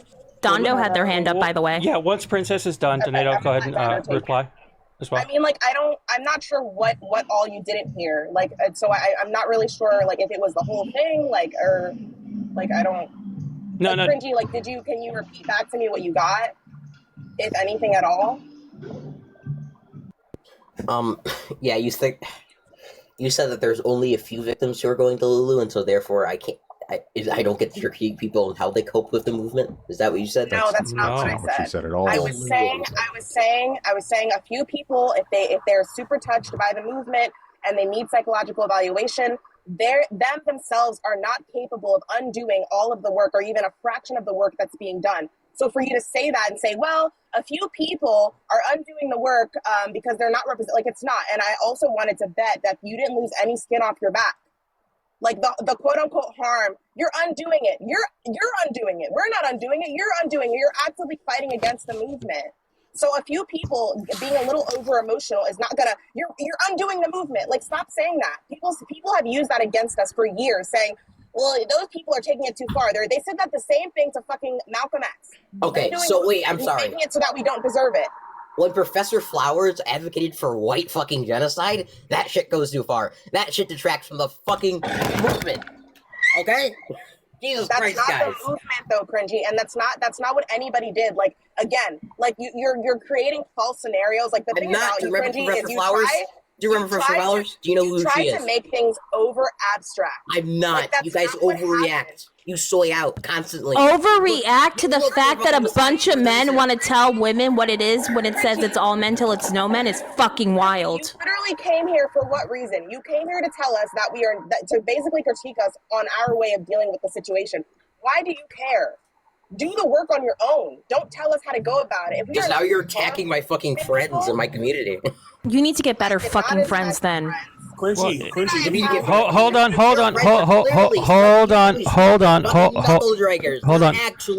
Cringy. I don't like to mute people, but I will if I have to. I did say Donato got a chance to speak after.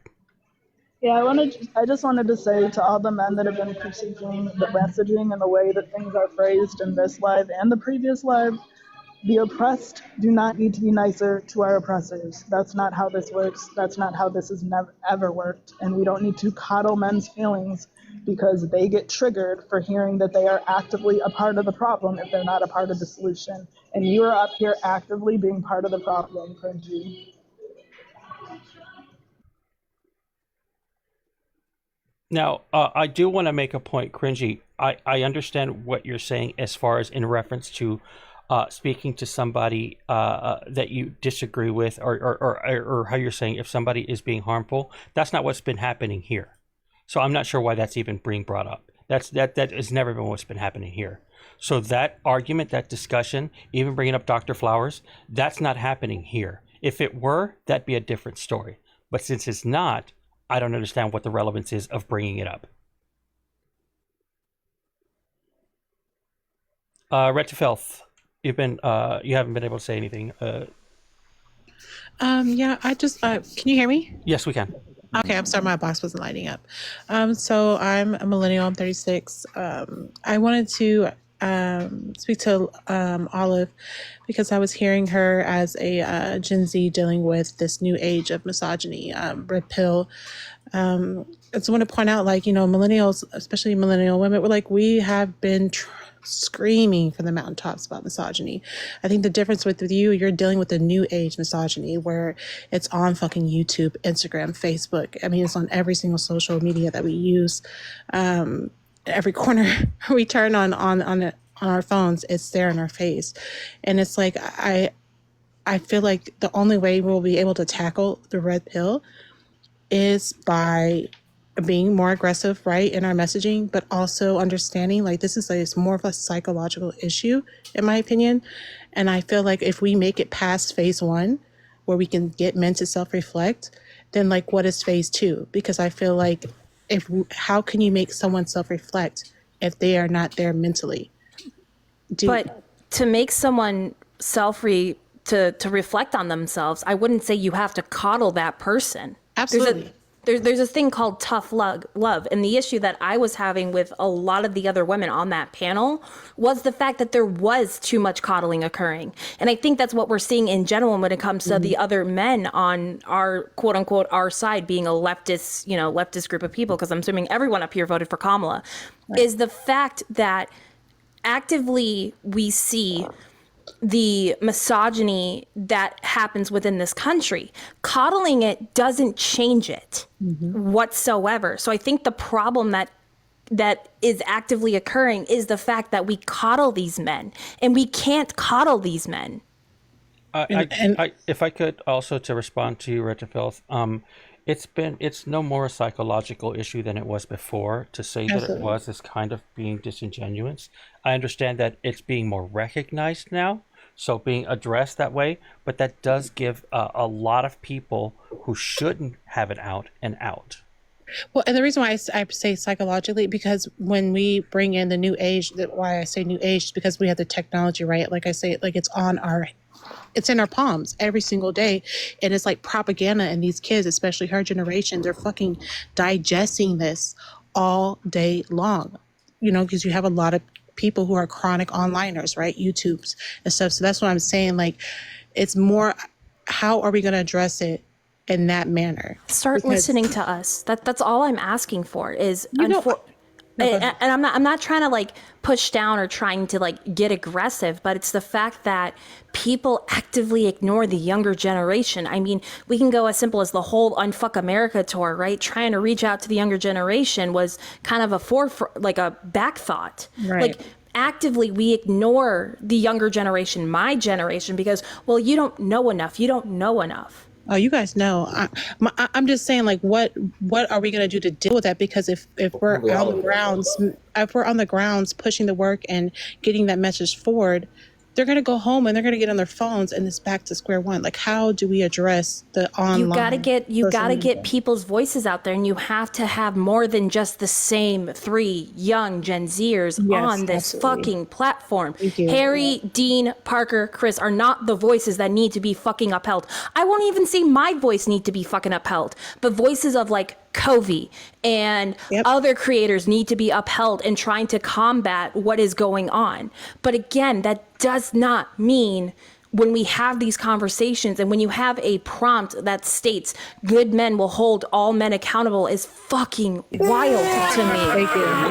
My brother, I can do this all day. I ain't even mad, bro. If I'm being totally honest, I think the reason why some of these things are able to be so pervasive is because we haven't been able to correctly identify who the how do I say, like who the, I don't want to say enemy is, but who the main attackers are. And every time we get close to separating ourselves from the quote unquote enemy, because for lack of a better term, we get completely misled and shifted to another direction.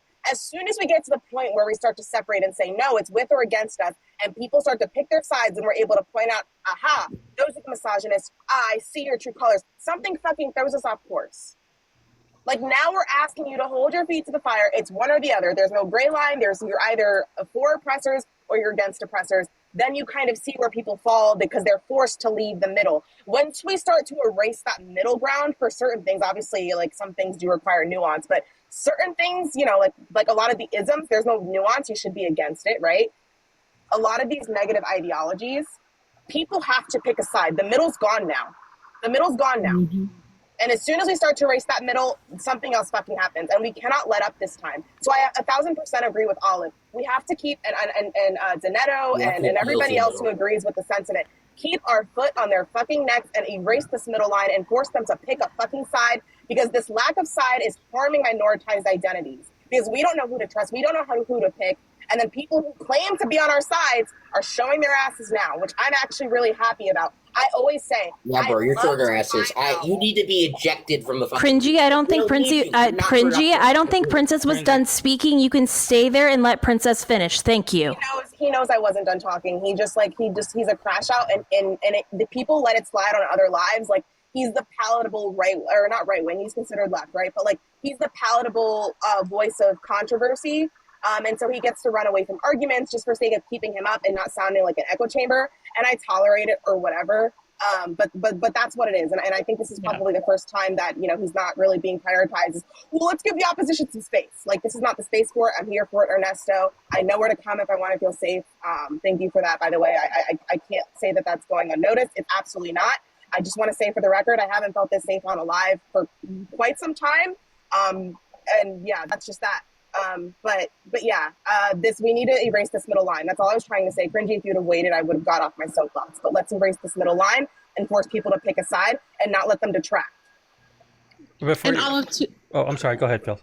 I just want to say this real quickly. Olive, I followed you. If you can follow me, because I definitely want to speak to you and see what we can do to get more women, like you said, more representation on your side and in millennials on this app and abroad to push this message. Because I totally agree. Like the 4 or the 2 that's been pushed is like we need far more. It's just the fact. Like let's all be honest here. 4 white men constantly talking and trying to be the voices of a huge demographic that's Kristen Ryder says no quato. Yeah. The quato. That's just the biggest thing is, you know, and when we have these panels and we're talking to the younger generation that is on the opposite side, we tend to turn them away. When we are talking about attacking the red pill ideology, we're not actively attacking that because we push those people aside because they're too young. And that's a problem. I understand you have your trolls and you have people who, you know, who are going up into panels and they're just going to drop in to say the N word or say the F word or whatever we want to go along the lines. But those that are genuinely trying to change and trying to step out of the box, whether it be they grew up in a Republican household or, you know, primarily most of Gen Z grew up Trump being the president, right? That's all they know. Exactly. So again, like you need to extend a olive branch and actually let them be like understand and teach them and constantly push for them to keep wanting to deconstruct, whether it be, you know, as simple as misogyny. But again, we need to stop ignoring and actually bringing up, you know, those who want to change. But this whole this whole rhetoric with that whole live back there, you know, it breaks the entire message of it's all men till it's no men. And that's why when I first came up and I said if the terminology it's all men till it's no men bothers you, then you're a part of the problem. Absolutely. I don't know how to say this, but the biggest voting demographic that we need to chase after are young white men, or just young men in general. It's not young women, because young women are very much. Did I say just focusing on white? No. Let Cringy finish. Let Cringy finish. Letting a white person talk over a black person. Microaggression. Wait, Cringy, hold on. Yeah, I'm the only one that has a soundboard here. If you don't like that, you can go to another live. So keep your soundboard to yourself. 2, I was just asking Olive to not speak, to let you speak. I can manage my own panel. Thank you. And I muted when Ernesto told me to. Go ahead, Cringy. We need to coddle young men. And in order to do that, we need to have young men talk to young men. And we need to have these voices, like Harry, Parker, and Dean, talking to men, because they are men. The people you guys want to do is just virtue signal on the inside to yourselves, which is fine. But if you want to do that, I'm not going to work with you. Because you aren't going to get anything done. So I'm out there with the Unfuck America campaign, sailing on my ship to freedom. You guys can sit in your little fucking corner and bitch, okay? No, the Unfuck America tour actively harms the message that we're trying to push, number 1. Number 2, if you want to continue to coddle the YT males that are pushing a wrong narrative, you can do that on your own time, okay? Because of the fact that you want to constantly talk about, well, you're harming my friends, you're not understanding the full message behind it. Right? How did that tour go the first go around, Cringy? Tell me how the Unfuck America tour went well the first time. Wait, Oliver, why are you a white woman? Who's Oliver? Black issues. I'm not talking about black issues. No, yeah, you were. You're just saying you're talking. Wait. Why are we changing up? Why are we changing it up? Why are we changing it up? Why are we changing it up? Let's not do that. Let's not do that. If you want to talk about it, I'll drop and let another strong black woman come up and have a conversation with you about it. But I don't talk about black issues. Also, who's Oliver? You're Olive? Right? Yeah, it's Olive. You called me Oliver. It's Olive. But here, before we move past one thing that was said that I do want to point out, there's something that we all have to ask ourselves. Okay, do we really believe that if people are on the fence that they can come to the left? They're on the fence for a reason. They are on the fence. Coddling somebody who's on the fence is just saying, oh, we're going to do anything to massage you into this. But that doesn't mean they're going to stay on this side. As soon as they get easily offended for any particular reason, they're going to bounce back over to the other side. No, if they're on the fence, they have already decided They just want somebody to try to convince them. It's not our jobs to convince people. It's no one's job to convince you that this is the right way or this is our way or anything like that. That doesn't exist. True. I remember the last effective political campaign that just didn't try to convince anybody and just like sat there and just talked amongst themselves. That's how all political campaigns work. That's exactly how things work. Yeah, it's true, for sure. So I agree with you on one thing, that we should in fact be talking to more men, but it's not women's job to fucking do that. It is men's job to fucking do that. Women have been doing enough of the fucking emotional labor for God knows fucking how long to just get men to pay attention to an iota of the fucking issue here. But when you get up on fucking panels like this and you shriek shit that is equivalent to not all men because you think that like, oh, the phrase is problematic, what you're saying is that that's what's more important. You're saying that it's not to address social issues, like serious social problems out there, like SA, like DV, like the pay gap. You like all you seem to care more about is just reminding people of something that they already fucking know and derail a conversation and demand that people devote more time to defending men when we don't fucking need it. Yes, Ernesto Naughton says, nice try, Kristen. Men should be like the ones being talked to, but it shouldn't be women that are having to fucking do the brunt of the goddamn labor, cringy. It should be men doing it. It should be men going, hey, this is fucked up. This is a problem, but I'm not going to fucking, like it's already been said, I'm not going to be fucking approaching somebody who's on the fucking fence, because I'm sorry. If you do not realize that the systemic problems are genuine and that they are fucking real, then you were never going to be on the correct fucking side in the first place. Bro, I hate to say this, but the median voter, I think you guys need to understand. I don't give a fuck. The median voter, that's an insult, by the way. The median voter knows nothing. They don't know about systemic issues. They know absolutely nothing. Megan Armanita says W off They are Kristen. chronically uninformed. We have to inform them, okay? Just because most people don't know about this, most people don't care about this. We have to. Did I inform say them anything about the median or uninformed voter? You did not. Okay. My brother, I can do this. But also, oh my to that. That wasn't me. That was right? a gift. If you notice there, it says they could set a yell for a certain gift. So that wasn't me. So the other thing too, and this is something I think all of us need to sit and think about. When we see people who say they quote unquote changed, right? They're Trump supporters they once voted. And they're people who are similar to HVAC, right?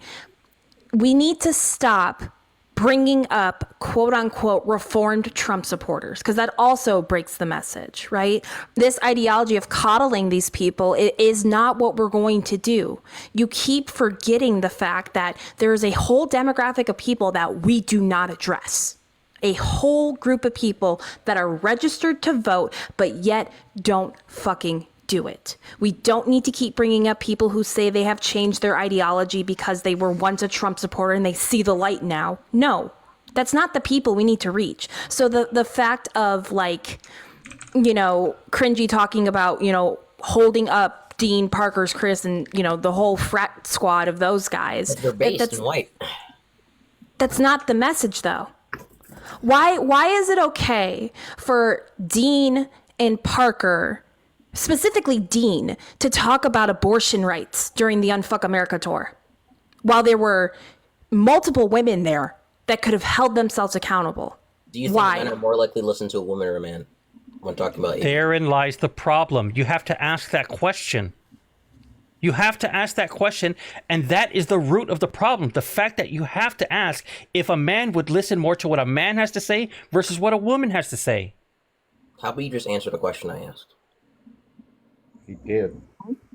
By any chance? Okay, so if men are more likely to listen to a man when talking about women's issues, should we have a man messaging women's issues or women messaging women's issues? So essentially, it was if there's a group of 10 men and we had a woman talk about women's issues, and 5 of those men got to this our side, I can do this our side. Obviously, have the fucking man talking about. I can make the exact same argument for this is in much the same vein, right? We know that statistically, if you are a white, cis, heteronormative man like myself, you are statistically more likely to be viewed as a position of authority. So, Cringy, I'm asking you, as a black man, do you think that because people would look at me and think that, well, that's a white guy, that I should be talking on black issues because people are more likely to listen to me? Then you're an idiot. Then you're just dumb. Cringy, here's the issue. Wait, everyone, hold on. One sec. Because there's one thing that I do want to point out, Cringy. If a group of men are going to listen to one man as opposed to as to one woman, what that man should do, especially if it's on a woman's topic, is that man should say, "Hey, listen to that woman." If they're going to listen to that man, why won't they listen to him? Say, "Listen to that woman." We should be elevating the women's voices. So by doing so, that will actually open up the opportunity for those women to speak. Can I also for 1 second just add, you just answered that question that Thickless asked you as a yes. However, not 10 minutes ago, you said to Olive that she shouldn't be speaking on black issues. You quite literally just said that 10 minutes ago. Thank you. I was going to bring that up too. Yeah. Do you understand what being facetious is? Or like joking? No, I don't. I understand a lot. Don't? Okay, I understand a lot of what you're saying. You have no emotional intelligence. I'm gonna keep speaking. Wow, internal misogyny actively happening. You can try to speak over me, but that's not going to work. So I'm going to keep speaking now. I'm having a lot of confusion with what you're saying here because you don't seem to be consistent in your beliefs. I hear you talking a lot about quote unquote the movement and whatever the movement is. What is the movement that you're referring to here? General progressive beliefs. Okay, so why are you acting as if you are the decisive vote of what women are allowed to be in quote unquote the movement? Because I think there are certain people, certain women actually, who are detracting from the movement so much that them not being in it will be very beneficial. I don't think. I don't think people who sit and virtue signal to each other about women's issues help the movement at all. So what makes you think that you are an authority on women's issues and what women should be doing about women's issues? What makes you think that you are the authority there? Because I generally want society to go to a better place. I think women, I think dismantling certain systems helps everybody get to that certain place. It benefits me included, men, obviously. And so therefore, I think it's in my best interest to advocate for what I think would most effectively effectuate change for the movement. Okay, so if you want things to move to a better place, so far, all I've heard you speak about is voting, right? That's all I've heard you speak about. I have not heard you speak about any community action. I've heard you speak about no mutual aid, no grassroots organizing, nothing. All I've heard is you talk about voting, yet I see that term leftist in your name. And personally, that's very confusing to me because you're saying that we need to focus on young men for the vote.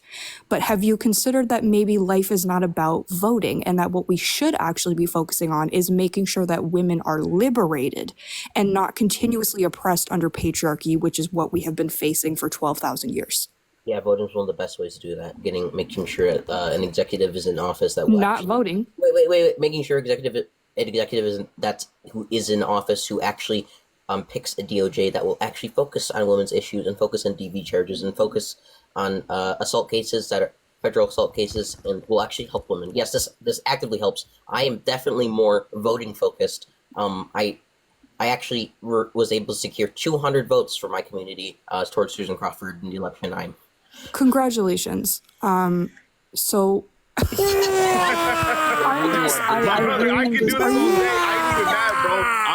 Hello. Hi, Gift. Just wondering, are you anti-capitalist? Generally. Sorry, speak up? I said generally. Okay. So you're anti-capitalist, yet you are supportive of a system that keeps rich capitalists in power. Democracy? Democracy. That's not democracy. No, we're talking about the two-party system that we currently live under that puts rich people in power consistently. I don't think that's necessarily a product of the two-party system, but... No, it is. It is. This is why I'm confused There are on why. parliamentary systems that also have rich people. And this is why I I'm don't know what you're confused talking about the leftist in your name, that you're sitting here saying that you're so progressive and you care about quote unquote the movement so much that you think that you're an authority on what women should be involved or not. And yet you seem quite far from leftist, if you want my honest opinion. Well, and Kat, I think the thing that's also making me like kind of chuckle on the inside is the ideology that I'm hearing is I want to protect all women, whether they like it or not. I get to pick who gets to defend women. I get to pick who gets to say what is said. And I think that's. Oh, sorry, Kat. I didn't mean to cut you off. No, you're fine. I really quick just wanted to add to what you said earlier, Cringy, because you said something. You were like, oh, if women are less likely to be listened to than men, then we should have men being the messengers, instead of saying women are less likely to be listened to by men, so we should push against that patriarchal standard and ensure that women's voices are being heard. That would be the leftist thing to say. What you said was the misogynistic patriarchal thing to say. Have you ever considered that and unpack that, or are you just kind of living in that? That men on the left should use their privilege in order to effectuate political power? No, I don't think that was misogynistic. No, yeah, and that's the thing, right? Like, that's actually not the leftist thing, because men are not equipped to be having these conversations, actually. You want my honest opinion? Men are not equipped for the... Oh, I'm still speaking. That's crazy. Yeah, so I'm still speaking, so I'm just going to go ahead and continue speaking, and you can be quiet, or you can just talk to yourself. It's completely up to you. So anyways, men are not equipped to be having these conversations. Why? Because men are the oppressor class. Women are the oppressed class, and what we should be doing is focusing on the women who are equipped to have these conversations and are willing to have these conversations with men. There are lots of women out there who are perfectly capable of having these conversations and want to. Are there men that are probably slightly equipped to have these conversations? Absolutely. And I think that when they are equipped, then yeah, they should take on some of the labor as well. But I also think that we should shift the narrative from taking labor off of women and shift it into, let's actually listen to women so that it doesn't actually become laborious to actually just have a simple conversation with a man about patriarchy and misogyny. Okay, so just because you aren't an immigrant doesn't mean you can't talk on immigration issues. Just because you aren't a Palestinian doesn't mean you can't. I never said that. Palestine. No, I know. Just because what are these comparisons? Doesn't mean you can't talk on women's issues. Just because you aren't black. Astral Atheist says ask him to turn his camera on. Stop. He wants to talk about virtue signaling. Exactly what she said. He wants to talk about virtue signaling. That's what you just did. Is quintessential virtue signaling. I'm not talking about any of that. And I also, let's be very clear too. I didn't say that men can't speak on women's issues. You need to talk to your freaking home social worker. Again, you need to stop being internally don't even play with that, Kat, because again, that's what we call internal misogyny, and it's absolutely gross, right? The whole point of us coming up on this panel was because someone, look, I got a fancy mic. I can talk a lot louder than you can. I personally don't want to, because it's the fact that the whole point of this like conversation came around the fact that the people you call your friends had a prompt and wanted to talk about the terminology of it's all men till it's no men to make them feel better. That's not the fucking point of it. W Gamer setup.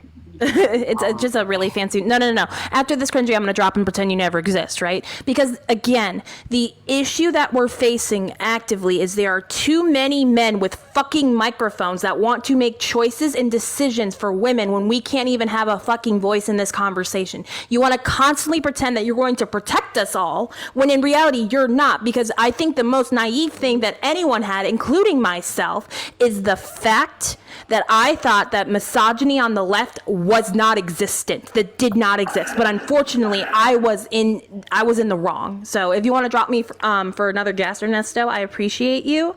Thank you for having me up. Before you drop, all of you, people are asking which mic you have. I have the HyperX something. Quadcast. Yeah. Oh my God, same. I have a HyperX headset.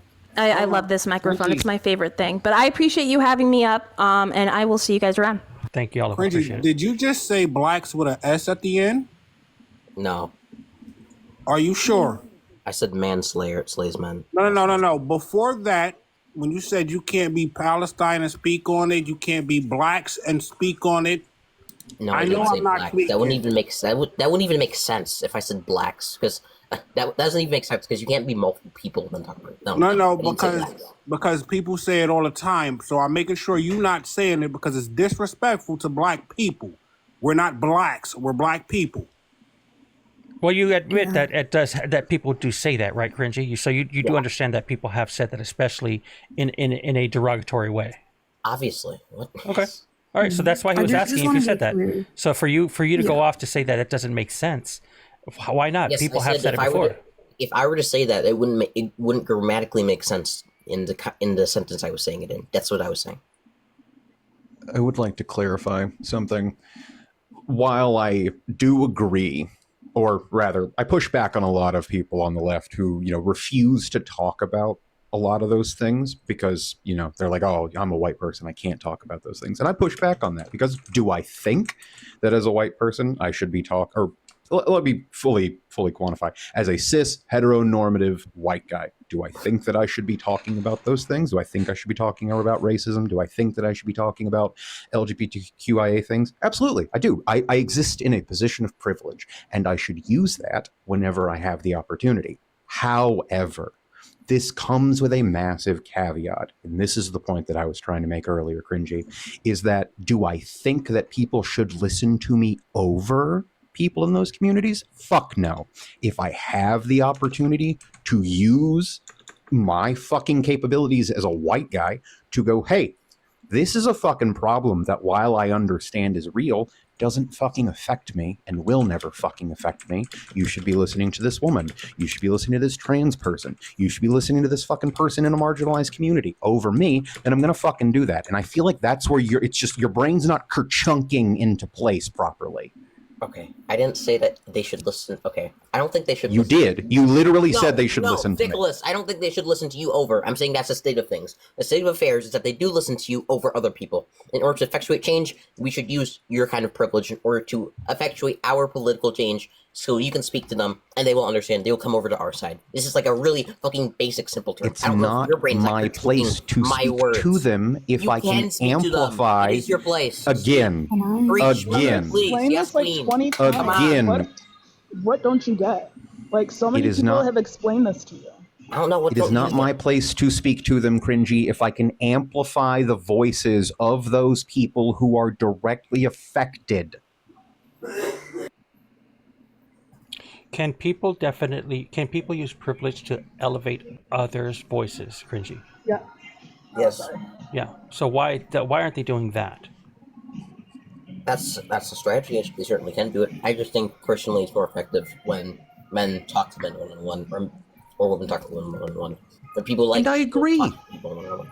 And I agree, but we are talking about different things right now because we are like we've already lost the fucking plot pages ago because the thing that we were talking about, which is the fucking panel in the back of Ernesto's background, was the whole "it's all men until it's no men" thing. Men should be having conversations with other men about that because men are the fucking problem when it comes to this shit. Men have not been doing the fucking work to actually effectuate change when it comes to that. It shouldn't be women who are doing the fucking the labor when it comes to that. However, when it comes to like women's healthcare, women's suffrage in general, like gay and LGBTQIA, like those issues, racial issues, it's not my fucking place to talk about those. But when it comes to, hey, these are men that are fucking doing this. This is men. I'm going to talk to men because I am a man. I'm in this fucking problem set. I'm aware of this. These are two fucking completely disparate topics here. I don't know what to tell you if you can understand this, but like I don't know what to say. Hold on, everyone. I believe Donate is trying to speak. Yeah, I was just going to say one thing quickly. I don't know if this will get through to him or not, but it's not the privileged or the oppressor's place to speak over the oppressed voices. Instead, you can use your privilege, like we've said 100 times now, to elevate the oppressed people's messaging. We elevate the oppressed people's messaging. I mean, let them speak. What I mean is let them speak. Like, you can say, here, listen to this person that, like they said, that is educated on this topic, that is part of the oppressed group. You don't need to speak over them. You can point them in the direction of the people they should be listening to. I don't know what's hard to understand about. Is that always the case, though? It doesn't matter. Under all circumstances, no matter what the oppressed person says. Wait, this is different account. What the hell? No, this is somebody else. This is somebody else. This to you many times. This was somebody else. Scratch was speaking. Yeah, asked that from above. Oh, sorry. No, what was your question, Scratch? No, I was just saying, like, does it matter? Does it matter like what the message is the oppressed person is saying, or is it just any time the oppressed person says any message, we should always elevate that message? When the oppressed people are speaking out about their oppression, that is what should be amplified. Okay. So if I'm like if I'm a black person who's being oppressed or going through racism, black person? And I say I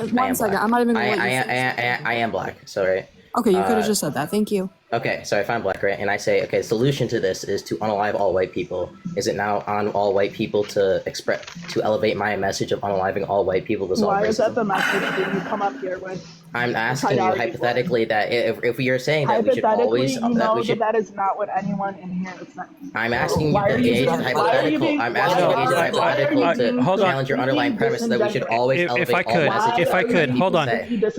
If I could. Okay. This isn't a debate. We're not going to be pulling hypotheticals, and this is not a philosopher. This is not a Phil Bro space. If that's what you want to have, there are many other spaces that are out there for that. That's not this. Bringing up a hypothetical like that is unrealistic, harmful, and dangerous for any reason whatsoever. Even stating that a black person would do that, that's not happening here. So you don't want to engage in discussion. So basically, I don't want to engage in that when discussion. I bring up a hypothetical which challenges your underlying premise of we should always elevate what the oppressed person's message is, and when obviously because if you're choosing not to be if you're choosing not to have critical thinking, if you're choosing not to have critical thinking in the conversation, that's on you. Is critical thinking not making hypotheticals to challenge your underlying premises? Not when we've already had this conversation. We're on this. If you just arrived, which I know you haven't because you were in the quest earlier, if you just arrived and thought that that's what it was about, that's one thing. But you've been here the whole time because you were in the quest twice now. So you know what the conversation is. So to bring up some hypothetical to challenge to challenge their logic, that's not going to work here. Focus on the conversation that's at hand. So you agree? So you literally submitted that I am challenging your logic. I am critically thinking by doing that, but yet you don't want to engage with. Yeah, I'm not going to have, like I said, this is not a philosophical conversation. If you can't deal with that, then find a live that's going to have that conversation, because that's not happening here. Was that the same person? I don't know if it's the same person, but that's not going to happen here. It sounded like the same person because I wasn't looking at my screen when you were like, that's someone different, until I looked and saw there was a new person on here. Yeah. It sounded exactly like the guy below. Yeah, they can have that conversation elsewhere. It's not happening here. That was definitely the same dude that came up to agree with himself. But I want to make it clear too that that's not what anyone was saying. No one said that whatever an oppressed person or someone who belongs to an oppressed class says should be elevated. That's not what anyone said. What was said was that when you're having these specific conversations about oppression and systemic issues, you should not be speaking over the people who are affected most by those systemic issues. That was literally all that was said. Hammer, I know you wanted a piece of them. I'm sorry, Hammer. I know you wanted a piece of them, but I'm just confused because he was the same person who said to I'm assuming a white woman, a non-black person, that they could be talking about Kanye. Yeah. Yeah, he also brought up Kanye. Exactly. Yeah, he also brought up Kanye. I don't think he was black at all, honestly. I don't know. It's not my place to say. If I was a black person, why would you have to say if? That's strange. You're a black person. You're a black person. Why if? He would have just said as a black person. Exactly. I was like, hold on. Don't even finish that statement. Hi, everybody. Ernesto, go ahead and reset your gift goal, pal. Either your gift goal or your sub goal, man. Oh, I appreciate it. Thank you. Hey, Geeky. You're showing on nothing. Hey, Quan. What's up, man? I'm good. How are you? Y'all should have seen the bullshit we dealt with this morning / last night. Oh man. Well, we did see it this morning. We were here, Geeky. We were here this morning. We were watching. I've been live for 4.5 hours now, so we were watching. Wait. Are you talking about this morning with this panel? Was actually the second one that Kristen and I dealt with, because earlier on CT's panel, we were talking to Mojo there as well, and y'all, the neutron star is looking less and less dense. I'm just saying. That was my first interaction with Mojo. I've spoken with Brad before, like one other time, and it was like by and large like Mike's low. Just heads up. Mike is low. Oh, my mic was away from me. Got it. Like I've spoken to Brad one time before, and we spoke about like vet issues, but yeah, like my whole fucking gripe with it this morning was like, and I get it, because like when I was younger, like not even younger, we'll say 5-6 years ago, like, and I first heard the phrase, it's all men until it's no man. I didn't get it, and I was immediately reactionary, and I was like, well, it's not fucking me. Like, I'm not fucking doing this shit. Like, what the fuck do you mean? It's all men until it's no man. Like, I'm a man. I'm not fucking doing these things.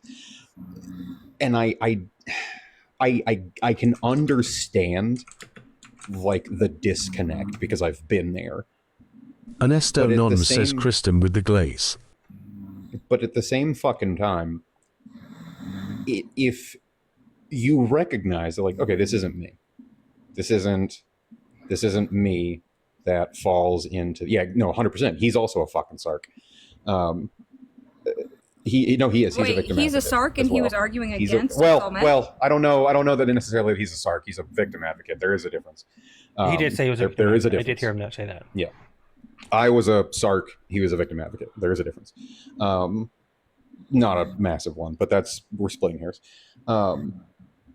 If as a man you recognize, like, okay, you know what, this doesn't apply to me because I am actively like advocating for women. I'm actively like crossing my I's and dotting my T's when it comes to this stuff, and actually doing what I can to elevate the voices of women, then there's no fucking reason to get so goddamn bent out of fucking shape about it. Like, you should be having conversations with other men, and if you don't want to fucking use that phrase, then don't fucking use that phrase. But it's not your fucking job to tone police women and say, hey, this fucking phrase that you're using gets me in my fee-fees and I don't like it. Hold on, Vic. I just want to make sure. Wait. If everyone can anybody mute up for 1 sec? It's Black. Okay, it is Hammer. Okay, Hammer took a nap. Yeah, I'm gonna pull him down. Just Hammer. I was gonna ask if it was Harley. Or we go sleep with Hammer. Hammer, it's spots open for you if you want to come back up. If you wake up during that, but yeah. Like, Hammer was eager to get cringy. He is actively awake, unfortunately. I love it. I love that damn dog. Yeah, so last night was... Geeky, I think they caught... 4 a.m., honestly. Yeah. You want to say something? I just wanted to say thanks for having me up. I got to run. It's time you got it, man. Go be a big... Go for it. Thank you for coming up. I appreciate it. All right, Joe. Go ahead, Geeky. Yeah, so... one of the things that really upset me last night was specifically Mojo said this, and I don't give a fuck. I'm gonna say the name out loud. I really am. He said, oh, I don't like the way that you're speaking to us, so I don't want to do the work. You're telling me your allyship is transactional. You are literally telling me that you are a transactional ally. And that's not a safe ally, because you're still oppressing us, because you're insisting that our language match up to what you want it to be. And if we don't, you're going to continue to oppress us. That shit pissed me off so bad. And then he was like, well, no, it's not transactional. I was out on these streets. I knocked a guy out for being whatever. And I was like, dude. I love it. Let me prove to you I'm the good guy. Let me prove to you by telling you this story. Let me prove to it. Where I enact violence. The one thing we're asking you not to do. Let me just go ahead and tell you how I'm a good guy, because I did the thing you asked us not to do. And like, people weren't getting it, and it drove me crazy. And I know that Kristen was there. She was hearing it too. It fucking drove me bonkers because I was like, I know I'm not saying this in a way that isn't understandable. I know you can hear me. I know you know. But you're still insisting that it's not true. And you're still insisting to other yourself. Why? It upset me. JW, what's up, man? Oh, I was gonna drop just because I just came here to talk to that dude, Is that but cringy? I got you. yeah, but yeah, just everybody follow Cat. Thank you, bye. Bye, Luna. Part of the reason I joined is there's a few things I wanted to ask Cringy when he was up here. One of them being if I wanted to know if he actually knew what the phrase "it's all men" means, because having this conversation on my live, the majority of men who join the conversation have no idea what it actually means. Like they don't ever read into it or even show that they're interested. It's just like a meltdown most of the time.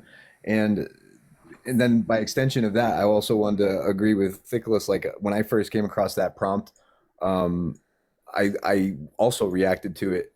There's a lot of things that I was reacting to, and in recovery, I share this all the time as a recovery advocate for people that are getting sober. It's like we should pay attention to the things that make us angry and uncomfortable, like because that's where you learn a lot about yourself. And so that's how I got into that topic. But you know, as a bisexual white man, like, and I have this conversation. You know, I don't coddle. I'm totally against coddling. I don't think that that's the right move. And I heard some. It sounded like some dissent there. I don't know if everybody agrees to that, but I just want to know what your take on that is. Like, I try to engage with the people who seem genuine about trying to understand, but the ones who come out swinging, like I basically match that energy, and I'm not trying to be. JW, if I could just really quickly, I asked Mojo thrice this morning, to just tell me what he thought all men till no men means, and not once did I get a direct answer. And this is not a condemnation of Mojo as a whole. He actually did give you an answer. He said, "Well, I'm different, so it doesn't apply to me. How dare you say that I'm like Andrew Tate?" You know how I use Socratic methodology, and I really wanted to get to the crux. I knew you were gonna do it. Stop. Hold on. I have to derail the conversation really quickly. Hey, baby. Hi, baby. Hi, baby. Ernesto Nod says Y'all cat. made me look down at my phone. Thank you. Don't Ernesto. do that. Oh. Y'all get on my nerves. Hi, Magical. Hello. The thing is, too, is like I am. This is gonna sound slightly problematic at first, but just bear with me. I can completely understand men not wanting to use the phrase "it's all men until it's no men" when they're hosting their own spaces and having conversations about that. I can totally understand. I can completely see how, like, as a man, hey, that's going to be alienating if we're trying to talk to more men about this. I can get it.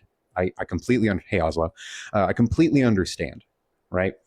The problem is that Brad, Mojo, and a handful of other people were, instead of focusing on that part, it was, well, I need to make this thing over here, which is not my fucking issue, a men's issue. I need to make this thing over here, this phrase over here that isn't for me, isn't by me, isn't my fucking phrase about me. And that's the fucking problem. I can completely understand, hey, if you wanna hold fucking lives and be like, hey, fucking more men need to hold men accountable and still talk about the fucking thing, absolutely. But trying to derail it is where I'm like, hey man, like this isn't your fucking, like this isn't your war cry. Like this isn't your fucking banner that you need to be carrying. You should still be doing the fucking work and you should still be supporting it, but you don't get to fucking tone police women and say like, hey, this phrase over here. Nope, that was not what he did. This hurts my fifi. Yeah. Said, I think there's a difference between weaponizing the prompt and acknowledging the prompt. 100%. Right, and it I sounds will like also say this, and Kristen can confirm, that man fucking yelled at me. Not in the way that we crash out on lives, but he tried to put me in my place. Wait, And Brad Brad did it to Mia, or too. Brad Yeah. or Mojo? Mojo. Okay, I heard Brad, and then Brad raised his voice to Princess Mayo. Mayo Yeah. for sure. He raised his He voice and he raised his muted voice at Princess Princess? Mayo. Yeah. He muted Princess Mayo as well.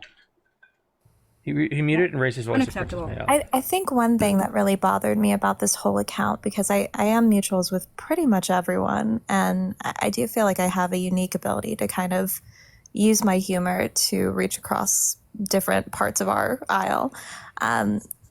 They needed to take a break.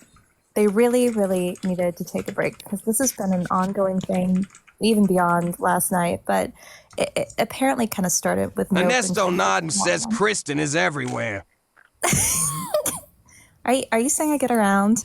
But I think these men kept digging their heels in, and if the whole at one point Mojo pointed at me and said that I was putting him in the same category as Andrew Tate, which is not. I heard that. Yeah. So, if you're having issues, if the focus is on literally just the message and deconstructing with red pill men, have that conversation and have it in, a controlled environment to a degree. But if you're going to continuously invite women up, if you're going to have new people entering the chat, if you're not going to be monitoring the chat, then you have to recognize that intent over impact is going to be a problem at that point. another harsh reality is the fact that we are technically in the same category as that person. I Yeah, mean, if that's just part of They're that's force feeding. They're force feeding things into our mouths, and I really have a problem with that. And that was a big thing that Kristen pointed out last night, is that we don't add the subtext. They add the subtext. It's literally just the words on the screen. Whatever they pull from it is what they have assigned to it. It's not us. It's simply them being shown the mirror. And whatever you read from it is what you read from it. But like, there was some stuff that was being read that was not great. Not great at all. I never saw that live, but they lost me at Good Men Hold All Men Accountable. That's absolutely not. Yeah, that's everything that they kept adding. There's no other way to say it, but they were adding shiny merits and coins and sugarcoating by needing to add the word responsibility as opposed to accountability, or needing to add the phrase good is completely detracting from the entirety of the message. And we all know that. We all know it.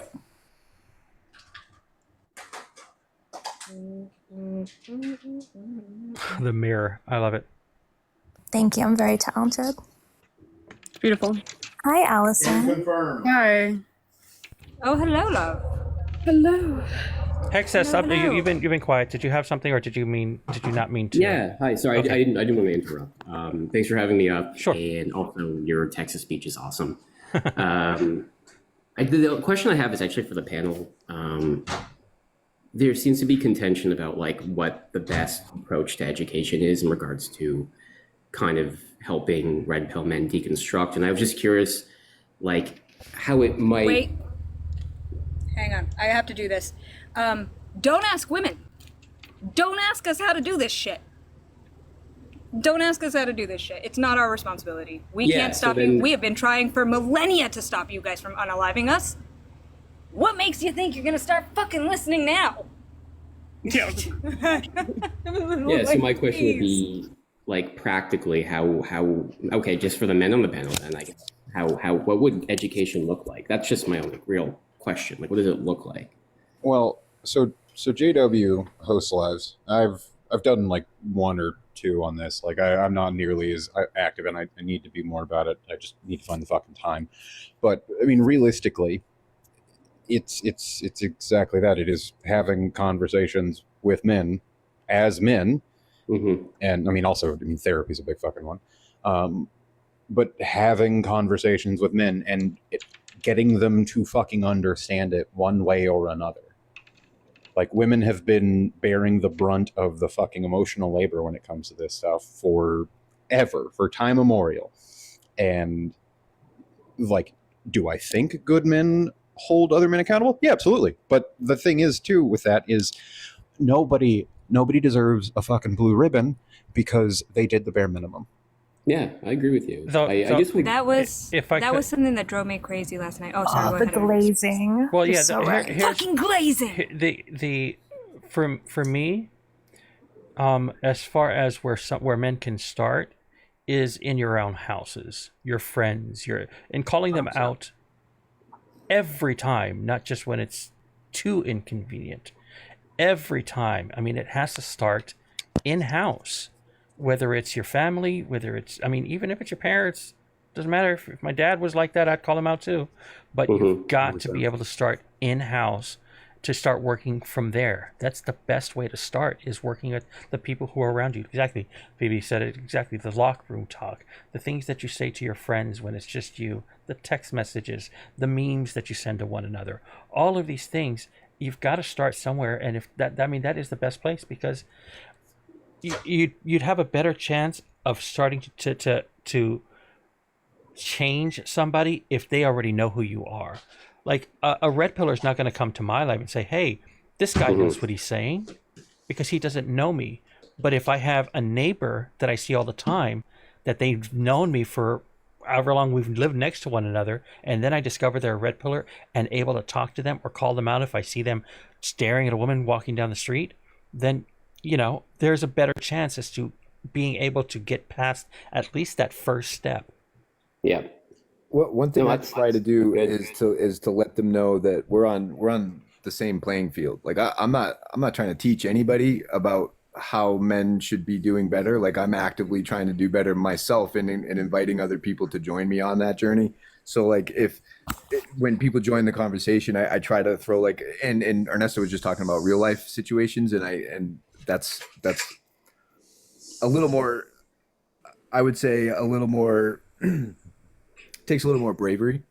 Like if you're going to be like just not talking about it here, you actually apply it in real life, which is exactly what I try to do, which is why I use my name and my address and everything is like, it's out there because, I'm trying to be consistent, but I throw a jab out there once or twice before the conversation even starts to see if that person's even emotionally capable of having the conversation. Like a little litmus test. Age and pronouns is usually one that people can't seem to get around. And if they melt down over that, it's like, well, then we're not going to be able to have a conversation.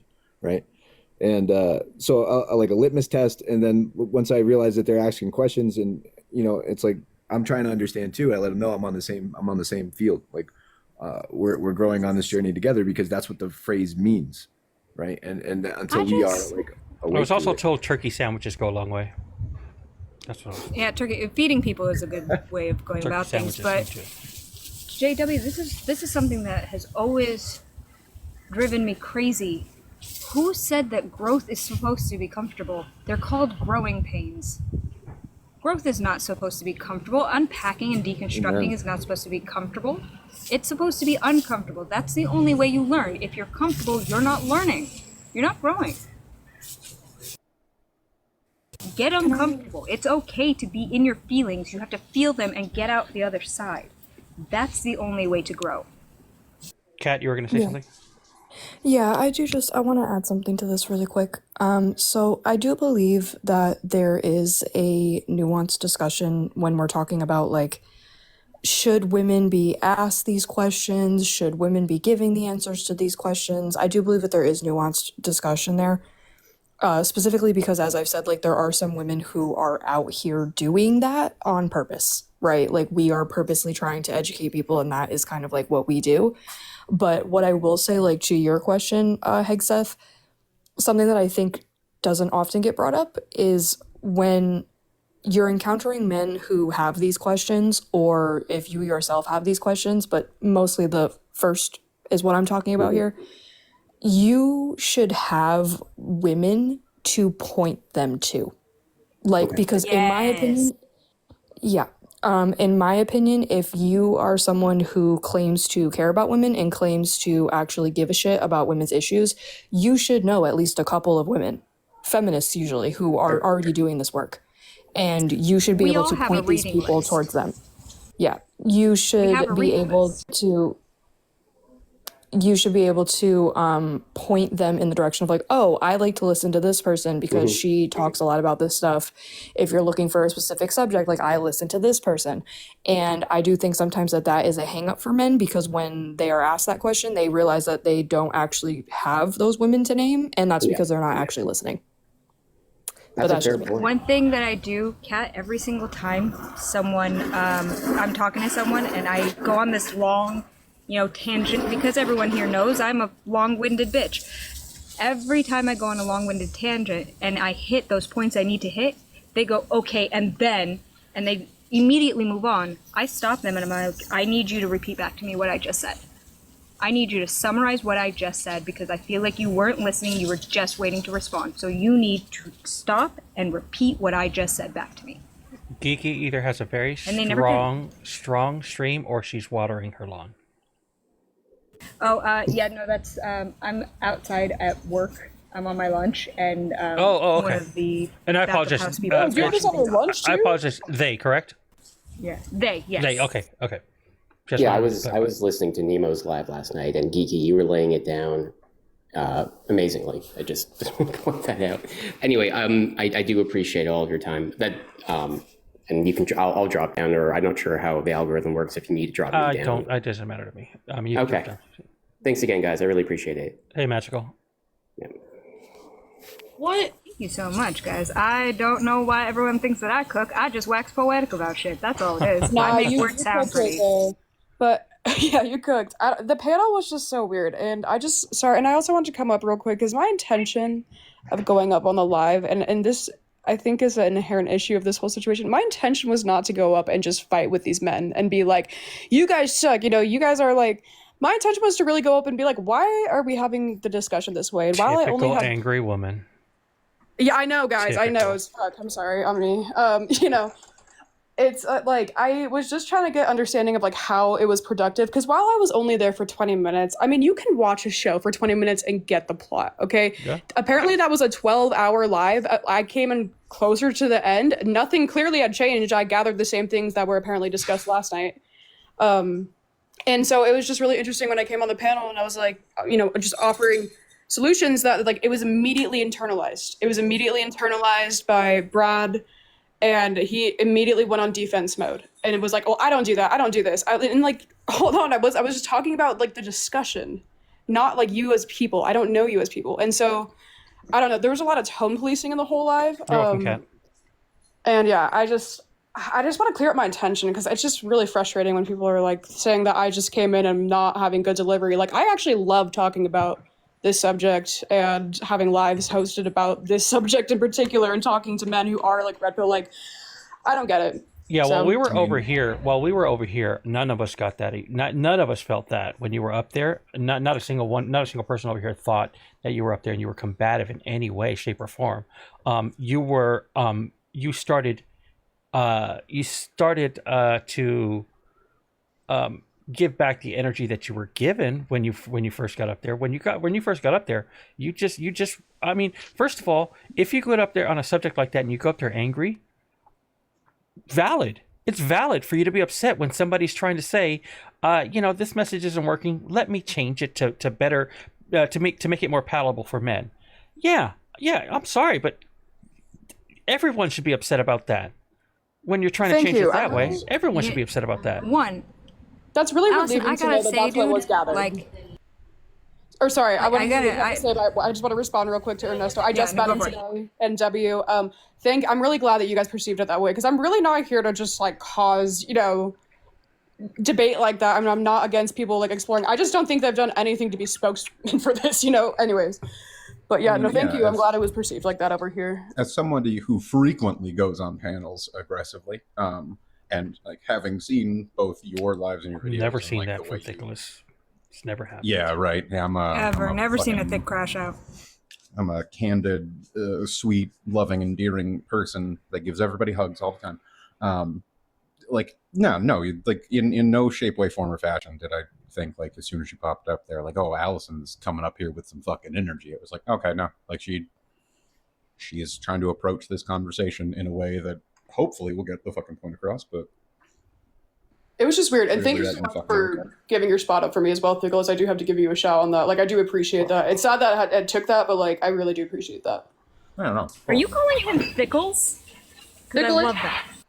It's Thickles, Thickles, Sticky, it's Soup funny. Boy, of Sticky Kristen. Boy. Like I got a bunch of fucking. Of Kristen is fantastic. Kristen. Allison, I do have to tell you, like, as someone who is kind of known for my epic crash outs, especially on Zionist, dude, I don't understand your patience.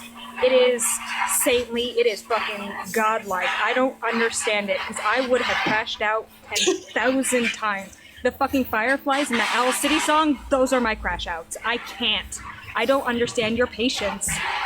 I appreciate Owl City. Oh man. Yeah, you're welcome for that throwback. Oh, I need to pull that up now. Magical, I think you've tried to speak and you're being very respectful. I mean, that's a new. No, new for I've me, just but- been editing my Google Docs, so Oh, I okay. didn't. Okay. Yeah.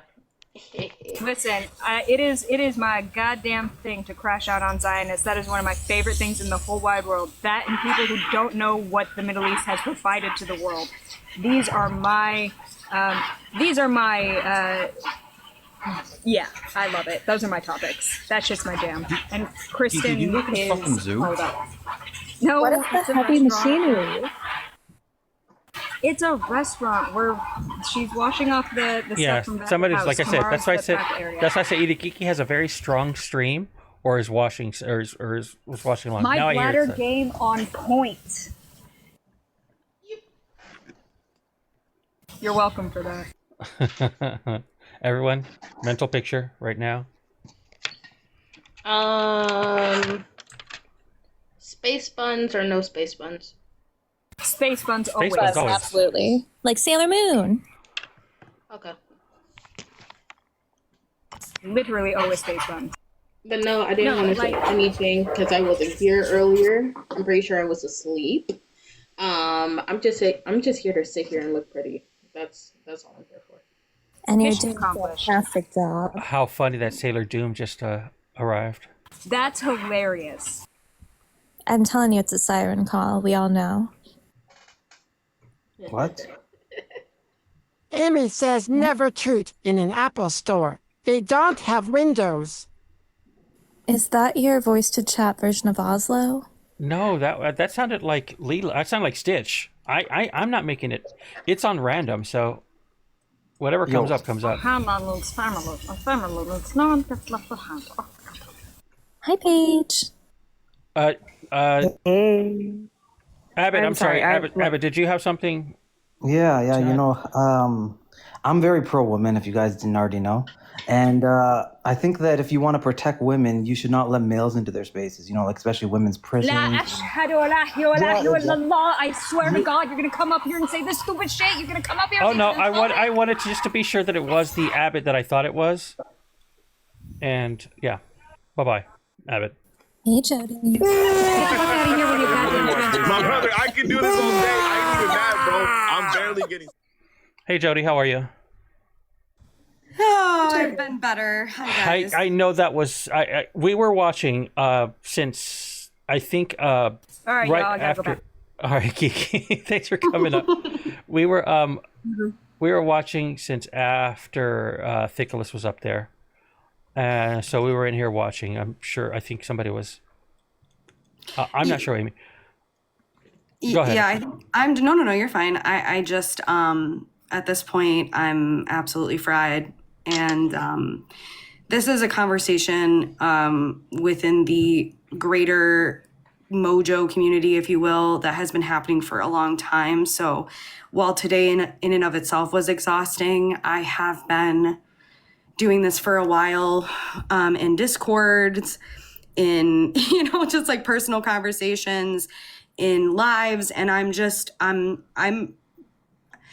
disheartened. I'm really disheartened. I'm disappointed that we spent 16 hours or more collectively discussing the messaging and how we need to change the messaging to be more palatable rather than talking about the actual issue behind the message and what we can do as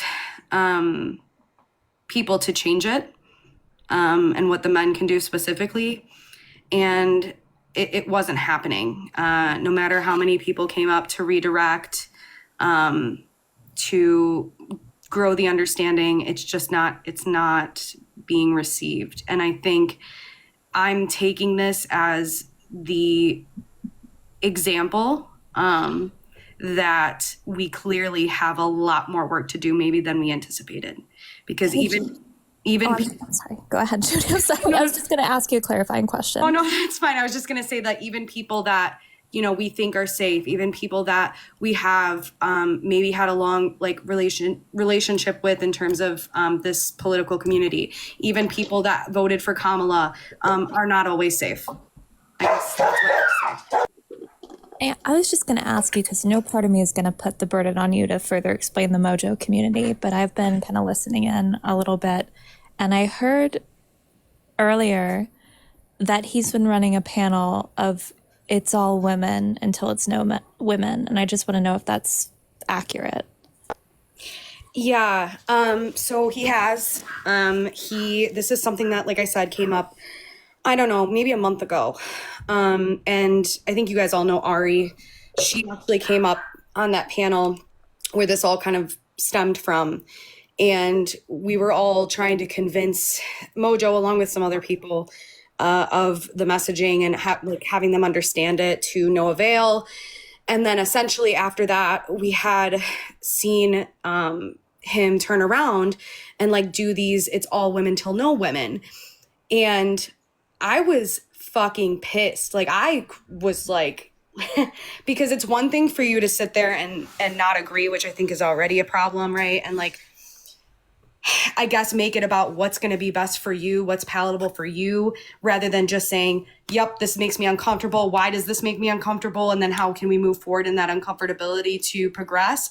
It's now on top of all of that, you're also then making a mockery, turning around and making a mockery of the message itself. That. And that's why I called him out several times. Yeah. So I haven't seen him run that panel, but just to, and this doesn't make it any better, but is it satirical when he does that, or is that the starting point just to have the conversation for him? I don't know. I mean, when I addressed it today and I said, well, look, you're not only disagreeing, you're running these lives that are in direct antagonist, how do I want to say, a direct antagonization of what we're doing. He said, yeah, I'm making a mockery of it. That was his response. So I can only take what he said and say that I think that he thinks that it's sort of a fight back to say, hey, this is not working and we should have something else, and not realize. Here's the thing with Mojo. I've known him for quite a while now. And I truly do not believe in his heart of hearts that he is a bad person. I think that he is very stubborn, and if something doesn't work for him, in his mind psychologically, then he won't get behind it. And that's a problem, because you have to be willing to, especially in this space, you have to be willing to hear people. You have to be willing to want to change where needed, where necessary. And I think with this and some other things, he's not willing to do that yet. Wait, hold on. I don't know him. Sorry, this is Paige. I don't know him, but this is bad behavior. I'll call it out. I don't care. This is bad behavior, what he has done. I would put this, and I am open, as a white woman, I am totally open for course correction. But if he said, I find Black Lives Matter to be inflammatory, so I'm going to open up TikTok. I'm going to start a live, and I'm going to say all lives matter. I'm sorry, but this is bad fucking. Nicholas, I think, was there, or maybe somebody else was there. They kept adding two. Yeah, I know, because I think Jody had gone with that route before I joined the live to try to explain it to him. And then I popped up and took a very similar approach to try to explain it to him. And that was pretty much his exact reaction. I do have a question, Jody. Oh, yeah. Hi, Nicole. Hey, love. Yeah. So sorry to interrupt. But yeah, I do have a question. So I heard you were talking about that this has been going on for about 2 days now. and it's this particular discussion. Yeah. right, and it's more about is the message okay rather than the actual message. And so like I'm just wondering, like, when do you stop and think maybe these men are not the men that I think they are? And I say that like in the kindest of ways, but like that was a red flag for me. 100%. I think that's where I've been feeling this way for a little while. It's not just today, obviously. I feel a little uncomfy. I mean, I brought it up, but I feel a little uncomfy talking shit about him, and he's not here. But I will say that, like, I mean, he made his bed on a live of 300 and some people. So, I mean, this is not a secret at this point. But I get what you're saying. I think that's the struggle that I'm having right now, is that I'm sort of coming into this like, wow, I've spent a lot of time in this political community. Mind you, we have discords and like, you know, communities and stuff where we talk about other things that are not politically related, and we get very, very personal. So it's very hard for me to like reconcile with this, because I'm like, this is not the person that I thought I was sharing space with all the time, if that makes sense. Yeah. It is a very difficult thing to sort of work through right now. And that's a lot of the thoughts that are in my head, I guess, right now. And not only him, I don't know if any of you guys know Emma. She's kind of my like lovely counterpart, but I mean, we had a live the other day where I completely crashed out because the women came up, again, similar to this topic, and there were women that came up and called themselves property, and people were gifting them like thousands of coins. And it's not that I give a shit about gifts, but the point is that it was men heavily, and it was men to me rewarding a woman that is that is thinking of themselves as property. And I fucking crashed out. Like I did. And I had to excuse myself, and it continued throughout the night. If you guys know Millie came up there, was reinforcing all of it. So this has been like, and mind you, people were gifting that I knew. So but that's so funny, because I watch Millie on other, because I will admit I do have like MAGA mutuals, only because I want to see when they're like saying the craziest stuff. And Millie, I've seen her so many times use feminism as one of her arguments against allowing trans women in the bathroom. Like, somebody asked her point blank, she was like, "Yes, I am a feminist. I'm not like, I'm not like a far left feminist." She uses feminism. Sorry, I just thought that's really funny. Hard woof. Hilarious. I had to yeah, that's what I call a flip flopper. Well, she's not a feminist. Ernesto Naughton says Paige the spy. Yeah. She's a turf. Paige and I do be lurking. She's a turf, if We'd anything. be lurking. Hey, insomniacs unite. Yeah. So I don't know. What are your guys' thoughts? Well, from what this is one thing that I do want to point out, that you said that that I think we all seem to do occasionally, that we need to do better at, and that's saying that they're a good person because you've been around them. That denotes that good people can't do bad things, and that's giving them a little bit of leeway when people say that. And I understand why people do that, but we have to remind ourselves that good people also do bad things. So as much of a good person as Mojo might be, or as Brad might be, they did horrible things. And I can only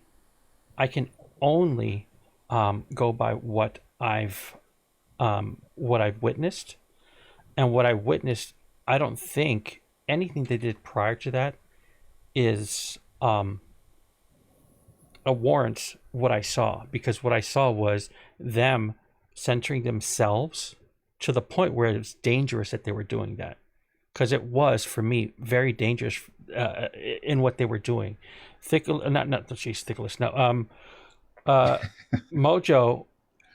Mojo's saying that he's being compared to Andrew Tate when somebody brought that up. Mojo's saying that I'm not Nobody I brought should that not up. be I included. just to want to all men. reiterate that. He brought that up Yeah, himself. exactly. I don't know if anybody brought that up, but even if they No, yeah, did, he that's did. fine. Somebody can.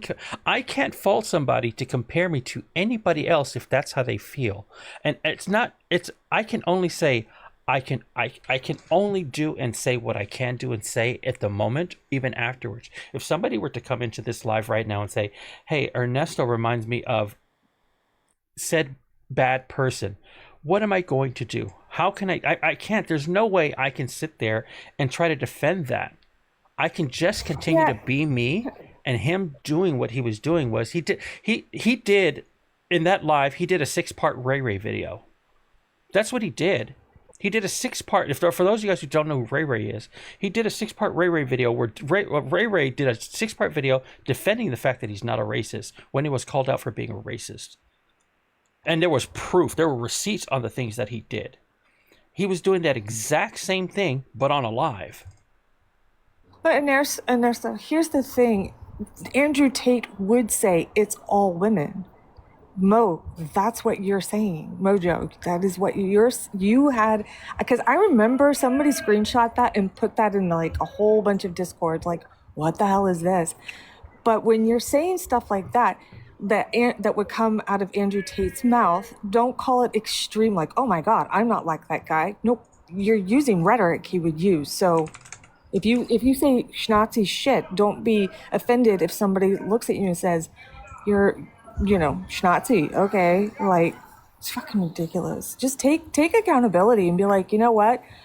As much as I'm fighting this, I'm going to get off of TikTok and I'm going to go think about everything that women and the femme-presenting people have told me today over these hours. I'm going to stop centering myself. I'm going to stop being defensive. And yeah, I'm going to figure out what the fuck is wrong with me. Now, Oh, sorry, hon. well, now I was gonna say people were and in the comments people were saying, well, they did bring up Mercedes and all of that. I don't know if everyone knows who Mercedes is. So when people were, because people were asking, I saw, I think you mentioned it, Jody, that people were requesting to bring Mercedes up. During And that live. Mantis, and I didn't know who the hell they were. Right. Yeah. So people were, and it's fair. It's fair. I mean, we can't fault anybody else on the panel who didn't know who Mercedes and Mantis were. Athena did clock it when Mantis was up there and said, "Hey, this person is." Yep, is and I racist." dropped it right down. I was like, "Thank you." And they were dropped immediately. Nobody on the panel knew a lot about who Mercedes was, so that's why they did not drop her. I'm assuming. I'm confident in the way Jody had dropped Mantis. If somebody were to express to Jody that Mercedes was as problematic, that Mercedes would have been dropped as well. Who is Mantis? Just because I've never heard of this person. She calls herself like a white supremacist queen or something like that. Yeah, Mantis is she Aryan queen. Sorry. That's what it was. She's Aryan queen. She mods for Tomfoolery show. Oh God. Oh, okay. Well, that tracks. Ugh. She doesn't even go here. And you've told me, she's Kiwi. you've told me everything I need to know. Yeah, exactly. And she came from his YouTube to mod to TikTok. So I will say too, I mean, I have a lot of respect for like Kobe and stuff. So when she said it, I was like, yeah, bye. Like I had no questions asked. You know what I mean? He is the North Star always. Yeah. Yeah, I told Kristen this the other day. Covey could tell me that eating an apple will infallibly give me cancer and that the sky is purple, and I would believe her. Yeah, yep, you're right. 100% support that. That's fair. I do believe that. I mean, the only thing, my contention with Athena is that I've heard that she's run with scissors before, and I have a problem with that. Okay, well that's Why her hair looks so good. She's obviously done it well. Yeah, she promotes it. Kids, run with scissors. I've heard her. You guys are gonna clip that and send it to her. She's gonna message me. He's teaching them surgery. Oh my God. She probably could, honestly. I know. I told you about. Okay, I'm gonna take so much credit for Thickless learning about impressive women on this app. Go me. No, I'd never ran into like Athena before what, like a month or two ago, I think. We loved them. It was so cute. And I was just randomly scrolling through and happened to like come across one of her lives and did the same dumb thing I do every single time I pop into somebody's live, where I just put a really dumb set of like emojis into the chat. It's just that eye, the mouth, and the eye. And Athena lost it. Ernesto Not says W, humble Kristen. She laughed so fucking hard. And like, I've been following her ever since, and Athena is one of the most intelligent people I've come across on this app, hands down. She does not get the amount of credit that she deserves, frankly. Oh, absolutely. I don't think she could get an amount of credit that would meet it up. I did tell Vickless when he initially went in the chat and I heard her giggling, I was like, if you're going to leave me for anyone on this app, I get it if it's Athena. I get it. Athena's Wheeze was in here earlier, but I don't think that they're... Is there an overheating phone here? Where's that one? No, yeah. Oh, gosh. Yes. Jeez. Yeah, that's why I like doing it this way, because through Live Studio, I never have an overheating phone. I will just say, I hope that at least this enables some sort of positive conversation, because I did see a lot of lives start up after the fact that said it's all men till no men. And hopefully, I guess for myself and because I want to grow, it's because I want to grow that when things make me uncomfortable, I very much go, okay, wait, why does this make me uncomfortable? Rather than being defensive about it. And I'm certainly not perfect. But, you know, I tried to explain it to them by talking about it's all white people until it's no white people, right? And that didn't track either, because of course they don't like that messaging either. And Joey, if you say it's all men that benefit from the patriarchy, does Mojo or Brad, do they have a problem with that? Do they refute that? Like, what's going on? Oh my God. Yeah. I don't want to speak for them. I think you would have to ask, because at this point I don't feel like I know enough to say. I really don't. I tried explaining to them at one point that, like, when women use the phrase like, oh, men are horrible, right? It is very much shorthand for discussing how men benefit from a system that perpetuates violence, and by and large they do little about it, and it is a horrible system. Like, that's very wordy. That's a mouthful. So like, it is literally the fact. My takeaway largely was that Brad and Mojo's issue is that, well, you're just not saying all the words, and you're just saying some of the words, and you're not being super specific enough for my liking. Yeah. Yeah, I see that. I think because a couple of people in the comments pointed that out. That is a bit of a red flag that you can't confidently say. I mean, it's understandable why based on this. Did you feel like that prior to this conversation, Jody, that you could say that they, they believed what Kristen asked? Yes. Yeah. And understandable why. But that's why I'm sort of like sitting here kind of, I don't know. I'm literally like, I feel like I'm contemplating my whole life right now because I've spent a lot of time with these people. I'm not kidding. And you're right. You're right. Two things can be true.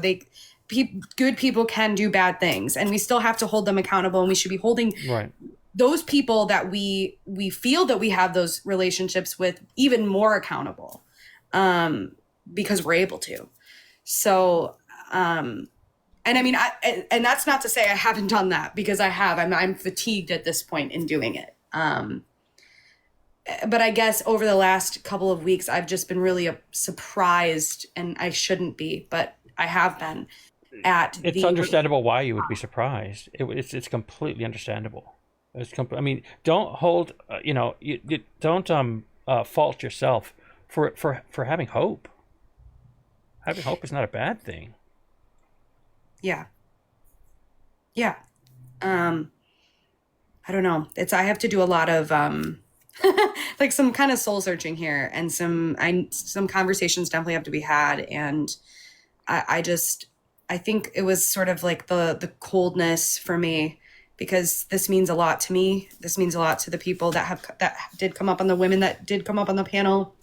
And it's more than a message. It really is. And it got diminished to a certain point to just a freaking slogan, like we're running a political ad, Yeah. Yeah, that part really bothered me because I really appreciated Nope. When I went up yesterday for the first time in CT's live, I said this is a rhetorical device.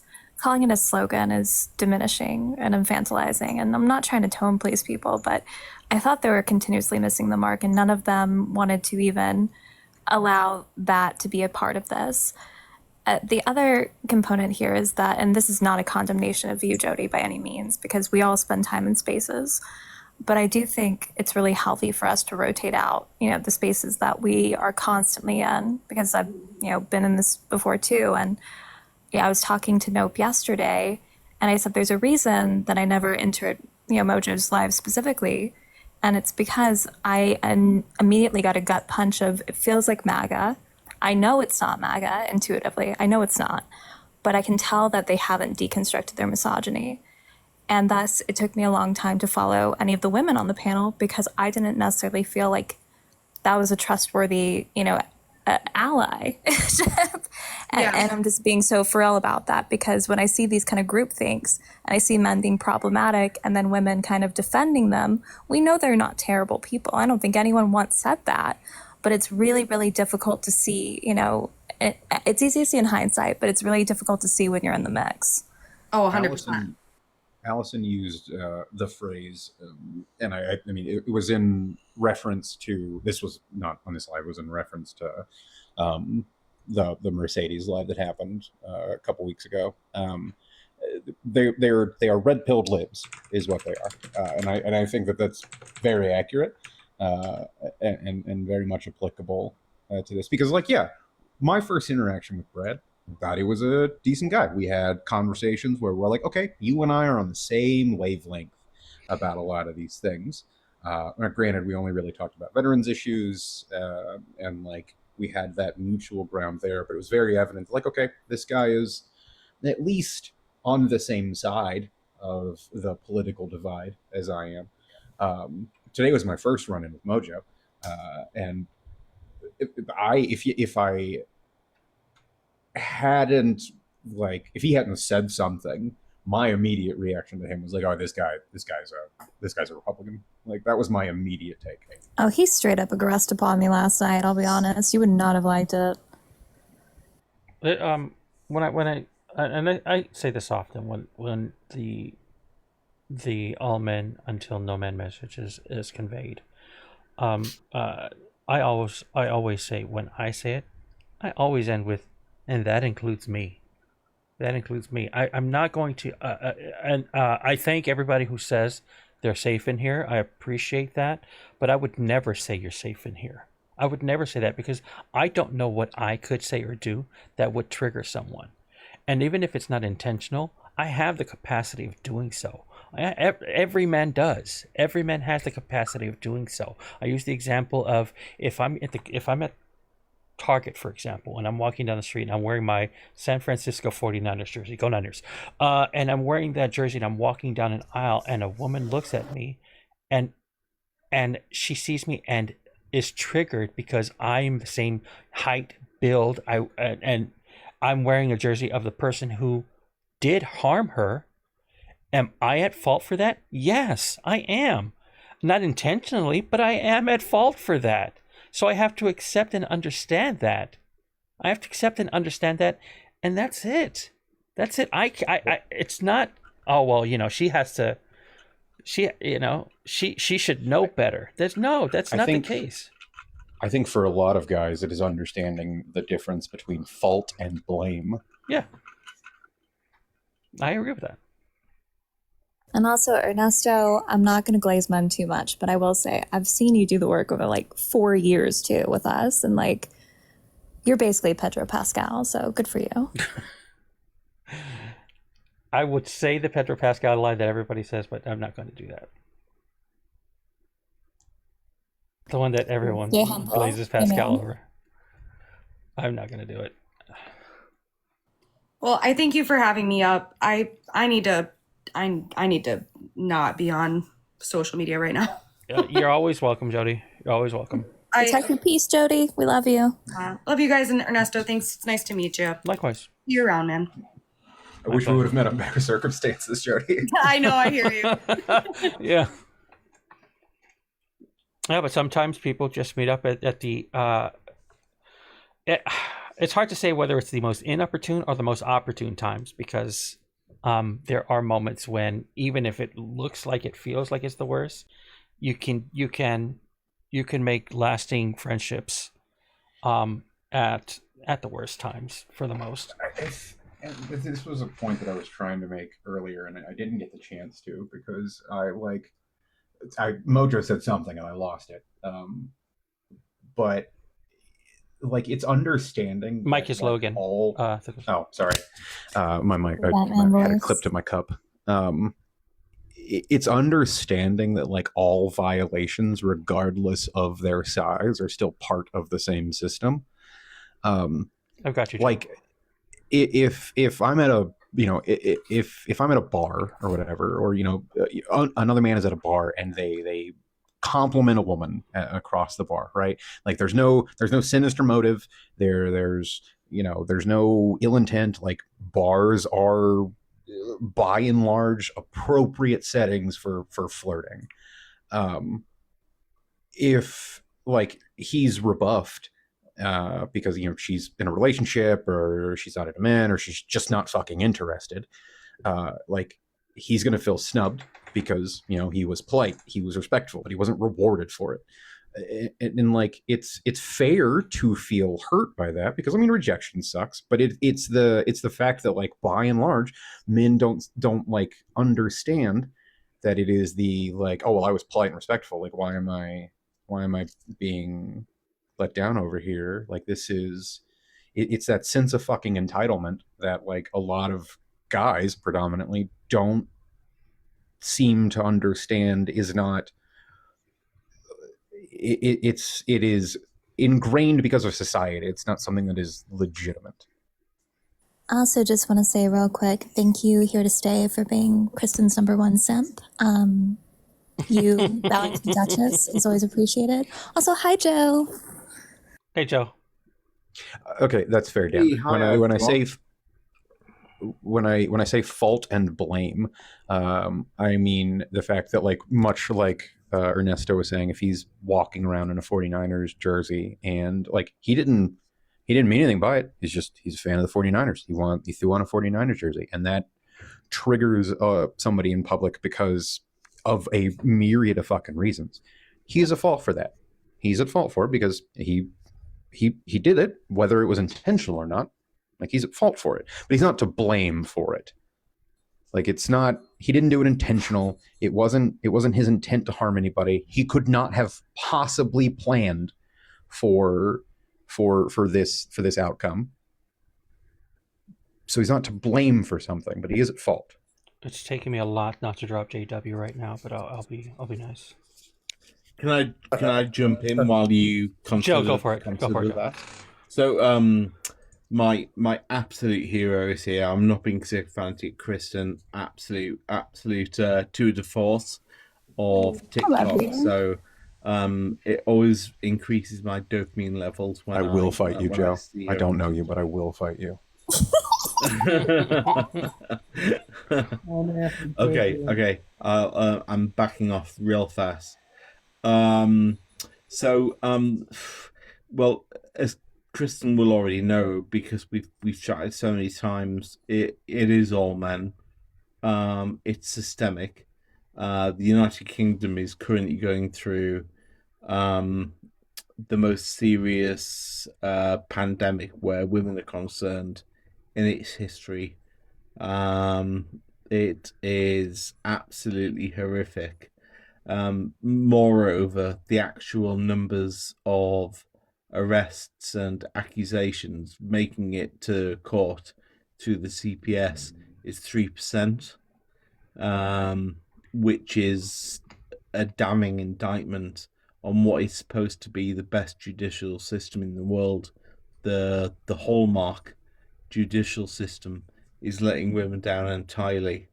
So it's absolutely appalling, really, what's happening in the UK, where women are concerned. And I always come to these chats with a solution.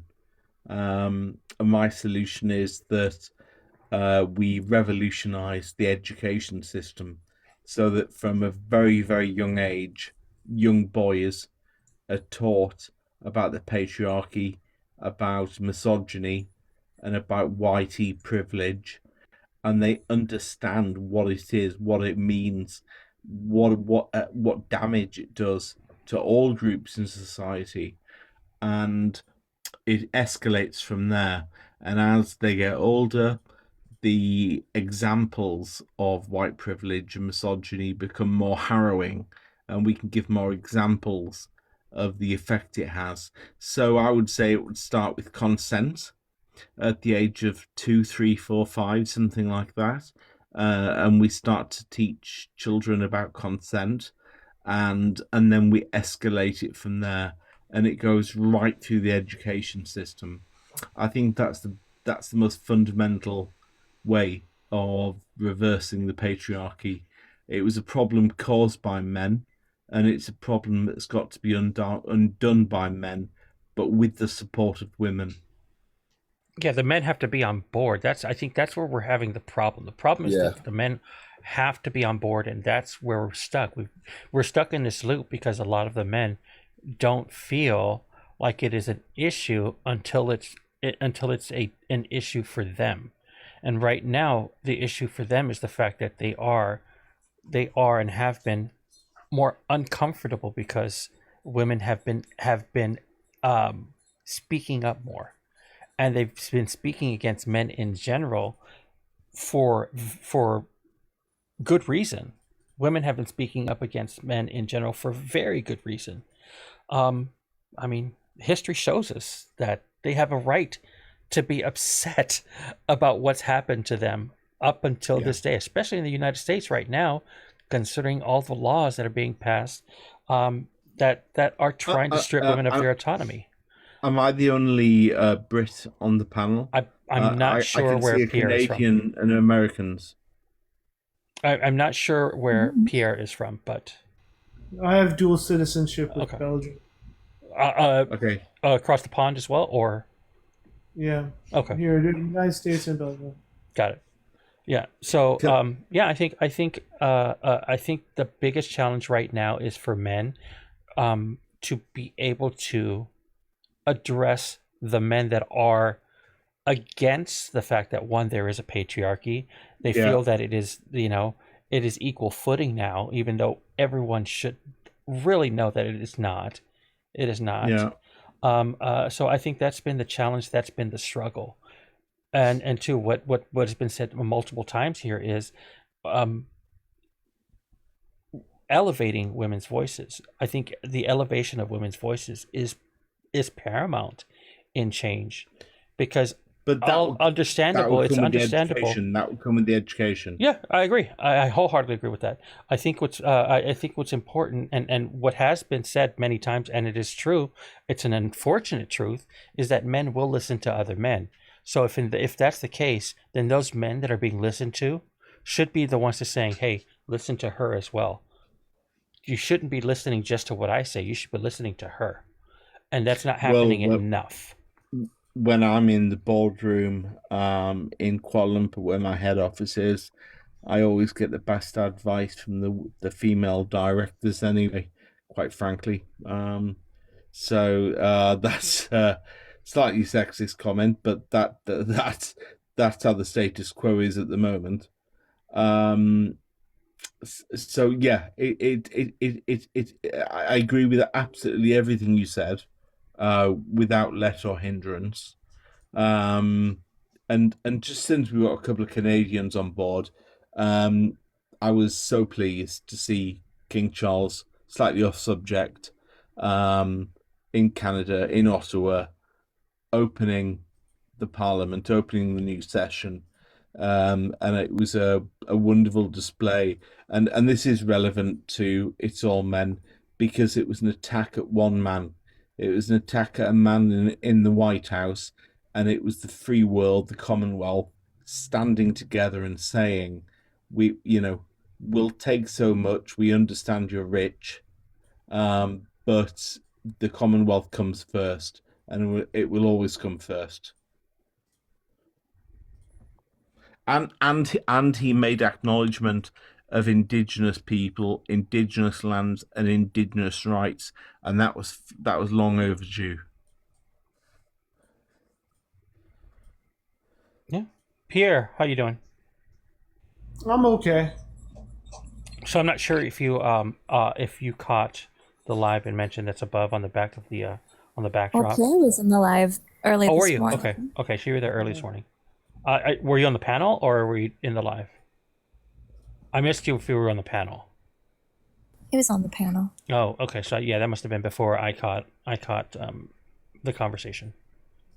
Yeah. Can I stay up on silence? Yeah, sure. Go ahead, Joe. Yeah. I know those creators, yeah. You do, okay. Okay, yeah. What did you think? I'm not sure if you were in agreement with them as far as the messaging goes, or were you more? Well, I mean, I'm thinking. I agree with the point of what's going on in principle. Like the history of violence from men towards everything is just kind of well documented. So like the idea of what it's being protected against, yeah, of course, like you got to get with it. This particular this like drama, this particular set of drama that's happened is an interesting play out. If I could, I just because it hits different to certain people. Let us avoid using the word drama because it is less drama to those who are really affected by that, and that is women. Drama is it minimizes how it affects women. So I would rather we use. Well, no, I'm thinking about the interpersonal. I'm thinking about the interpersonal play between, say, Bonjourman and Mojo and how they're thinking about each other. I'm talking about interpersonal drama on these people that I know as human beings. If we're focusing on the subject matter of what is the topic, sure, I would agree. We want to focus on elevating the issue. Yeah, sure. Right. But at what cost if their discussion is to change the wording to make it more palatable to men, and two, in doing so, it's going to harm the message in and of itself by doing so, by changing it to say anything outside of what it's the core. It will harm the message. I can understand if they were making a statement or if they were using a phrase that would highlight the message, but they're not. They're trying to change it altogether by removing the all aspect of it, which is key to the message in and of itself. So what they're trying to do is just modify it to make it more palatable to the people they want to reach out to, but in doing so, the people they're reaching out to aren't getting the message. They're getting a different message altogether. Mm-hmm. Also, I just have a quick clarifying question because we've already established that the language used was probably not the greatest word, but because you used that word, I'm curious, Pierre, what about it did you find to be "quote unquote" dramatic? Dramatic? Oh, the interpersonal play between the people on the board itself. I know them. Like I'm specifically talking to like how Bonjourman is relating to Jody, he's relating to Mojo, because I heard them saying like, I am so pissed at Mojo right now. That was what one person was saying. I can't believe he's doing this. Which is to me that looks like interpersonal drama. That seems like, oh, well, she's upset about what he's doing. So that's specifically it. Yeah. Do you think do you think Jody feels like it's drama? I think she feels upset with it. Yeah, she's angry. That wasn't my question. I would say yes. I think there's what is the definition of drama? Do you think that I'm using it as a pejorative? No, there's an emotional relationship here that's obviously being strained. I'm sorry if that doesn't suit the definition that you want me to use for it. But that's what I'm thinking about, and I think it's going to damage them. It's going to hurt them for a while. It's going to hurt who? The entire social group. I think it's frustration. No, you were not referencing a whole social group when you said that. Who is it going to damage specifically? I think it's going to be Jody and Mojo. I think Jody's going to be frustrated with Mojo and the stance he took. So are you concerned about, in this situation, Mojo's feelings because of something that he said that he now has to take consequence for? Is that what we're saying? I'm also concerned in Jody's disappointment and Mojo's behavior. Yeah, so that's not drama, right? If Mojo says something that is upsetting to Jody and Jody is disenfranchised by the speech that he perpetuates, this is not dramatic behavior. This is appropriate behavior. Well, no, I wouldn't say that drama is bad. I wouldn't put drama outside of it. My favorite person is a Teal Olenspiegel clown. I think emotional experiences are to be felt and navigated through. When I use the term drama, it's not as a pejorative in some negative way to the experience of emotion. Please don't take it that way. Yeah, but you're still tap dancing around what her point was, though. I think that's the contention itself. It's like that you're supposed to call people out, and we as men are definitely supposed to acknowledge opposing ideas, or that somebody's like having a reaction to the things that we're saying. That's why there's contention with this whole point, and to say, like, that's what Ernesto's point was, that there's a separation just by the prompt itself, trying to, like, where men are trying to put themselves in a different category and separate from the actual problem. And then when the person who's it's misogynistic, the person who's platforming that gets called out, like, that's not I think that's what we're supposed to do.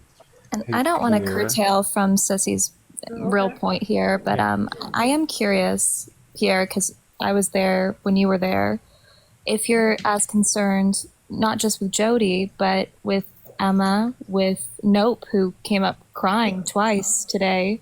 Well, I listened to Nope earlier today as well, yeah. Yeah, I mean, if the majority of women that are in this social dynamic are clearly upset, is it just drama, or is it a larger, and I know we're getting a little greasy with the wordage, but I'm just saying the point here is that it's affecting women as a whole, clearly, even outside of the social group, but also inside of the social group.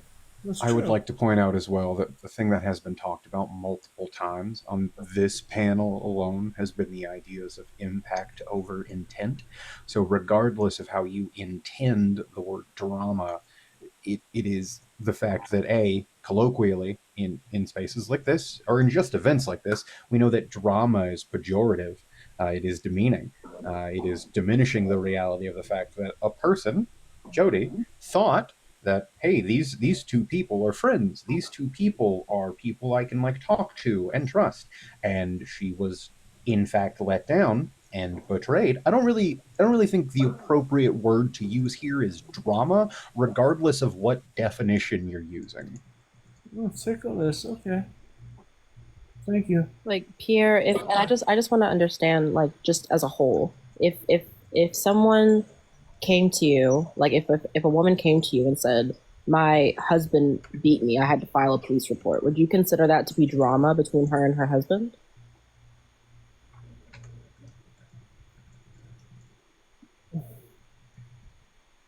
Well, somehow actually like opera, like horrible opera.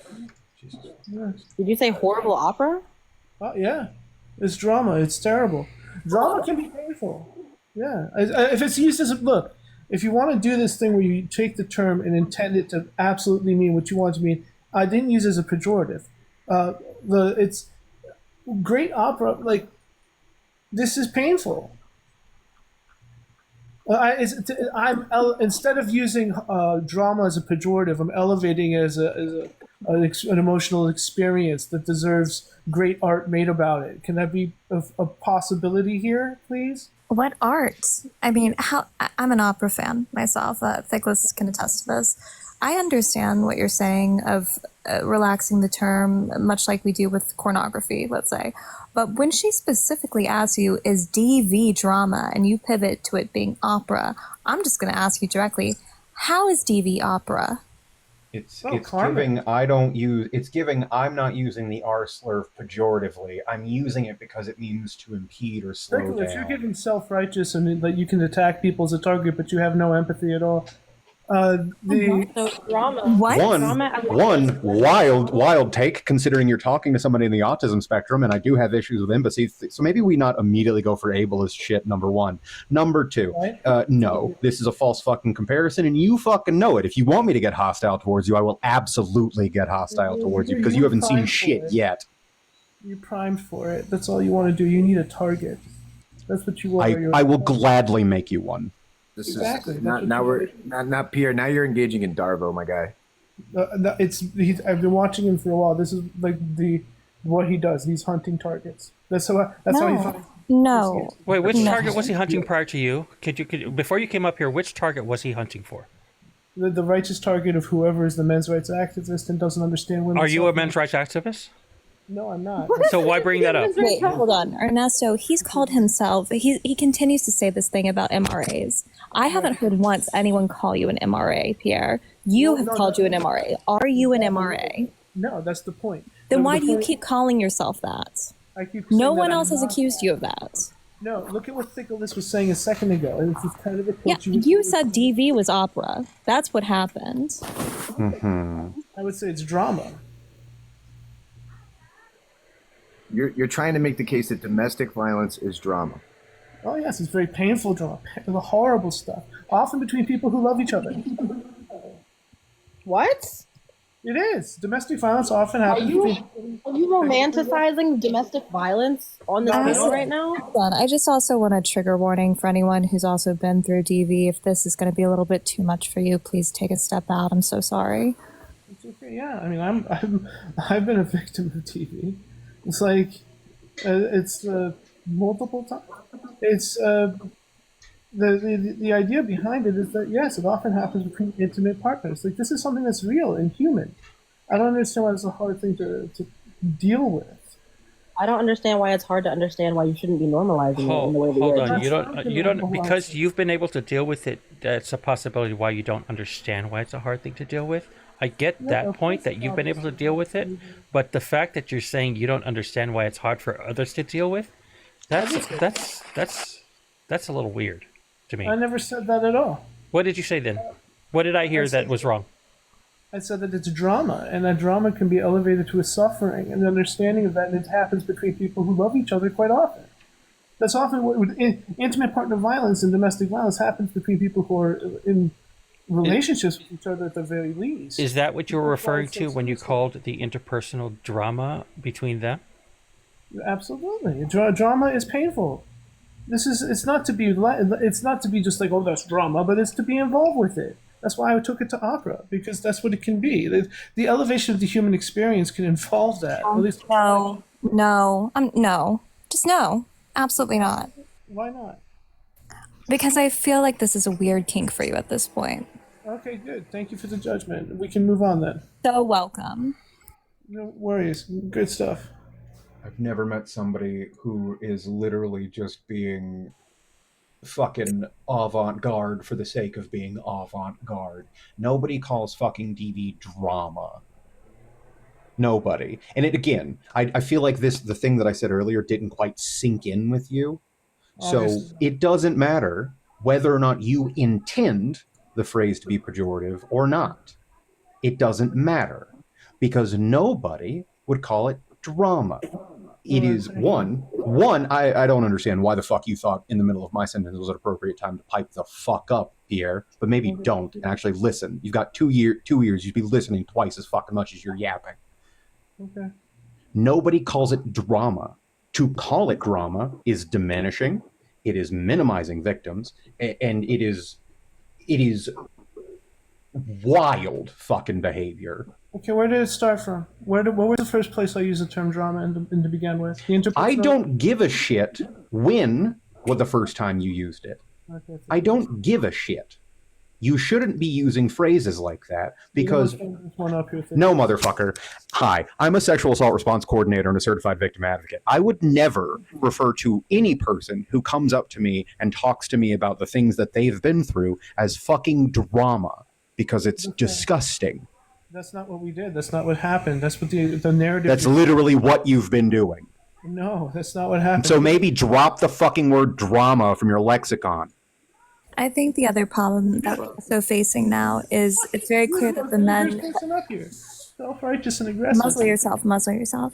This is another man that came from that same environment, and this is what it's breeding.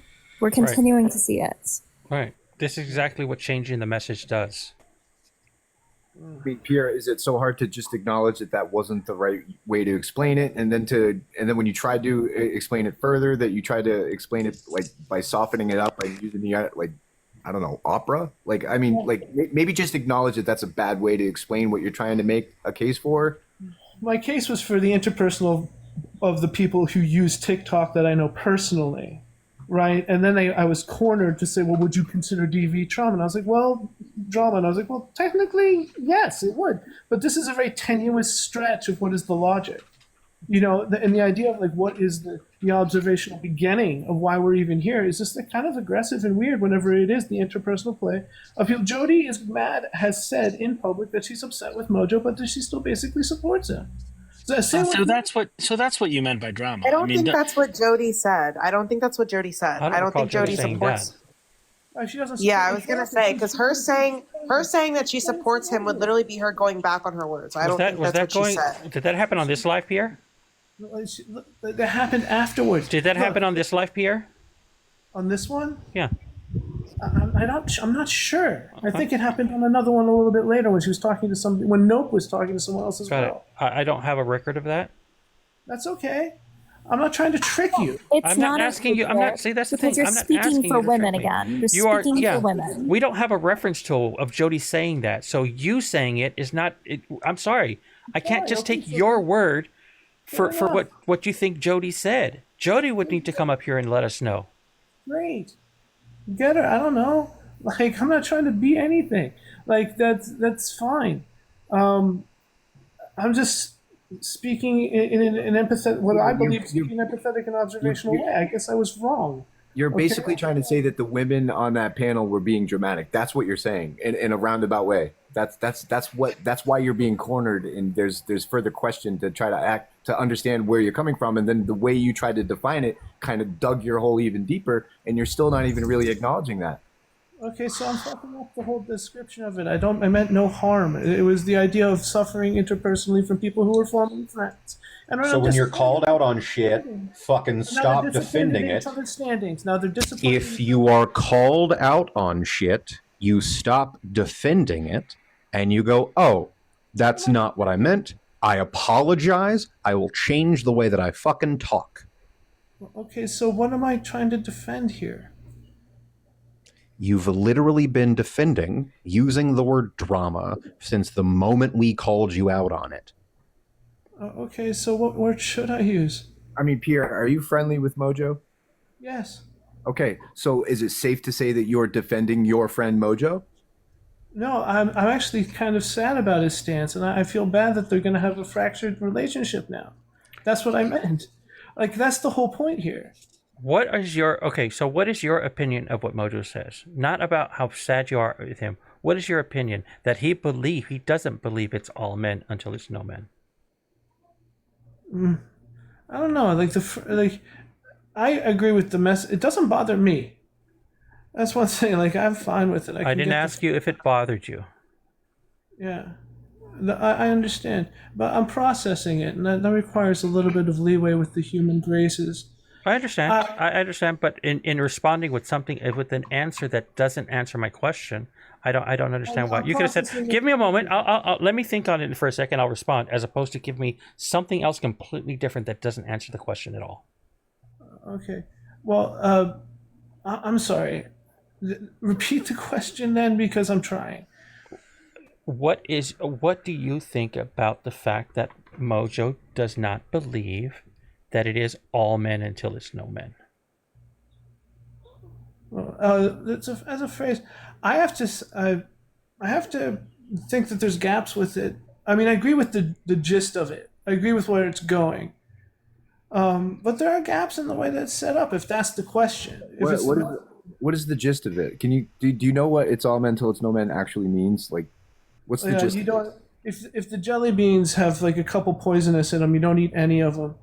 It's that metaphor, which I think is basically valid. No, that's not really the metaphor, though. It's not that all men are at risk until you can prove that all men are no risk.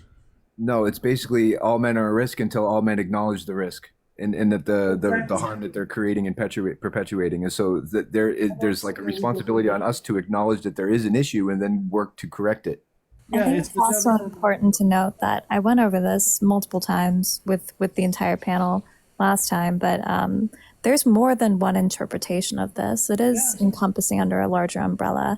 I also know Joe's had his hand up, and we haven't introduced Andrew, so I just want to make a pause for that. Yeah, sure thing. Go ahead, Joe. Should I come in first because I've already been introduced? Yeah, please go ahead. Then Andrew, if you wanted to jump in after Joe. Thank you. First of all, it was absolutely fascinating listening to the discourse around this. Often in intersectional lives, there's kind of one-sided or two-sided dimension. This is very complex. Also, I'm sensing that there's interpersonal relationships that pre-exist this live for a long time, and you're aware of each other's opinions on the prompt. So what I'm going to do is take the learnings that I've got from this, and come back another time and learn more. So I'd like to thank you for your hospitality. My pleasure. And I'll see you another time. Thank you so much. Sounds good. Thank you for coming up, Joe. Thank you. Andrew, how are you? I just came up. I'm doing all right. I'm doing yard work and listening. Hey everyone. Been enjoying the conversation as so much as I can say enjoy, because it's a tough conversation. I get that. Yeah. Also, two Andrews at once. Sorry. Oh no, there can be only one. No, I'm just kidding. Well, I just came up because I work in film and TV. I've written an opera. The term drama, as you used it, Pierre, is a genre of storytelling in which awful things happen. But those awful things in real life, I don't think anyone would I'm struggling with the description of those awful things in real life. I didn't apply them to DV. I was asked, could that possibly be? And I was like, well, if you're going to stretch the term the way you're stretching it, yes, you could. But that wasn't my claim. But I don't think they were stretching I don't think they were asking you to stretch the term. Then why did they ask that? Because I didn't refer to it as in a domestic violence situation. I referred to it as a TikTok beef. I was talking about the drama of interpersonal play. Right, so then why did you say, if that's what you're talking about, TikTok beef, which I think they were asking you, is that what you mean? And then you said, no, opera. No. Someone said, would you apply it to DV? And I was like, well, in a way, like if you were thinking about it like opera, that was the option. But the DV, so the genre of drama, hold on. Hold on. The genre of drama, as it might apply to a Shakespeare play, a film, an opera. Hold on, Andrew. Hold on, Andrew. Elodie, we can hear you opening and closing your drawers. Yes, your chest. Go ahead, Andrew. Okay, let me. Can we simply ask Sissy, because Sissy's the one who asked the question? Maybe that would clarify. Ask me what exactly? When we were talking with Pierre about him calling this drama, you directly asked him the question, would you consider DV drama? Is that correct? Yes. And then is it correct that he answered, well, yeah, technically it's drama. You could call it opera. Is that how that went down? Okay, Yeah, just wanted to clarify for everyone in the chat. So Pierre referred to it as drama, and I specified, and I said, well, would you consider this this specific form of DV to be drama, and he said yes, you could consider it to be an opera. Which is a fictionalization, you know, where awful things can happen. And in the genre of drama, which is really just the exploration of the human condition, awful things happen. But those awful things themselves, I don't know anyone that would describe those awful things as drama. It's like, I'm just having a tough time with it. And I don't know. I just came up to be like, listen, I wrote an opera about some really awful things. Or I was hired to write an opera, and I wrote an opera about some really awful things in human history, and I wouldn't call it drama. Where can And this is very similar to like this is the equivalent of if something happened and you referred to someone's experience as a novel or as a bibliography, you are removing the human experience, the very real harm that people are experiencing, and chopping it up to essentially entertainment or to some large fallacy. And it also like at some point in human history, the word drama and dramatic were different. And now we live in a world where the word drama and dramatic is the use of those words are very different than when Shakespeare was using it. So I don't know. It's like a head scratcher to me. Listen, if y'all are confused, it's because he wants you to be confused. I heard what he said. We all heard what he said. Part. Hey, Ernesto, I'm going to drop. Thanks for having me up. I You got it, heard man. it Thanks, the I first appreciate time, it. and I'll talk to you later, baby. When he said it was drama, I believed him. I said, okay. Mm-hmm. Yup.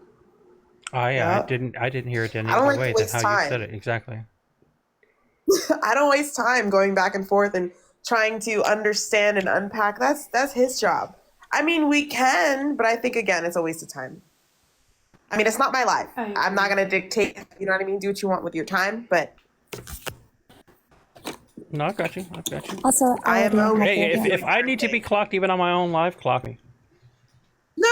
It's listen, like, I mean, it's somewhat entertaining, right? To like pick out what he said. Like, just like, okay, let's unpack that. Like, at the end of the day, like, we're here to do social justice work, but it is entertainment. Like, I'm not pressed. I just think in general, like, just like a facet of life, like, this is just in real life, this isn't productive, but we're having fun just like picking apart what Pierre said because it makes no freaking sense.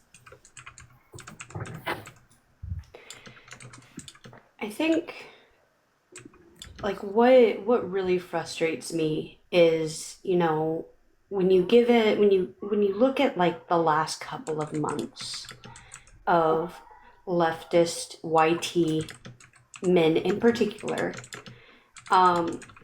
and I was actually making some posts about this, and it gained some traction because they didn't like specifically YT men that I was saying that it seemed like they were more. Ernesto Norden says Princess Mayo came at me and now I have to question life.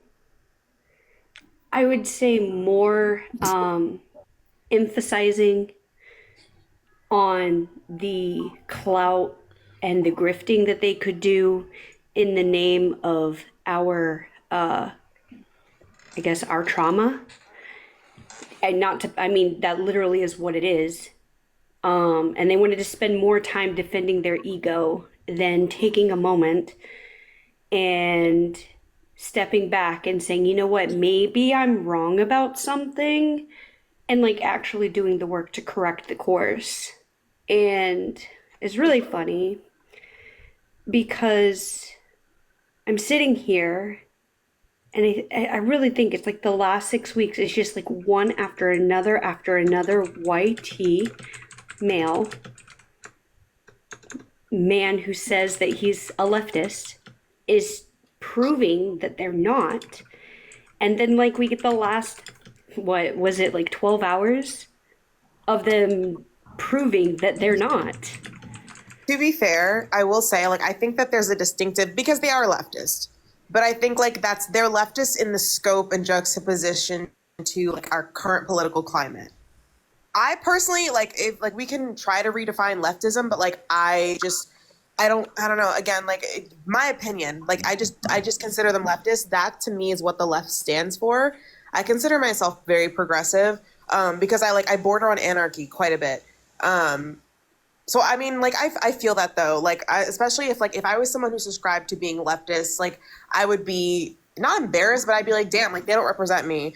But like as a progressive, like, this is what I see. Like this is why I don't identify like with being a leftist. Like again, like I voted for Kamala. I would vote for. Like, I don't think I could vote in the Hillary. I'm a Gen Z, but like I would always vote left because that's my only choice, right? But I don't think we've ever even had a liberal candidate.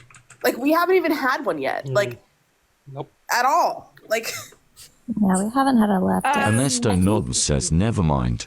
Kristen even outranks the host. I would disagree with that because neoliberalism is upholding capitalism. I would say we've had plenty of liberal politicians. We haven't had many leftist. Actually, none. No, I would agree with Ali. I think that's backwards. I do want to introduce CT really quickly because this started from his panel last night, and I kind of want to course correct. I think it's important because Maya was there as well. Hi, CT. Oh, got it. So see, okay. So I wasn't sure. Olive MBWGFB says Kristen is dummy mummy. Thank you, Olive. So yeah, how's it going, guys? My name's CT. I recently, actually last night was my first time. I had an idea for hosting 1v1 debates on tougher subjects because I've noticed on like panels like this, like I call them chaos eights. The points never really get made. It kind of becomes more of a tribalistic kind of thing. So I wanted to try something new last night. So from my little neck of the woods, we grabbed some people that the messaging of it's all men until it's no men. And I wanted to give them a space to be able to, concisely talk about the messaging, what it means and everything like that. But more so, the point of the conversation necessarily wasn't the fact that I don't believe that people on the left agree with those things. It was at what point does the messaging become more important than the message? And I know Princess, I believe you came up last night. I think Sissy came up. I know Kristen came up, which was really Ernesto cool. No DMs says confirmed. It's we can all blame CT. Yeah. I guess I want to get to the bottom of that too. Obviously, as I see my friends' faces up on your background. So the conversation definitely was very cool. We had a 2-hour debate. Again, for our first one, it was really good. We're going to keep doing them. And then after that, we opened up the panel and we wanted to get people's questions and opinions to the debaters, which I think is a really, really cool thing. That actually went on for so long, I allowed my panel just to keep kind of rolling. I went to bed. When I woke up this morning, we have some people like in our Discord and stuff that, go to bed way earlier than how late our debate was. So we were just having conversations about how it went, the feedback, things we could do better. Brad, who, again, is a really good friend of mine. We kind of joke with like the whole Big Beautiful Bill. We call him the Big Beautiful Brad. He's just in general, kind of a great person. All of us stem from the guy on the bottom there, Mojo's Live. We all have very different views on things, which I think is cool. I think having differentiating ideas is positive. I think the idea of challenging people's beliefs is what makes beliefs stronger. So I guess I was a little curious because I guess I'm getting some fallout. Obviously, I listened to Brad's live today and it got kind of crazy. The main focus, I believe, from what Brad was trying to do from the beginning to where it broke down, I think, towards the end, was trying to understand where men do have a purpose in this movement, when our roles begin, what our roles are, and where we're supposed to be in this conversation. There's obviously been a lot of fallout and discussions that I've been a part of a few, but I actually had no idea this was going on. I was just kind of scrolling through, and my buddy Pierre down there is in here, and I obviously became friends with Kristen and Princess and Sissy last night. So I scrolled through, I saw your background, Ernesto. I guess I was kind of curious what you meant by like it's all men, especially the men on this panel.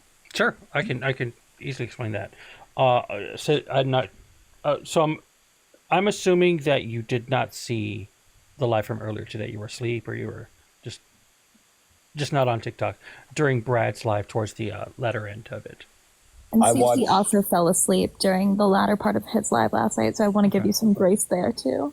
Yeah. I fell asleep around 3:30. I think my live ran until about 5 or 6, which is not uncommon. Moderators usually can keep it rolling.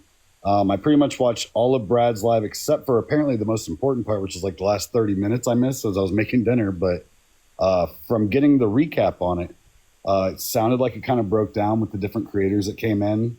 So yeah, sorry, Ernesto, I'll let you go ahead and... No, that's fine. I just needed to know where you were as far as that. Because ever since the screenshot that I took, is that...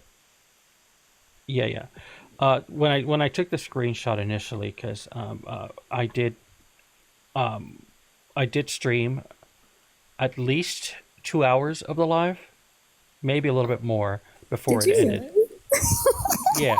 I streamed at least 2 hours. There are about 100 people in here just watching the stream. While I mean, most of the times when I do lives, when I host lives, I just do commentary either on videos or lives as we go. So while I was in there, I had not experienced Brad before. This was the first time I was on his live. I'd only experienced Mojo once. The other experience that I had with Mojo, as far as being on his live, was him defending someone that and I don't recall the person who it was, but he was defending someone that another creator came up and showed receipts on them being a problem. And Mojo's response was, "Well, I'll have to do more research on it." And this was a woman who came up to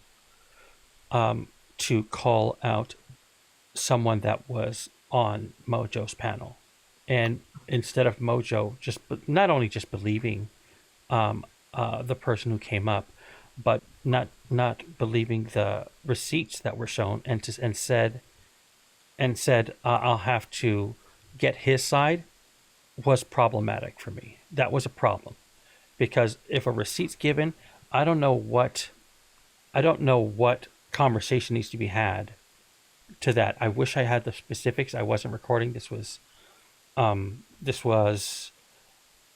last week.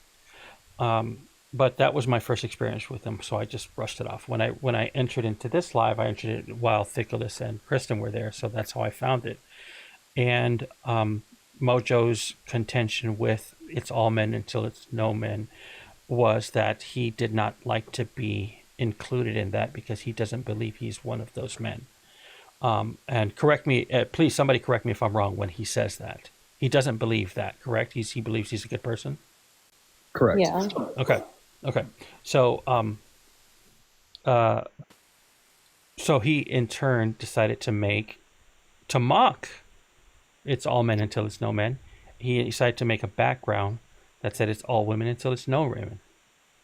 Yeah, he didn't make that background. Actually, a woman from the panel that we're on did. Oh, so okay. He hosted it with that background, correct? Yeah, I was there for that live, actually. There was a guy that came in complaining about that. And so the woman that was on the panel with them had actually been making it because we'd had other men on the right come in with that same slogan. And again, I was on that live panel when I think there was a tiger. I think it's in like neon signs, if I remember correctly. And I think it says "it's all women." And at the bottom, I think it says "until it's no women." A little bit more, and I think Pierre, no, I don't think Pierre was there for that. A little bit more satirical, more so than it was actual messaging. And there are some people, again, in our little community. I believe Princess got to meet, like, I won't name drop. I won't include anybody else in this. These are my own views. Yeah, we obviously, this is a very serious subject, but I think that in most things in life, sorry, there's a train going by. I apologize. Yeah. 1 second. Okay. While the train's coming by, Lilith, how are you? Hi, thanks for having me up. Oh, sure thing. I am the one that made the "no women till all women" with the tiger. Okay. That night that he used it. Okay. And it wasn't it started off as like what CT was saying. Somebody came up and was pissed off about it from someone else's live. So we all on the panel were like, well, I don't even know how it came up, but somehow was like, well, let's do a no women to all women till no women, and with a tiger in the background, like his logo. And it was rage bait to get people up there to get them mad about it, or have men come up there agreeing with it and then say, hey, well, why would you think that? Mojo loves to do the Socratic method when he's talking to people and questioning them, but getting them up there is the hard part. So that's what he does. He has his "you're in a cult" hat, which is what brings people up to be pissed off because it triggers them. That was what that was about. Okay. So the motivation was to just to trigger people without thinking about the fact that it could be a harmful prompt, correct? Yeah, clearly it has stemmed into a shit show, but that wasn't the intention. Well, yeah, Lilith, do you think that it could have been a harmful prompt? Looking back now, I see that it has turned into one. At the time, I did not think it was. And I still think it was for rage bait. I just have to get people say, I don't think it can turn into something. It already was. It was a bad idea. I don't think anybody besides you and Mojo and maybe a few, like, it's a bad idea. And I hope you agree. There's no, it turned into something bad. That's just, you don't, like, I don't know. I think that's a bad idea, especially coming from Mojo. And I think if he wanted to create some kind of adverse reaction or just get some kind of shock value, it's at the expense of whom? Like, who are we always allowing to be at the butt of the joke? Like it's just, it's not funny. And I mean, like, I'm sure, and I can hear regret in your voice. But it was already bad. It was bad to begin with. I'll get off my soapbox. Well, Princess, I guess from my viewpoint was a lot of the breakdown that came from the "it's all men until it's no men," and then Mojo made his stance about how he felt about it. A large backfeeding was, well, if it doesn't apply to you, it shouldn't affect you, right? And so I think he was pushing back on that same thing. First of all, "it's all women until it's no women" is not a thing. It's not a movement. It's not anything. But his point was, if something about these words just being put together upset you as well, and it doesn't affect you, you should just let it fly as well. Yeah, Talia said it in the comments before. Wait, too many people. Hold on. Sorry, JW I first, apologize. and then, no, it's fine. JW, Sissy, Princess. I just wanted to say that it does apply to us. Sissy. Whether you react to it or not, it still applies to us. In what way? Can I just really quickly ask the chat, please, y'all, don't say terms like "pick me." We're not coming for women in this. Oh, you know what? I haven't been looking at. Thank you. Yeah. Please. Yeah. I don't believe in pick me's. Let's not use that here, please. Okay, so I mean, I'm assuming you're, and I probably shouldn't assume your pronouns, but I'm assuming you're he, him. You're a man. Yeah. Okay, so that's how it applies to you. Yeah. We all agree on the "all men." It's not just a slogan; it's a movement, and it's one that I back, I understand, and I practice. Right, but it's just like saying that if you're having a reaction to this, that you're the problem, versus if you're not having a reaction to it, then it doesn't apply to you. That's what I'm trying to correct. It does apply to you, even if you're not having a reaction to it, because it's our responsibility to fix the problem, which is perpetuated by us. Correct. But the messaging, well, I'll say this. The messaging is coming from majority women, which I think it should. I think it's a good message. I think it gets people involved. I think it gets them as a call to action. The problem is that when you have different people with different viewpoints giving different directions, again, I'm not the smartest guy in the world. I don't know who to believe when, for example, I read that message that says "it's all men until it's no men." And I was actually up on this panel, myself and the gentleman with the orange background. We were arguing for the statement, saying, yes, it can be divisive. Yes, it can bring people into the conversation. But then that's step one. Step two is moving to the actual meat of what the movement is, what the statement's stating, right? We were discussing that with Brad and Mojo at the time, saying, hey, this is why it's important. I've been an advocate for the "it's all men until it's no men." I don't know how I feel about that today after how everything went down and the not so clear messaging from the people that were the messengers of this statement. That's where I get lost at. Is it okay if I chime in for just a moment? Sissy did want to comment on that Oh, also. yeah. Sissy can go first. No, it's fine. I just wanted to clarify, and this may not even be necessary from what I'm listening to, but CT, was the implication that like with the all it's all women till it's no women banner, that like you were kind of conflating the same thing, that like if it doesn't apply to you as a woman you shouldn't be upset by it? Was that the implication, or did I misunderstand? No, I think that there was multiple things to that background to what Lilith was saying. There are people that when, we run on a ton of other labs. Again, I will not name drop. There are people that run that background of it's all men until no men. I've been on those panels. Again, I'm usually an advocate for this. And if you read the comments section, especially from people from the right, that is their number one response, is it's all women till it's no women, LOL. It's all women till it's no women, right? I think the idea was, and again, it is very, very hard to find opposition nowadays. I think that a lot of MAGA sit in their echo chambers. If you don't know anything about Mojo, he has a red hat that looks like a MAGA hat, but the text the cult hat. You're in a cult. I cannot tell you how many people that brings up to be able to talk to them, figure out what their position is, have opposing views, and talk to them about possibly why their views are wrong and what they could be changed on. Yeah, so that was what I was trying to understand. So, and it's still a little unclear, but I think I have enough to make this statement. When you make the background that's like it's all women till it's no women, it's different than the I've been on Mojo's lives with the hat. I understand that that's like to like it like enrage MAGA and like make them come up and make them talk. I understand that, but it is not at the expense of marginalized people. Like that hat is inflammatory, right? It's just a like broader version of what is already true about super right-leaning people. It's rage baiting them for their own views. It's not rage baiting them with things that they already think, feel, and believe that disenfranchise people. And I think that is the problem with this background that we're discussing now. If I could, Princess, before I know you wanted to ask also, but and then Elodie after Princess, but I don't know enough about Mojo to know. Is he a white man? I cannot confirm that. He doesn't go live, but I will say I believe he is. But again, I don't know. Okay, so yeah, nobody really, but he hasn't confirmed it or denied anything like that. So we're not sure. I've never asked. Okay. Yeah, I wasn't sure, because I think there's a significant difference, and there are levels of harm in one statement here. A white man holding a prompt that goes after MAGA, which are, primarily white men. I mean, there are white women involved as well, but white men rarely propagates the kind of harm that a white man or even a man in general would hold with the prompt that says it's all women until it's no women. There is an inherent harm when you start talking, again, when you start punching down versus you punching laterally or punching up.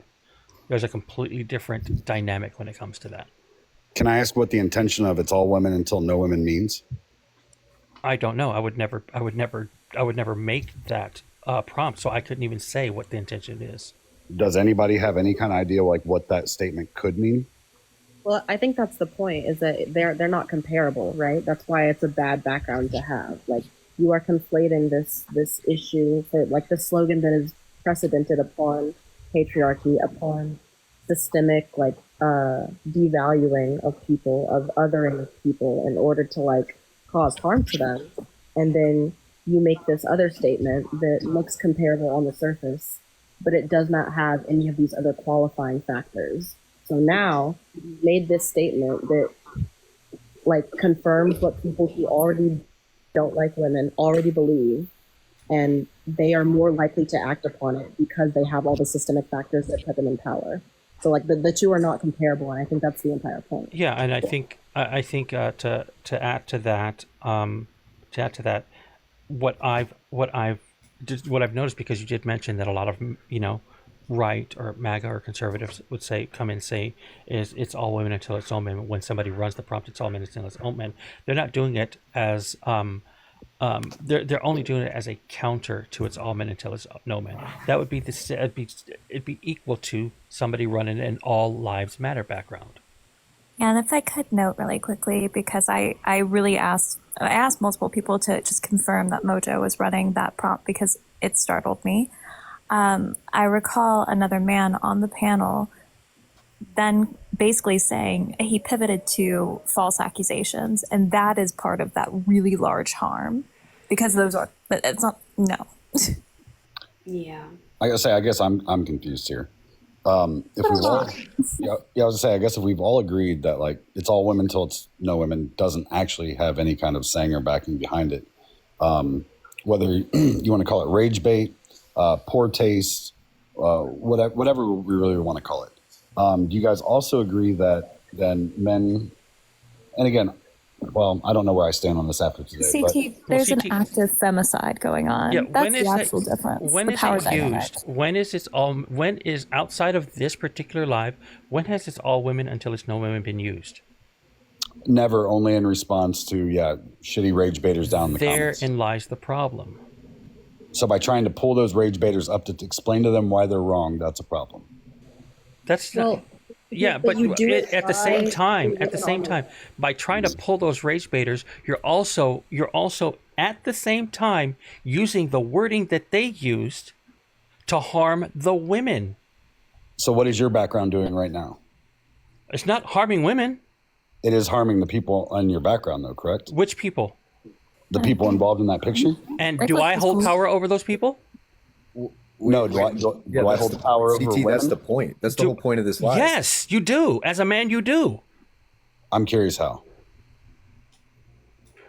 As an advocate for somebody that literally, okay, so like for example, my main moderator, my co-host, we run multiple different channels. She runs a thing called Morning Review that we deal with people that deal with addiction. We take any of the money that we can from that and we fund people back to like the free needle programs. One of the people, I'm not actually going to say who it is. I run and co-host another one that deals with women advocacy. And then again, any of the proceeds that we get, we usually pick a women's shelter either in my state or hers, and that's where those funds go. I think that if you are so hyper-focused sometimes on the how, we're not worrying about the ends. And I know that's a shitty justification for a lot of bad people that have done a lot of bad shit. But again, this all stemmed from the idea of people actually and genuinely being curious about what it's all men until it's no men meant. And that's what my 1v1 was about last night. And then this stemmed from it. Brad was doing nothing more than to try and say, hey, I don't understand exactly how all that went because he couldn't stay up to watch it. He was trying to have a continuation of that. And what it became at the end was a really bad, to me, bastardization of people trying to learn. And I think this is a really easy way to turn people away from even trying to get involved or want to learn about different movements if this is the outcome of it. Why, like the next thing that pops up, right? Like let's say there's another saying that comes up that's actually really good advocacy for a minority group. I probably won't get involved because this might be the end result by asking questions and trying to figure out where I land in it. So CT, CT, that's transactional allyship. Thank and you. I think it's very presumptive, and I'm not coming for you, I promise. But like, I appreciate any advocacy you do, especially when it gives means to organizations. But you also, every man who's come up here has made it a point to say that they've done some kind of advocacy and what kind of material conditions it provides. A lot of us do that, and we do it without doing the additional harm, and that's my issue. And again, I will say, like, I wasn't trying to justify my means by anything that I did by all those things. That doesn't mean that it didn't cause harm, and it did not give me. I can't speak for anybody else, but it's very clear that the panel did not need your resume.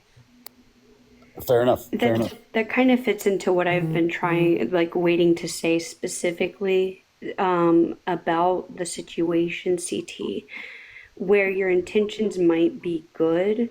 This is literally a poster example of a man coming onto a panel. And just like with Kristen, I'm not coming for you, CT. I think you're coming up here in good faith. You're asking questions, and I really value the conversation that we're having.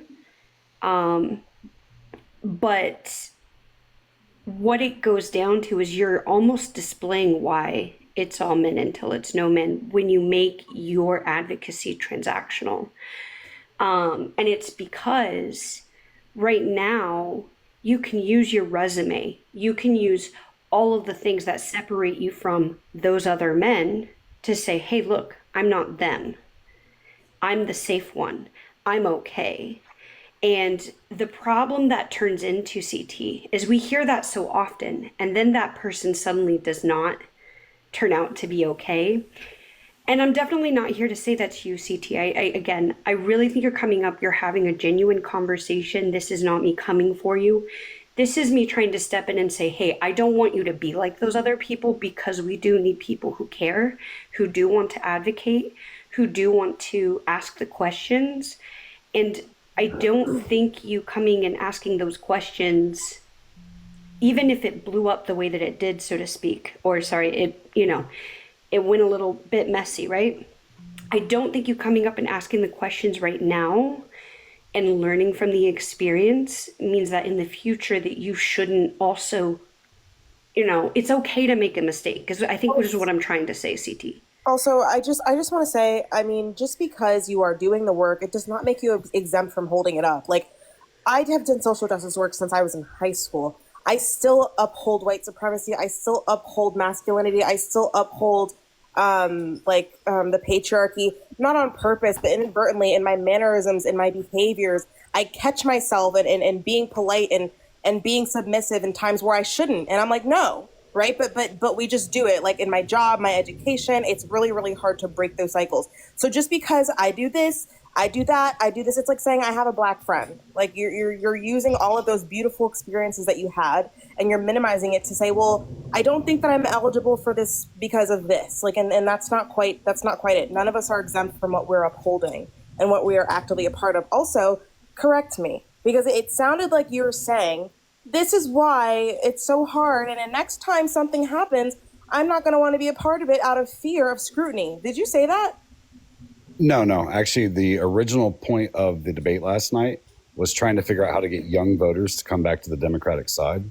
And we were talking about the messaging of the Democratic Party of what could possibly be pushing, especially young men. There was a large uptick of that to MAGA. What we could do to bring them back. She can ask you about your live. Yeah, last night. it was about what you said earlier in this conversation. Today, just now. Less than 10 minutes ago. Yeah. Apologies. That was one of the talking points that was brought up last night. I was just trying to rope it back into that. Right, but like a couple seconds ago, I couldn't like get to my phone immediately because I'm doing my skincare. But you said something along the lines of like, this is what makes it difficult, right? Essentially blaming us. I don't remember exactly what you said. People let me know if I'm being gaslit. But I remember word for word. No, you're not. Okay. Ernesto Okay. No DMs says I didn't W ask you. Skincare. I asked the group or the chat or anyone else but you, because how would you know, right? Because you're either going to deny it or say, I did say that. Anyway. No, yeah, I did. I probably didn't word it correctly. I meant it as Okay. I should have generalized it a little bit better. Okay, cool.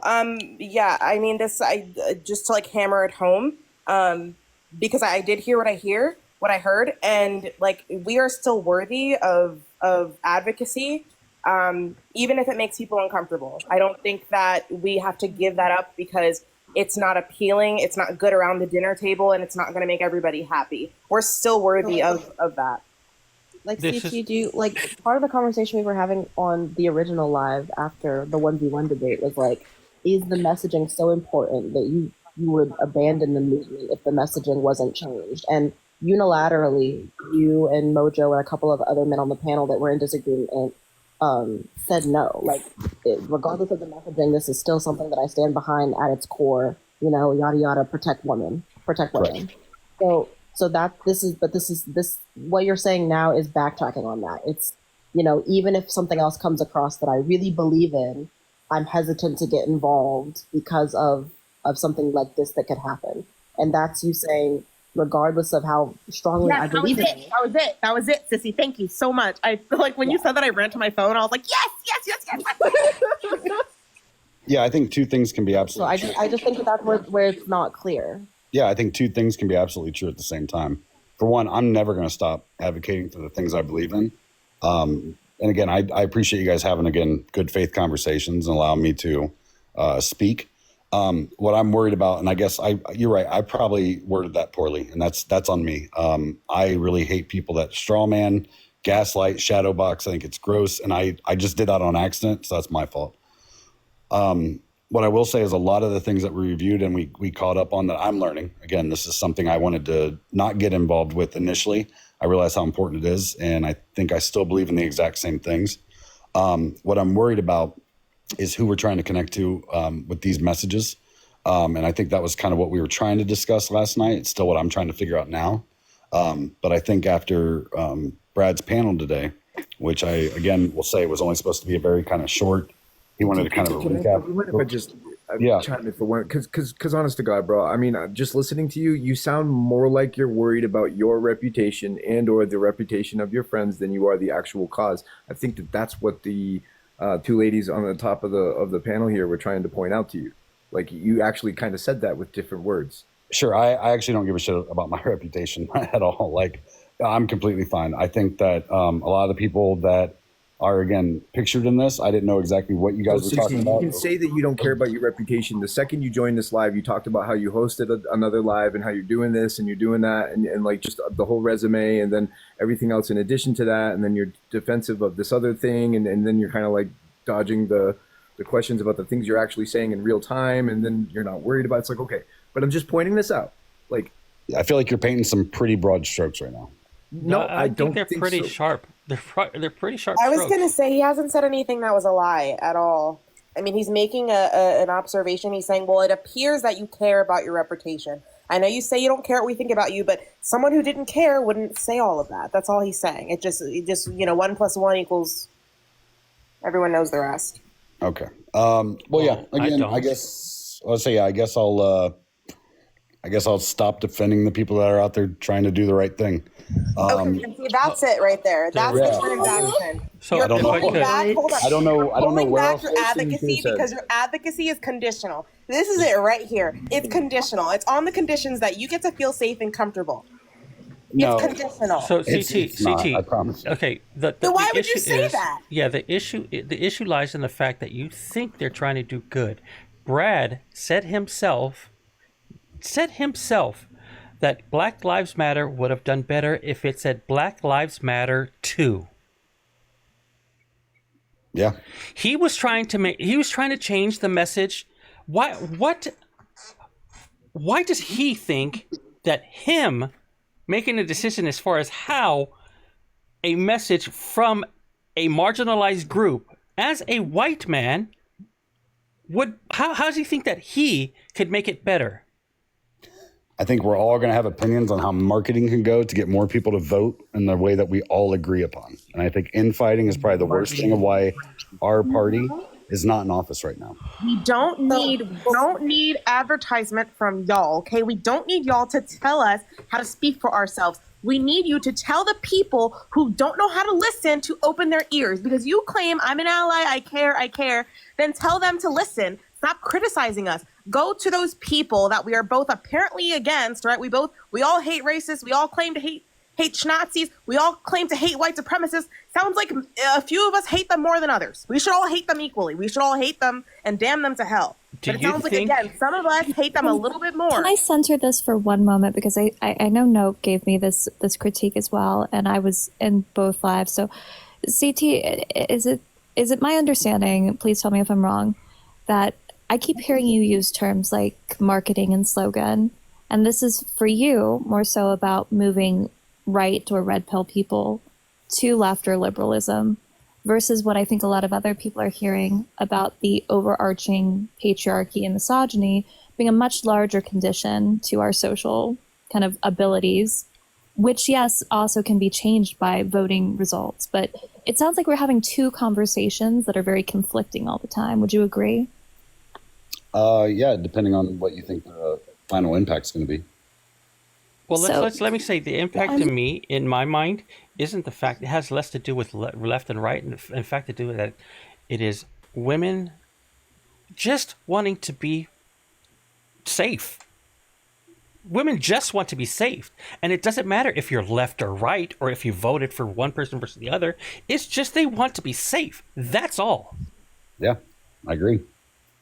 Now, I just think it's interesting, CT. You just told Kristen that depends. That is dependent upon what you think the outcome is going to be, and that is the entire point of why we're trying to point to you about how it's all women till it's no women is problematic, and then soft tailing the it's all men till it's no men. All good men hold all men accountable, and how that's what we're telling you. Sure. So can I ask you guys a question? Do you guys think it's more impactful to watch our wording, or do you think it's more impactful to get people in office that are actually going to make legislation that helps the women that we're The worried about? oppressor cannot police the tone of the oppressed. What's more I'm important? not. You know what? Stopping it is more important. I Go would ahead, like Ernesto. to point. I would like to point out that when Democrats did have a majority, things didn't change very much. So we agree that whoever's in office really doesn't matter. But that's why I think that we're kind of losing the messaging of this, right? This is not. I think that what's getting lost in translation, to me at least, this is not a conversation that is purely political. This is just about the way that we operate with each other in the world, right? Like, who gets elected is not going to determine whether or not a man feels like he has agency over my body at any given time. That doesn't really change that fact that I'm living under patriarchy. So you're thinking about this in a sense of like, how do I get progressive policy? Which cool. I'm a progressive, but on a broader scale, no matter who is in office, no matter what policy we are under, how do we drill it into people that it is not okay to hold agency over women, that it is not okay to like perpetuate great culture, that it's not okay to engage in locker room talk and think that that is enough deconstruction. That is the goal of this. This is not a political ploy for left-leaning people. Yeah, isn't it a massive amount of privilege to frame this as a political idea and not just and to hold it in that space without considering just the greater problem that's been a part of society since long before any of this, like any of this changed in the last 20 years, we'll say, right? The privilege to say that this is a political movement and not wander around the world saying this kind of thinking is putting myself, my daughters, my people in jeopardy. That's a privilege that we don't have. We cannot only look at this in a political sphere because it is so much more than that.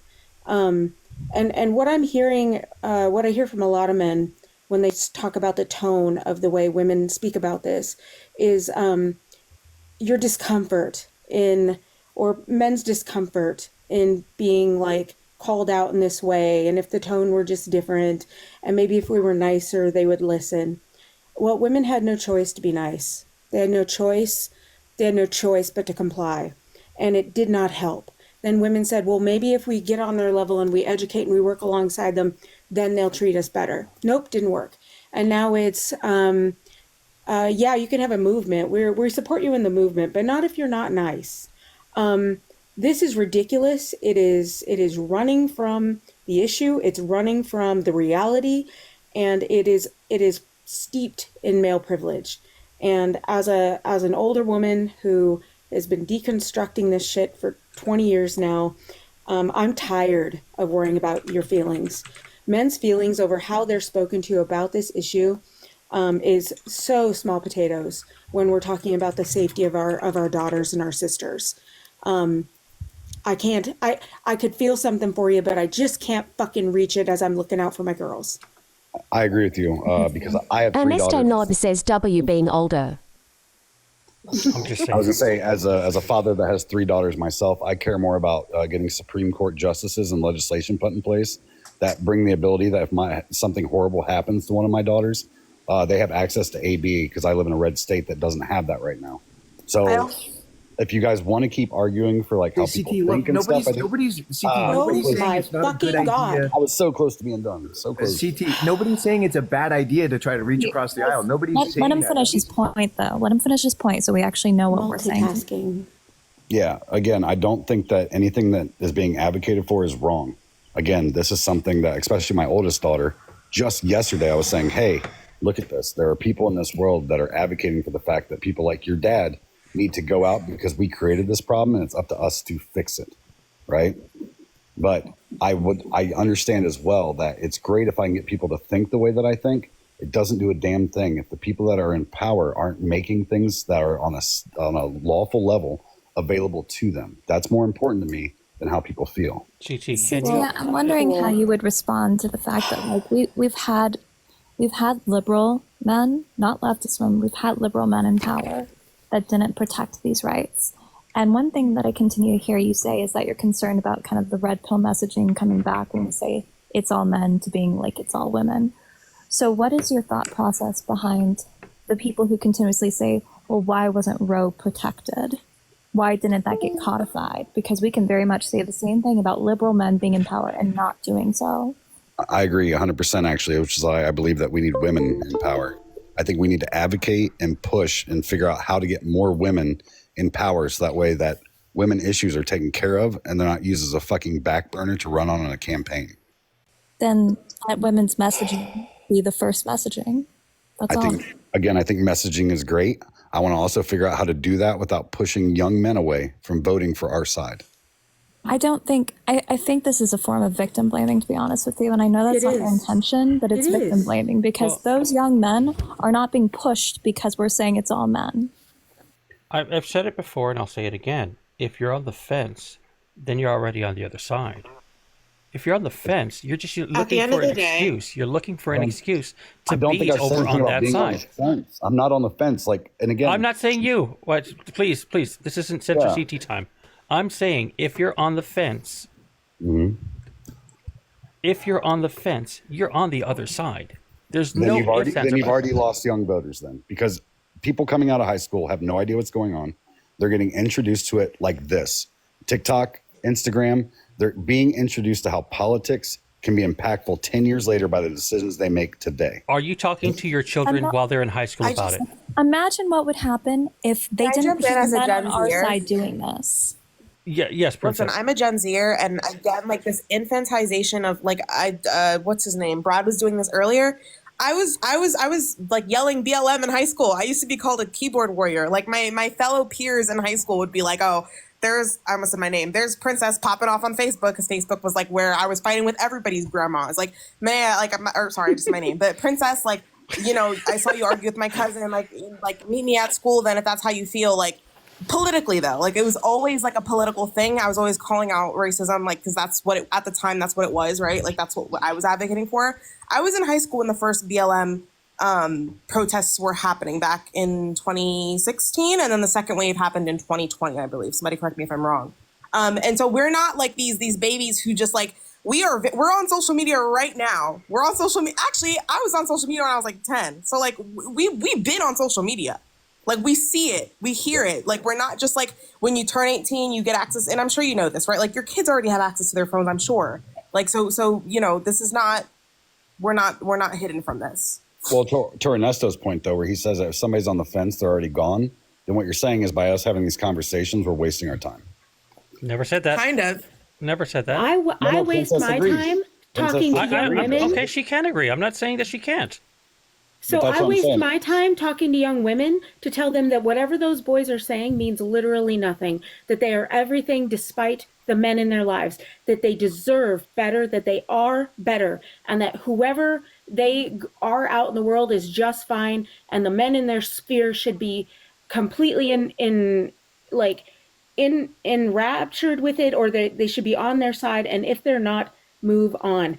I am not talking to the young men. My message is never for the young men.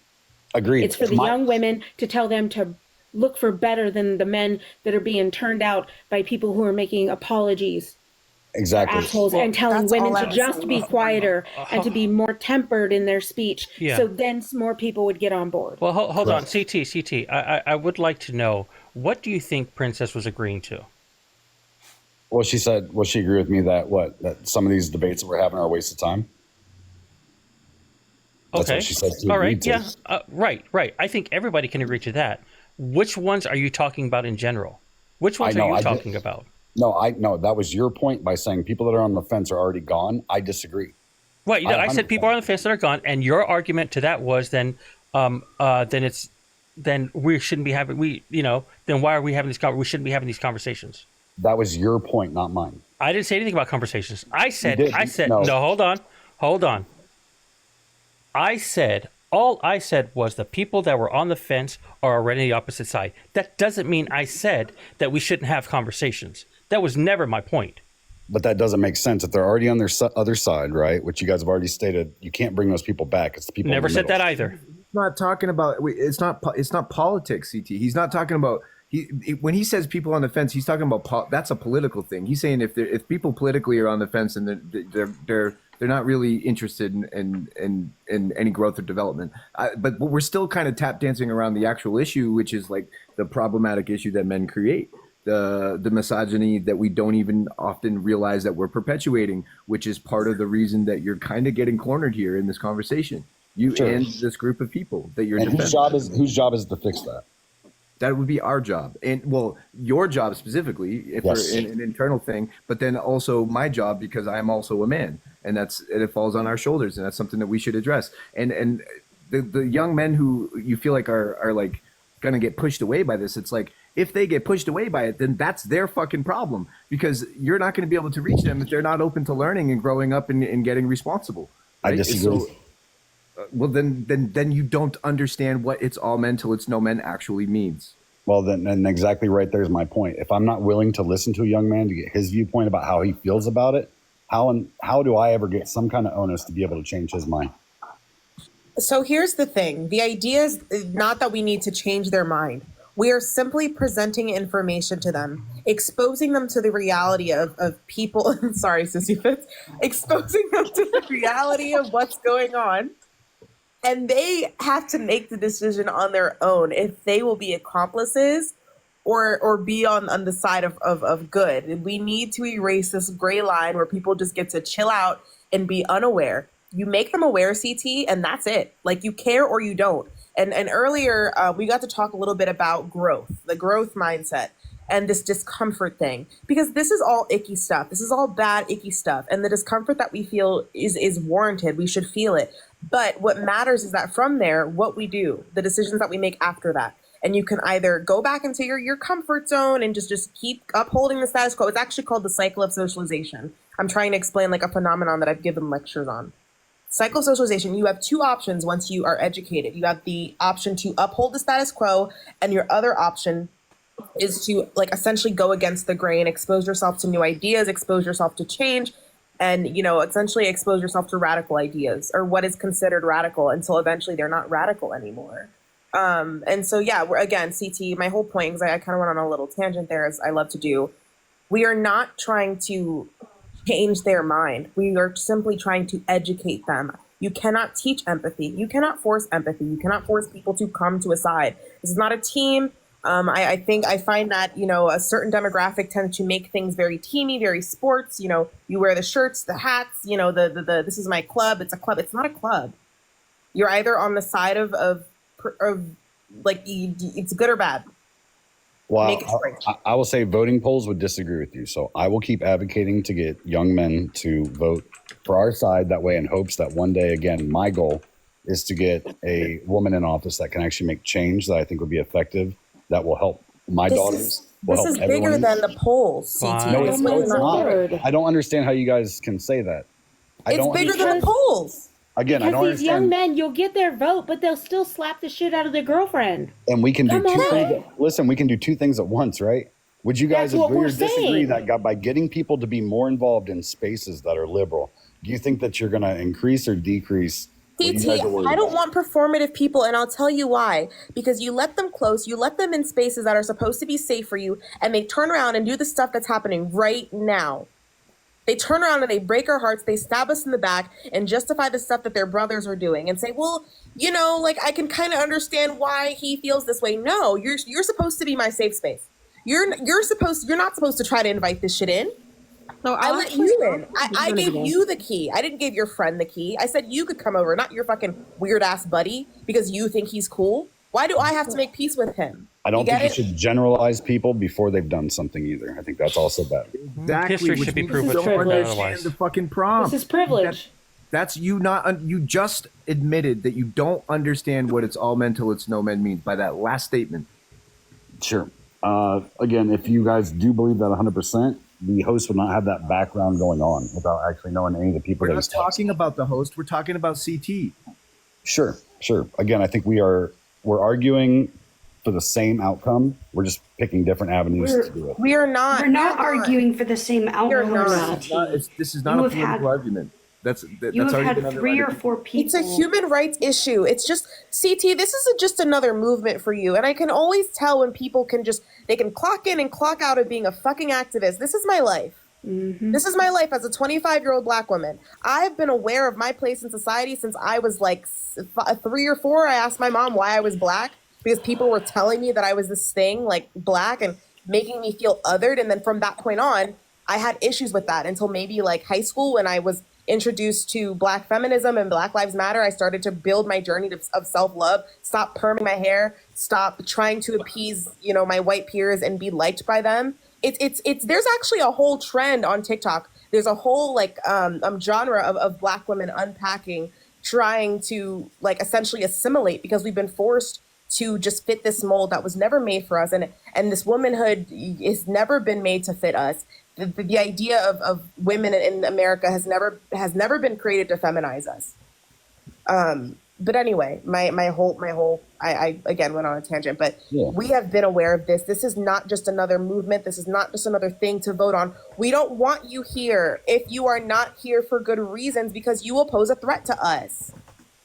Well, I will say I will open up a spot for somebody because I do think that we're probably on just different levels of the conversation. That's not an insult to anybody, I promise you. I have really good intentions, even if I am in I don't need your resume. I'm sorry. I don't need your resume again. I don't need your resume. Stop trying to convince people who you are when you're showing us just by talking. I'm sorry. It's like he heard half of what we said and then like threw the rest against the wall. It's like Because he heard what he wanted to hear. He centered his feelings. Well, I guess I'm not good enough. It was so passive aggressive. Well, I guess I'm not doing it right. The issue, I don't understand what his issue is with my prompt when it is about the people that were up there and they were being a problem. I don't care who they were before I knew this, before I saw this. The actual issue is the fact that they understood it's all men until it's no men just as much as CT did. One thing I want to point out is, I've had several DMs, I've had several ats asking, what did Thickless do? Thickless is on this panel. He never once questioned it or brought it up from my understanding. Please Yeah, this is a whole thing right here. I don't have the actual people. They're right there. I'm just behind it. I had it up with everybody else. It was specifically about these people. Yeah, it's just that I I have to understood show that. my pretty face.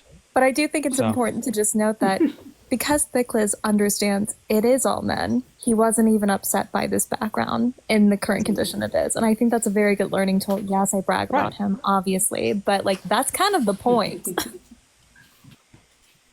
I mean, that's why. Oh, sorry. That's the big. I was just gonna say it's literally the big difference between somebody who's self-aware and not self-aware, and that's what I was trying to say to CT. Because at first he was engaging in a somewhat conversation that we could have, and he just misses the mark where he continues to use his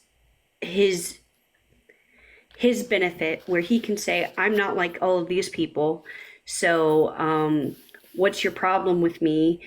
I don't like, and he just kept repeating that. And it's like, sure, literally we get everybody to vote blue the next election. That doesn't change the rates of victims at all. It literally does not. And that's what I've been so frustrated about, is that every single time we turn around, it's another quote unquote leftist YT man. Some of them aren't even YT, but I'm only going to focus on YT because I'm YT. I'm not going to speak about anybody else. But it's another YT man showing their behind.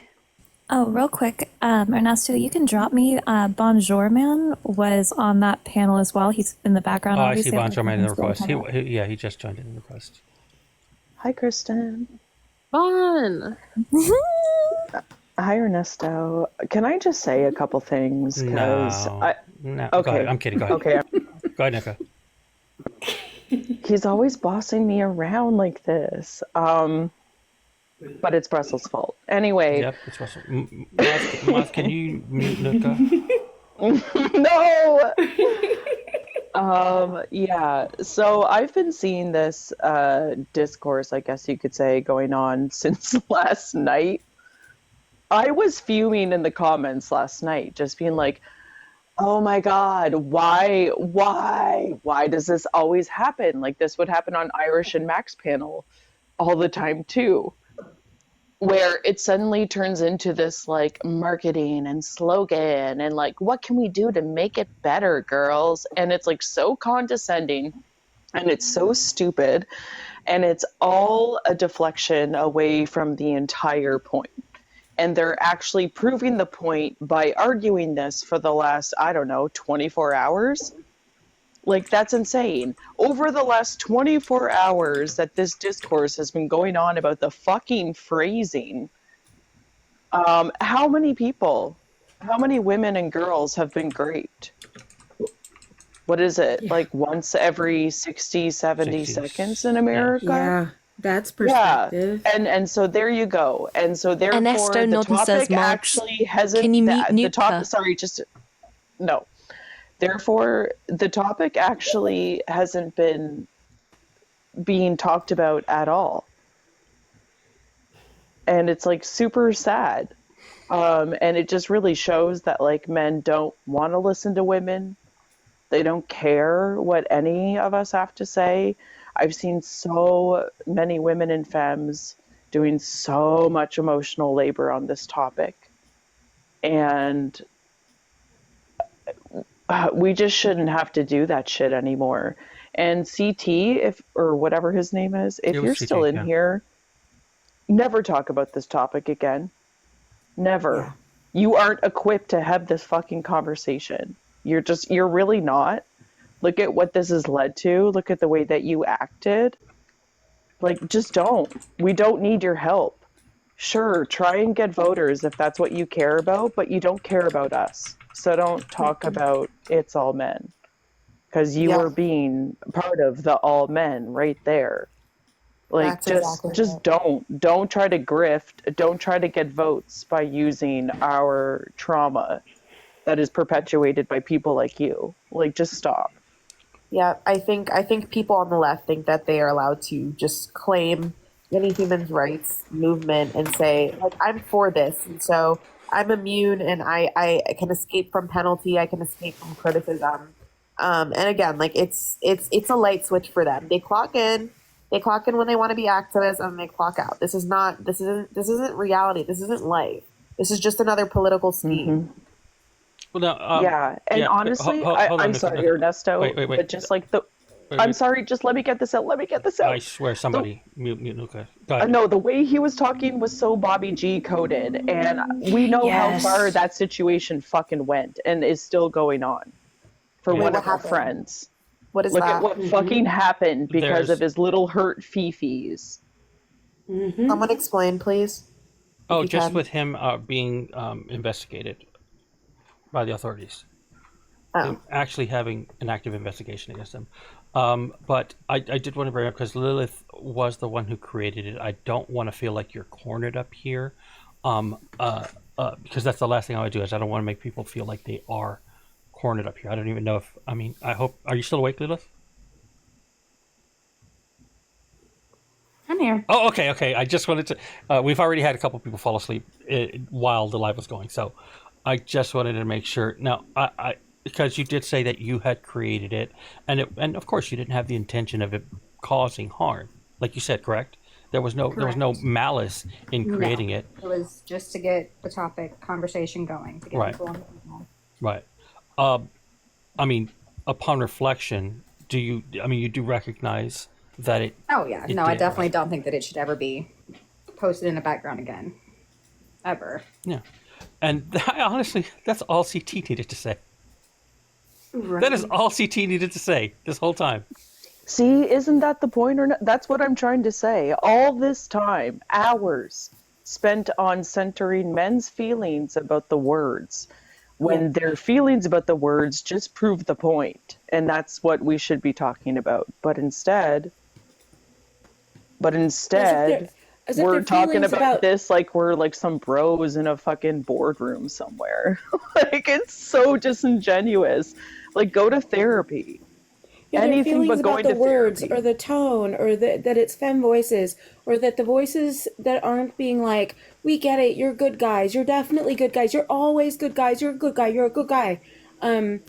We have to be complimentary to them for their, well, again, Kristen said it best, it's transactional advocacy. And their feelings are more important than women's safety. Their feelings are more important than You don't have to glaze young- Kristen while she's not up here. I love glazing goodness. Kristen. Yeah, and I'm not W. alone Kristen in in the that. chat. Let's go. I'm not Kristen alone deserves in the that. glazing. But anyway, so yeah, their feelings are way more important. See, thanks, Kristen. Their feelings are way more important than the women that they claim to advocate for. And I don't care. I don't care if they feel good about themselves in this anymore. I can't. I've lost it. I'm gonna talk to the women. I'm gonna make examples of the ones who won't listen. Nope. And I don't care who they vote for.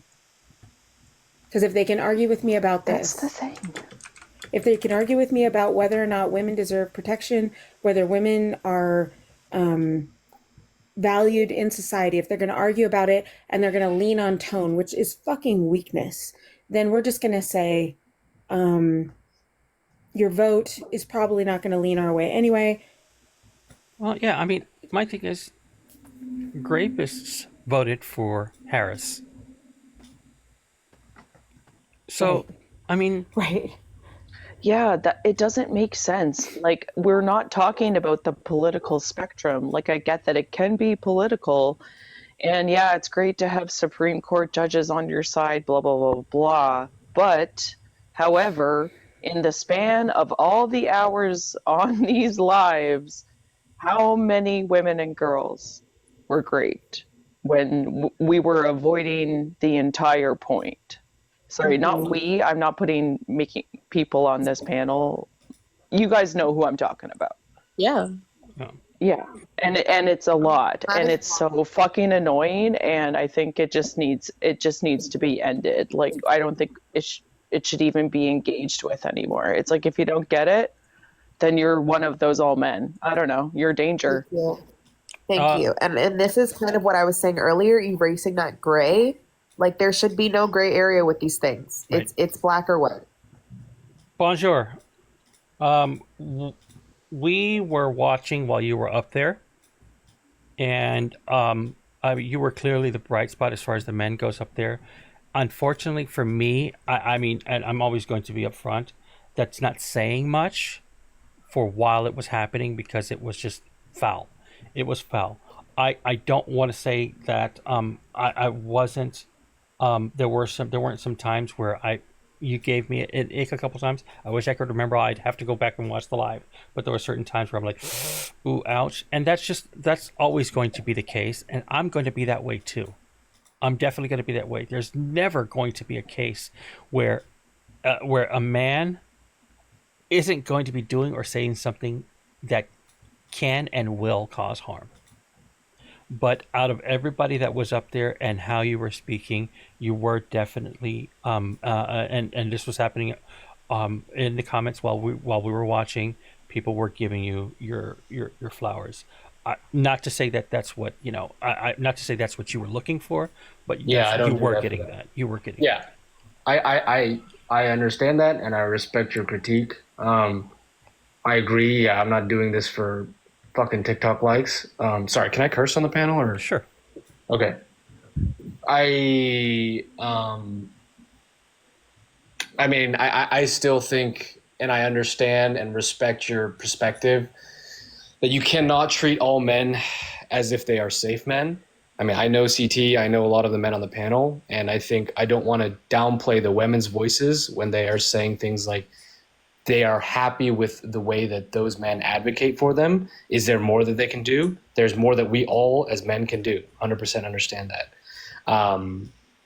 I just have a personal relationship with them, and the women in their lives have personal relationships with them.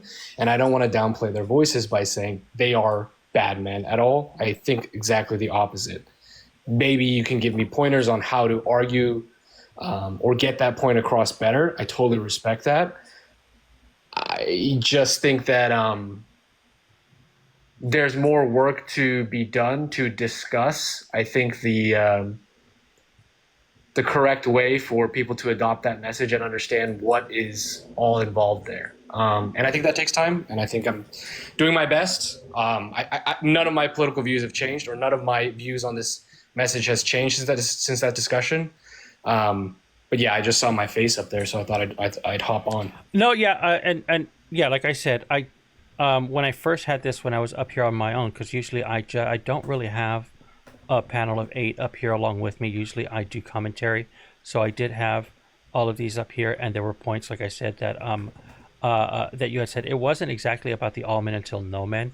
It was going on to other topics while it was up there. There were other things that where it wasn't about the it's all men until it's no men. As far as the modifying messaging when it came to it's all lives matters, or Black Lives Matters and All Life Matters, there were a couple statements that I didn't agree with what you were saying, but again, that's that, you know, we're not meant to agree with everything that we said. We're not meant to. That's just not part of it.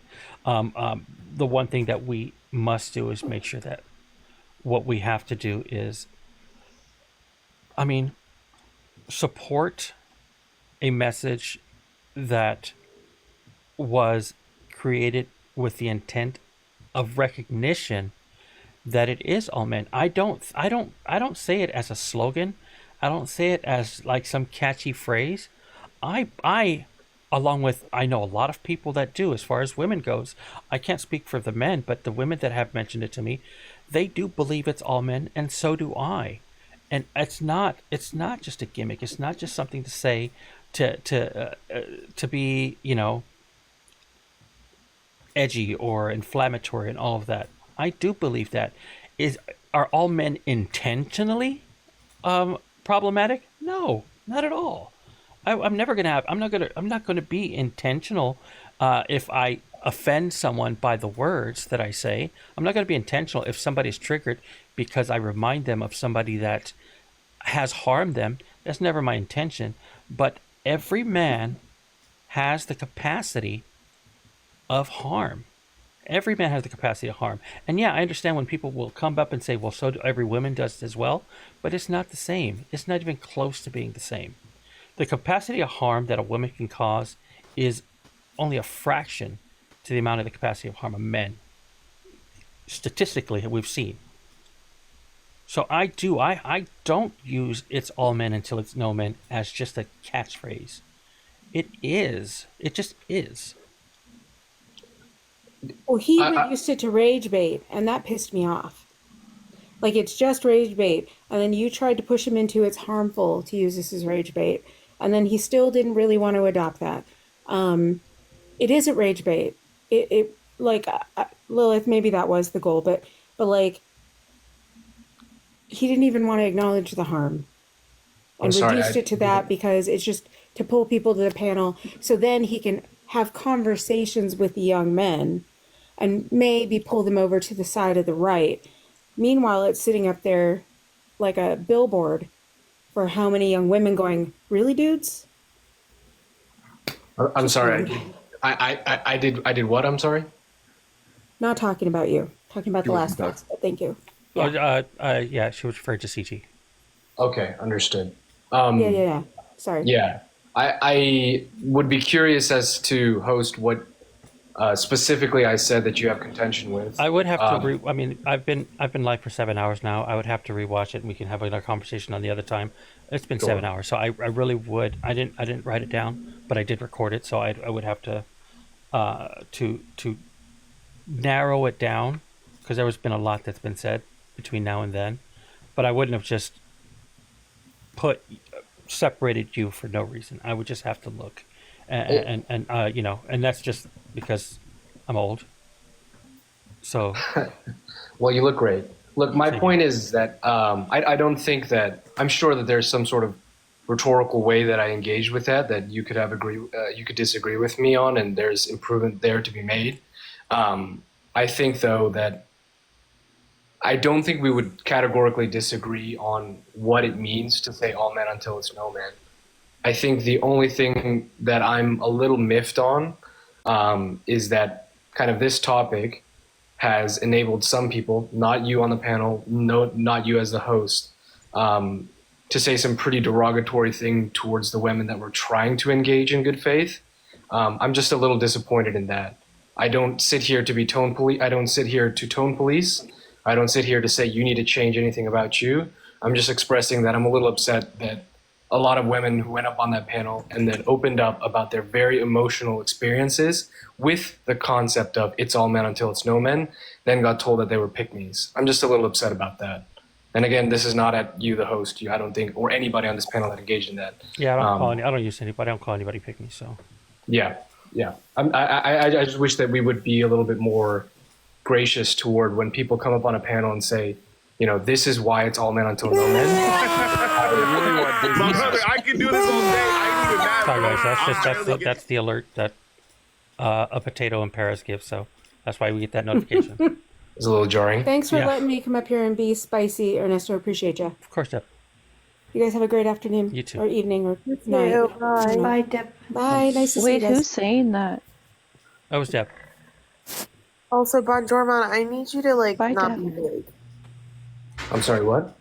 I need you to not be vague. Everybody's tiptoeing today. I feel like only a few of us are just actually speaking. What are you talking about? There's no particular person. It's just I was on the panel.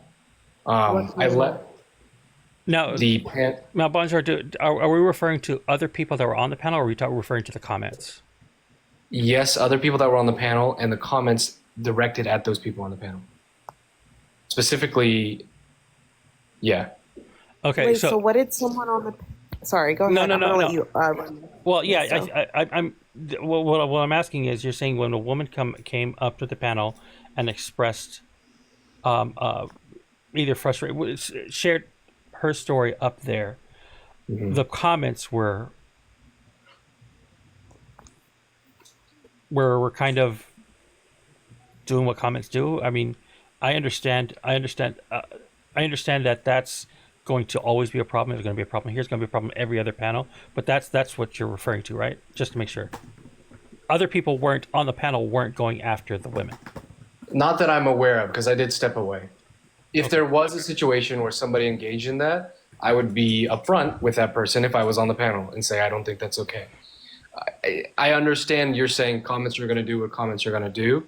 I'm not here to tone police. I'm not here to find which specific commenter said this and then flay them. That's not my goal. I just am pointing out in this whole situation, the only thing that I'm upset about is people sharing their emotional experiences with specifically the concept of it's all men until it's no men, that women cannot distinguish whether someone is safe until it's too late, which is a horrible problem that we all need to fix from the inside as men, and then they get called a pick-me.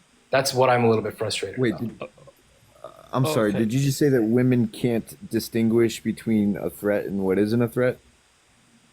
Until it's too late, yes. Because when someone comes up on the panel, shares an emotional story, and is opening up to us about saying, I thought this person was safe, and then they prove to me that they were not safe, that is exactly what women are telling me. Right, yeah, okay. So, yeah, he's not... I get what you're saying, Bonjour. And the reason why I have... Can you explain, Ernesto? I'm sorry, I'm a little caught up on that phrase too, because what I heard was that women can't or somehow are no. distinguish He's not the saying what he's. Okay. Let's just be clear. I know exactly what he's saying. What Bonjour is trying to explain is that he had problems with women coming up there and expressing that we're getting pushback in the comments. He's not saying that women can't do that. He's saying when women went up there and said, I thought this person was good, ended up not being good, then the comments were Yeah, but when I getting on asked top him to clarify just now, he said it. He said it again. I asked him specifically, "Are you saying that women aren't capable of discerning the difference between a dangerous man and a man that isn't dangerous?" And he said, "Yeah." Yeah, when we're walking down the street and there's men coming at us, we don't know if they're going to attack us or walk past us until they attack us. You can't look at someone and say, "Oh, that's a bad person," just walking past them or coming up on a panel with them until they speak or do something, is what he's saying. Right. Like it wasn't This is what women have told me. Yes. like it didn't sound like a slight. I think he was just saying like it's all men because we cannot tell. Right. Yeah, that's how I got it as well. Yeah, Okay. I don't. I heard something that was a little different. So I just wanna I know what you're talking about. I know what you're saying. That's what I was trying to clarify. I know what you're saying, JW. Well, I mean, it's not important because that's not what he meant. So, what he was just saying is that women, it's not like they can tell which one is the bad one just by looking at them. No, okay. It was maybe, I don't know. The way that I received it was just a little different. And I just while I'm yapping, so I'm glad that you have empathy. You're able to recognize some especially towards women. But when you join this conversation, right? Can I just ask you? You agree that it's all men till it's no men? Yes. So why would you join a panel that says good men hold all men accountable? Like what? Like and then what do you make of that prompt? And like, what were the kind of topics that you were trying to propose with that prompt? Like that's what I'm curious about. Like where are you at with what they were talking about? To be clear, there was a woman on the panel who used that as their background. The background was not what you are saying it is. That was a specific woman who had that as their background. Yeah, the prompt I was that agree with good one all the men accountable. I believe Jody is in here. Jody was providing an option, I believe. I would have to give. I'd have to at least ask Jody. Okay, so Jody was providing an option as far as what to do, as far as instead of it's all men, so it's all men. They were right, because spitballing this whole issue has been, but today anyhow, has been about the messaging. So I don't think that anyone that you have on your background is against it being all men until no men. I don't agree with that. They understand that. I They don't understand agree with that it's all men. All don't agree men. with that. Well, no. Mojo doesn't believe that. Mojo, I was gonna say.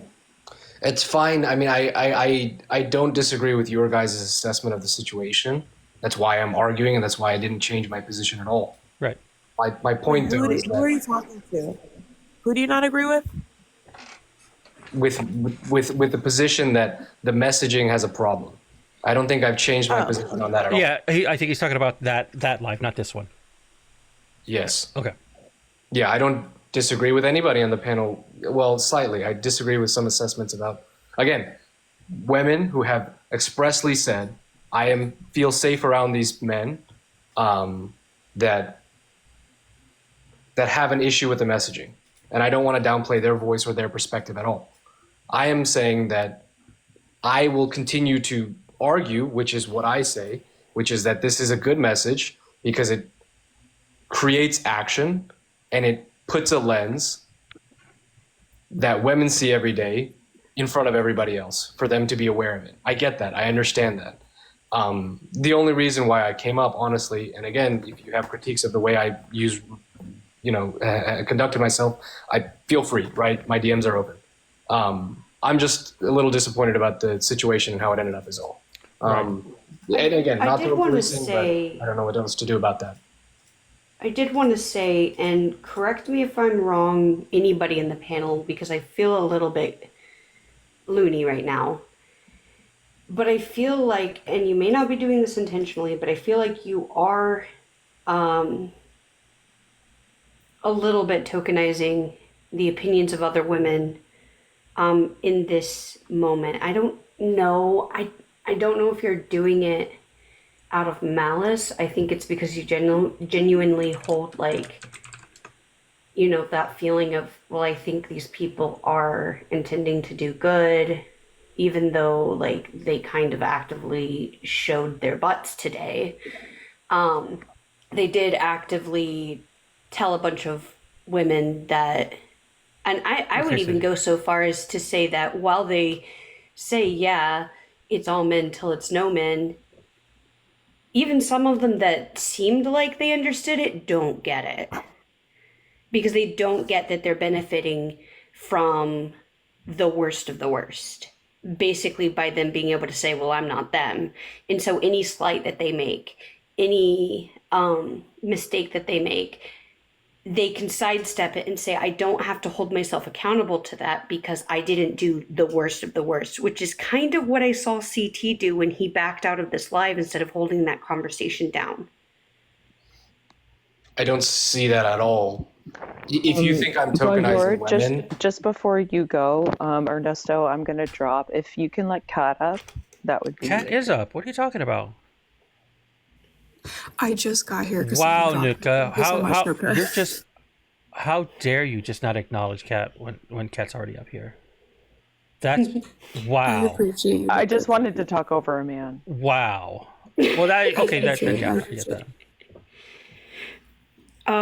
But yeah, anybody, correct me if I'm wrong, because that's kind of the thing that I'm getting. That's kind of how I feel about it.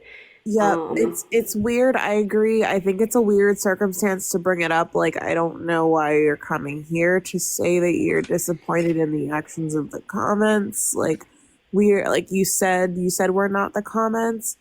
I know you're not here to reprimand us. So, well, I don't. I have a little more. My contention to that is that there was more that happened on the panel than what happened in the comments that should have been more concerning. The fact that Brad muted Princess, the fact that he overtalked Princess, the fact that Mojo yelled at multiple women up there, those things to me are much more concerning than somebody calling a woman a pick-me. To me, I mean that's me.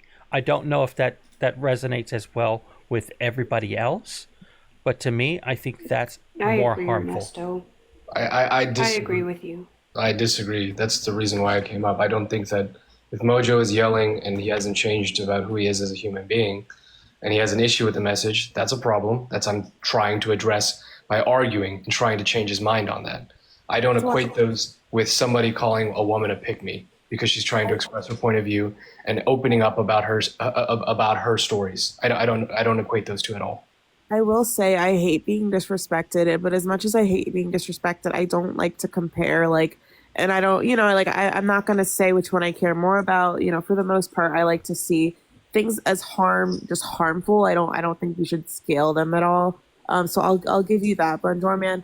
But I'm struggling to understand why you're who is your target audience when you say that you're disappointed about the outcome.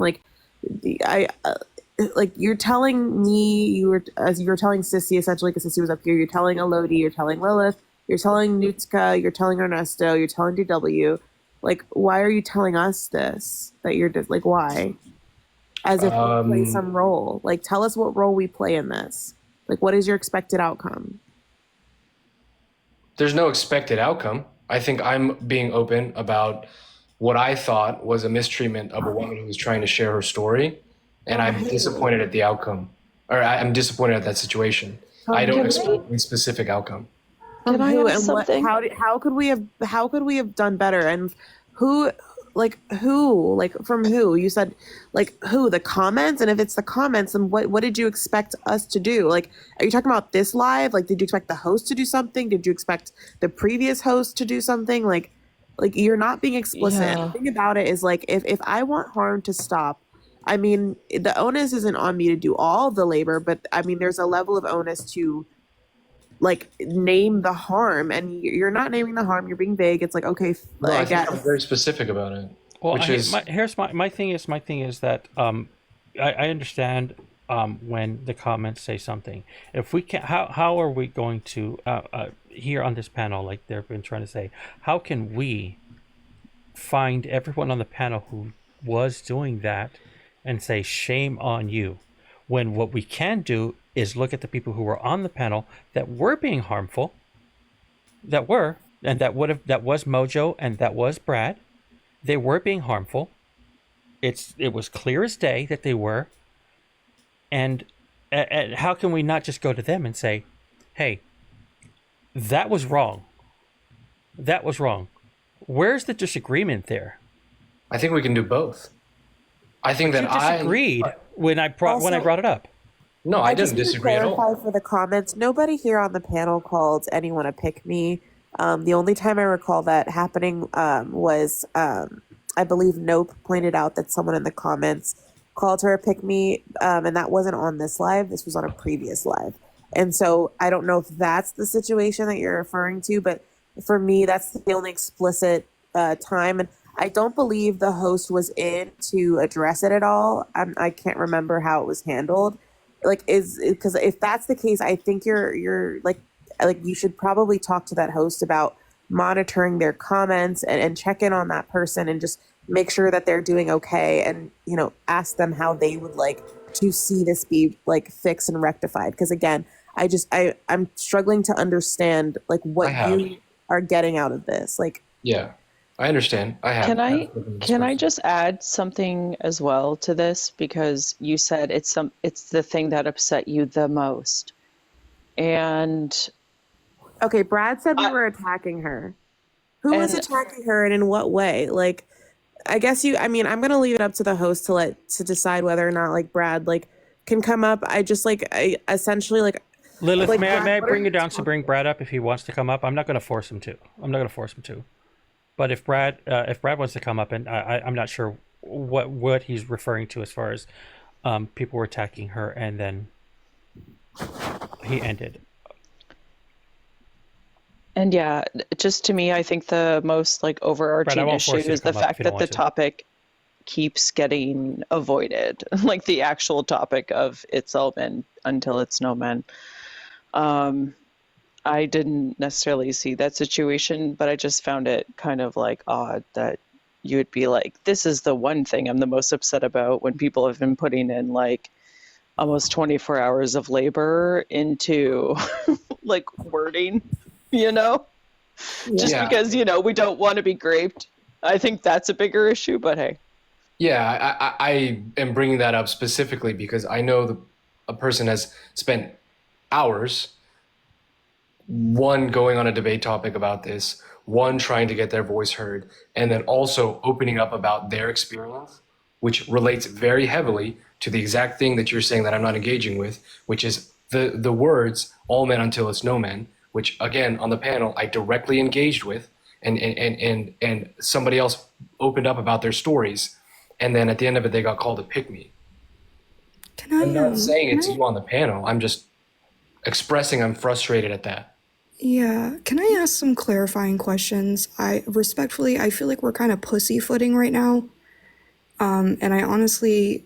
They're doing it on purpose. I feel like all of us are pussyfooting. I'm not gonna lie. Like, I feel like we can... I'm trying so hard not to, Kat. Yeah, no, you're good. No, you're fine. If I had a specific... Wait, I really feel like hold on. Kat was... Let's let Kat hold on, give me a speak, second. please. So I have my first clarifying question is, when it was brought up to you, the harm that Mojo and Brad were bringing, and then bringing into the topic of a woman being called a pick-me, you said that you wouldn't equate them. Can you clarify? Are you saying that the latter is worse? That calling someone a pick-me is worse than men yelling and dismissing women, yes. Are you saying that that's worse? I'm not equating those two, no. That didn't answer my question. Can you actually answer my question? I can't equate those two. I don't have the lived experience to be able to equate those two. So then what are you saying? I'm asking for some clarification. I'm asking for you to like actually use words and like complete a full sentence, please.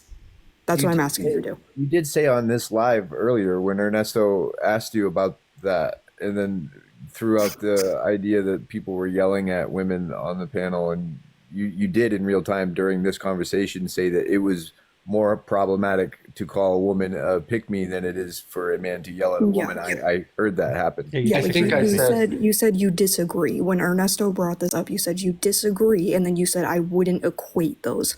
The way I would read that is that you're saying that a woman being called a pick me is worse. So I'm asking you to clarify, is that what you're saying?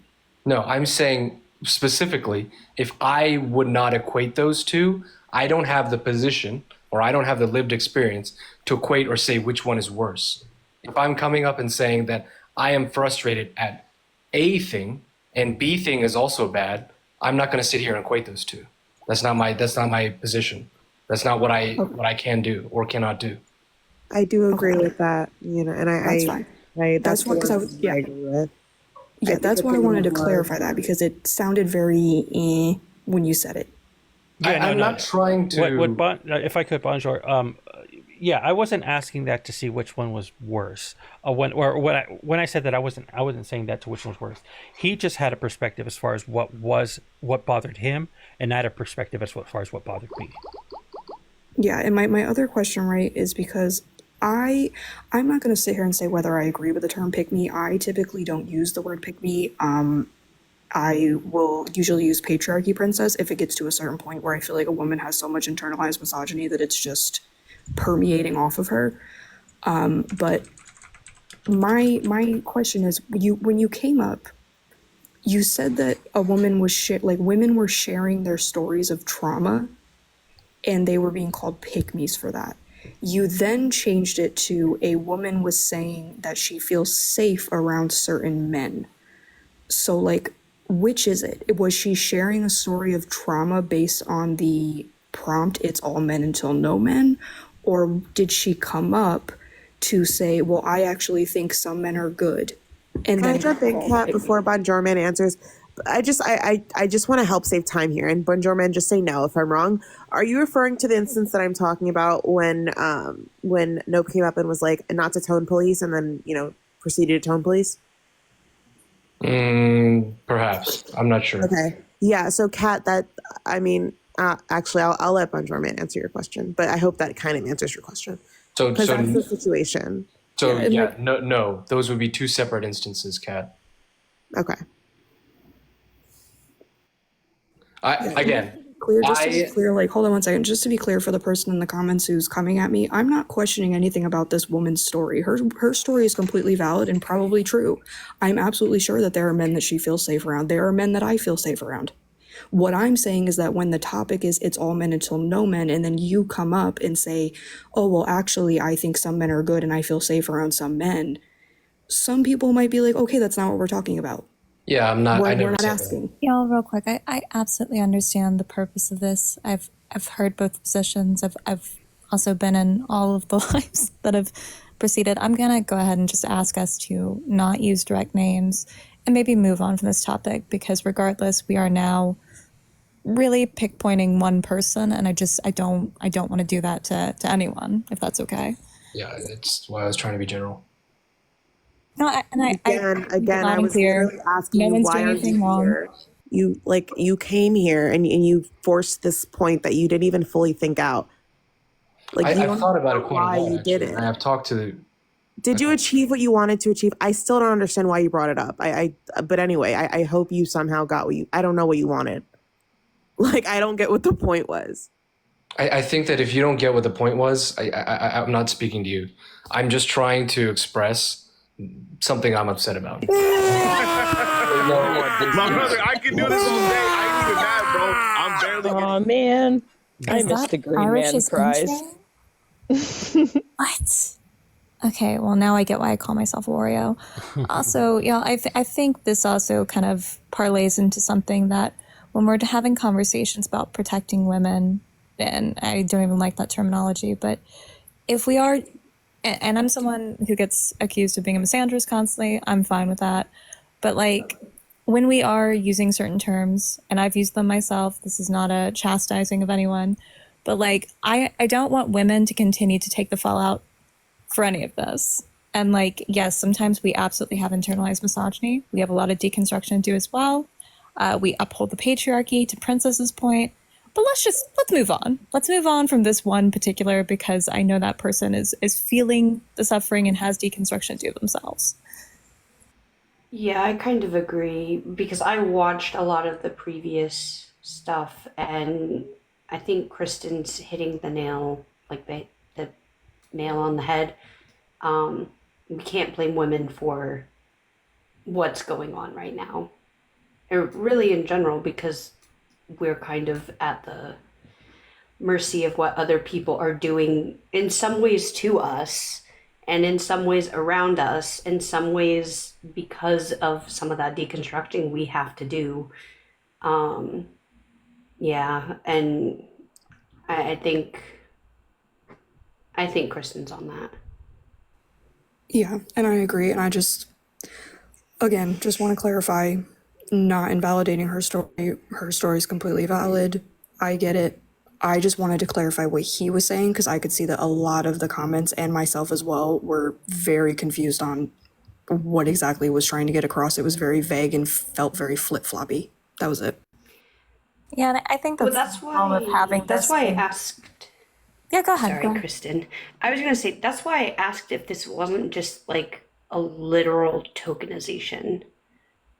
Like, because when he originally was speaking about stuff, and I'm not trying to speak around you, Bonjour, but my first question after some of his statements was, am I feeling crazy when this feels like tokenization? Because regardless You weren't of feeling crazy. anybody else, that's what it felt like. Von Jorman was talking about a specific incident, was trying to bring it up in a general sense to protect this person without specifically talking about them. Inadvertently, they did bring attention to something that had already happened that we're all aware of. And so then we ended up realizing what happened, and then this person ended up being bring up anyway, because how do you talk about a situation about a person without actually talking about a person if the situation pertains to them? All of us were there. If you think I'm tokenizing someone, I don't know how to I'm treat not saying you are. I'm just providing like a bridge here, because I feel like we're talking in circles, and I do respect this idea of like protecting people who are in the line of fire. And as someone who deals with being under attack, quite frankly, and has dealt with it quite some time today, I can totally agree and say that we should move past this topic. Okay, Look, I would have if Princess Mayo had an issue with me continuously bringing her up, I wouldn't have been bringing her up if she wasn't here. But if she had a problem with me bringing up the fact that she was muted and talked over, then I would stop talking. And I'm sorry, Prince Mayo. Just to be clear, what are your pronouns? Oh, she, her. Okay, just wanted to make sure. Can we also just get a quick universal, like, per princess? She's been so on point for so long. Agree. Thank you. Yeah. I don't have that audio. Stella, I know you've been down there. You've been very, very patient. I appreciate it. Hi. Well, I did come up to talk about CJ, but it seems like we're kind of past that. So I was. Oh, got it. No, it was CT. Oh, okay. Whoever that guy was. Right. Would you say you're scanning for CT? I'm sorry. Goodbye. Bam, bam, bam, bam. He's still here. I saw him in the comments. Okay. So you can speak to him if you want. Sure. I think that when he came up, And Esther Norton says, Mods, can you drop Kristen? came up immediately. Himself. I think, That's rude. Yeah. Whoever that. Wait, was that just Ernesto being Ernesto? Yes, it was. Okay. Well, have you heard of Abu Ghraib? Have I? No. I'll text you later. Okay. Go ahead. I'm sorry. That shit was funny if anyone likes torture. I mean, I'm just saying. Stella, go ahead. yeah. No when cracking. he first came up and started with his resume, I kind of feel like everybody kind of clocked him right away, that this was going to be a frustrating experience. And just no matter what was said, him continuing to center himself and then getting offended and saying, well, I just won't do this anymore. is definitely problematic. And what I was thinking through that actually is this is a good example that everyone who says an ally isn't safe.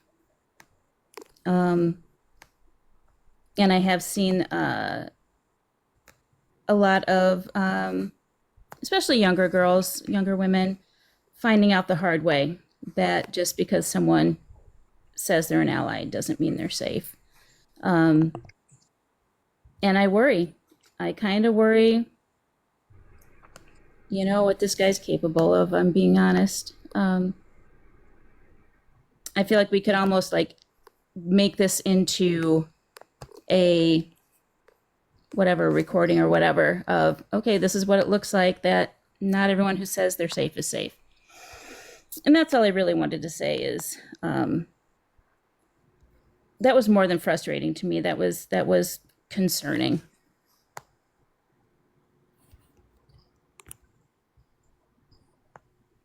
Now, I cannot speak for CT, and I won't defend CT at all. If that was said about me, I would sit on it, and I would just listen. I wouldn't take offense to it. I have to go because I have work in the morning. And I was going to just like not say anything, but no, I'm going to say something because people said I should say something. A lot of people were hurt today and I'm not trying to take away from that. But I think Bonjorman, you need context. That's not the whole picture. I was trying to protect the other Black women on the panel. I'm trying so hard. I'm really skirtailing around all of the things that happen, trying to protect this person from more harm, because I don't think it's helpful for me to come up here and list all of the things that people did wrong and said wrong to me that I let go and slid under the curtain. You know what I mean? I'm not gonna do that. But a lot of wrong was done, and all I did was try to protect myself and other Black women and point out the microaggression, because that's, fuck it. That's what it was. Okay. I'm going to fuck to bed. Like, that does not mean that anybody deserves hate. That does not mean that you should go attack anybody. But like, Bonjorman, that's what you came up here to talk about. Like, you don't get to do that. You don't get to tell me, you hurt my friend's feelings and you're like, okay. Like, do you know what happened? Like, I don't think you know what happened. Your friend was tone policing, and I was just trying to nicely say, hey, just be mindful that like you're talking to a Black and I got yelled at, and then a few seconds later the live cut off, which I think was for the best, honestly, because things would have just gone downhill because I was microaggressed and I was not going to let that shit go. And I really wish that you would have let it go, because now we're talking about it. And I almost didn't, because I felt like I didn't have the space because someone's dealing with pain. But I'm like, you know what? No, I'm dealing with fucking pain too. We can both have negative experiences from this, but that doesn't mean that one person can just run away from it. I don't disagree with anything you said. I think both of those things can be true at the same time. This should have been a private conversation, Bonjorman. Like this, if it was what I think it was, this should have been a private conversation, because now I'm putting this person in danger by pointing things out. And I'm also putting myself in danger, not that I already wasn't in the first place, by just speaking out and doing the activism that I've been doing. Like, people have been calling me aggressive, angry, calling me a fighter, saying that I'm being loud, saying that other women that I've been on panels with have a better way of explaining shit, telling me they want to hear this shit from people who don't look like me, right? When you're on so-and-so's live, she's like so much nicer. Like, no. I think I'm fucking triggered. This was a sit and listen kind of moment. This was a sit and listen moment. Yeah, no, I understand, and if you think I can't talk, I'm just gonna say it. That's fine. I'm not telling you to do anything. I'm just gonna be very explicit about that. I am sorry if it came across that way. I want to be very explicit. I'm not telling you to do anything or behave a certain way or change who you are at all. You came here on a live with me on it. You came here with a live that had me and Sissy on it. Like, you and I both know. Like, you know what you were doing, Bonjorman. Me and Sissy were the only two people, maybe Kristen, I don't think Kristen was up at that time. Me and Sissy were the only two people that were present. And then you came up when we were up. You were talking to us. It's not a fucking coincidence that you came on the live that we were both on and that we both had that experience with to tell us someone's hurting about this. Like, okay. Like, we're so sorry as Black women that we've caused anybody harm. I'm going to bed now.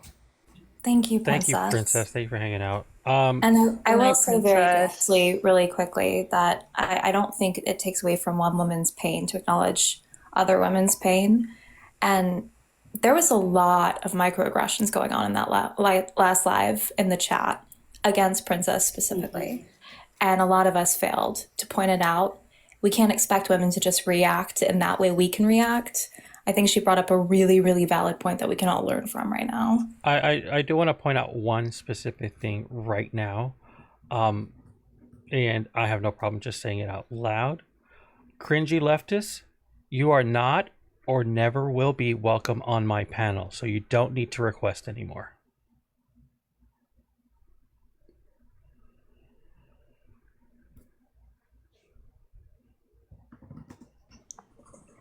Host, I don't think I have anything else I can add. Well, I am wanna make going space. to, I am going to close out now because it's been going on for upwards of 7+ hours. So, I do appreciate everyone that came up and contributed. I'll more than happily give everyone a moment to say their last words before we start clearing out the panel. Now, and I'll just finish up. So we'll start from the top and work our way down. Kat? Hello. Yeah, I did just want to point out something real quick. When Bonjour, you were told that this is a sit and listen moment, you quite literally said, yeah, I know, I get you. I'm going to talk anyway, though. That's something to think and sit and think about. And on that note, we give these men too much grace. We really do. They come on this app and they say that they're for women and they say that they love feminism and blah, blah, blah, blah, blah, blah, blah.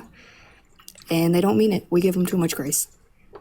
So sorry for being the vibe killer. Don't apologize. Don't apologize. Don't apologize. And Cheers, yes, he did get told that. He got told that like quite literally 10 minutes, like maybe 2 minutes ago when Princess was speaking. And then he said, yeah, fuck that though, I'm going to talk anyway. So yeah, just think about that. And that's all for me. Thank you, Kat. Elodie? Thank you. Yeah, I want to echo the sentiment that Kat was saying, and like I've really been feeling it for like the past few weeks, is these leftist men care more about their ego than they do about our safety. And by ours, I mean women and femme presenting people. And I mean, even Bonjour, I hope you do learn from that. They literally told you this was a sit and listen moment. And instead of sitting and listening, you had to finish up to protect your ego and your image. You made that about you instead of about Princess. And that's exactly what we're talking about. You know, I do hope you learn from that moment. And I hope that the other people that were involved in the past few days actually, you know, reflect on what was happening, because we do need everybody on board to make the world safer, because that's what this is about. Not about allowing men to grift off of our stories and get and basically get clout and money and views and whatever it is they're looking for, their accolades, while we are still in danger. And that's where I learned mansplain. Thank you, Lottie. Go and defeat the Ender Dragon now. Bye-bye. Bye. Bye. Kristen. Yeah, I think we've covered so much that I'd rather kind of thoughtfully sit on a lot of this, and you know, we'll reconvene at some point. I'll keep it kind of short and sweet. I think male entitlement is a plague on society. I think we need to continue to peg the patriarchy lovingly. And I just really appreciate everyone participating and being open-minded. And I hope that we're learning from this and that we're protecting intersectionality a lot better. You can drop me. Wee! Nutka? Yeah, I just wanted to thank all the men out there for showing us yet again. It is all men. Every single last one of you. You prove it every fucking day. Also, if you're equating, like if you're using this topic, it's all men until it's no men or any variation of it to try and sway people from the right over to the left or like whatever your goal is, just don't. Especially if you're a man. Just don't. You're not equipped for it, I can guarantee you. And it will always lead to this shit. We should be talking about the issue, not the wording. Good night. Thanks, Ernesto. Bye, Nutka. Bonjour. I don't have anything to add. No. Okay. Thank you for coming up. Appreciate it. Take care. You as well. JW? It's my first time on one of your lives, Ernesto. Thank you for allowing me up. And Sure W, Ernesto. Yeah, appreciate it. I'm just going to be transparent because I value transparency, and I think it's something that we as men should consider. When I first saw the prompt, "It's all men till it's no men," I had a reaction, right? And my reaction told me that I should probably learn a little bit more about it because I was offended or some variation of that. And when I looked into it, I was genuinely surprised at the depth of my own personal ignorance towards women's issues. And that kind of started to illuminate me on this path where I start to pay attention to the things that irritate me and make me uncomfortable, because it's usually an indication that I'm not educated, or that there's something I need to learn or something that I need to unpack. And that's how I got here. So I don't know. I just feel like I hope other men are interested in doing that and not about like changing the verb or trying to tone police or do anything other than like acknowledging that there is an issue and that we should try to address the issue. I look at it through the lens of like a recovering addict or alcoholic. I'm in recovery. And so, you can't, an alcoholic's not going to heal if they don't acknowledge the problem. Right. So we have to acknowledge the problem, that there is a problem, and then start to address the issue internally first. And then we bring it to the general public in our day-to-day lives. And that's how it starts. So that's all I got. Thank you for listening. Sure thing. Thanks for coming up, Jada. So I'll end it the way I usually do, but I do want to make a couple of points because I did see some comments in there asking, we're talking about when I pointed out to Bonjour that this was just a listening moment. I didn't mute Bonjour.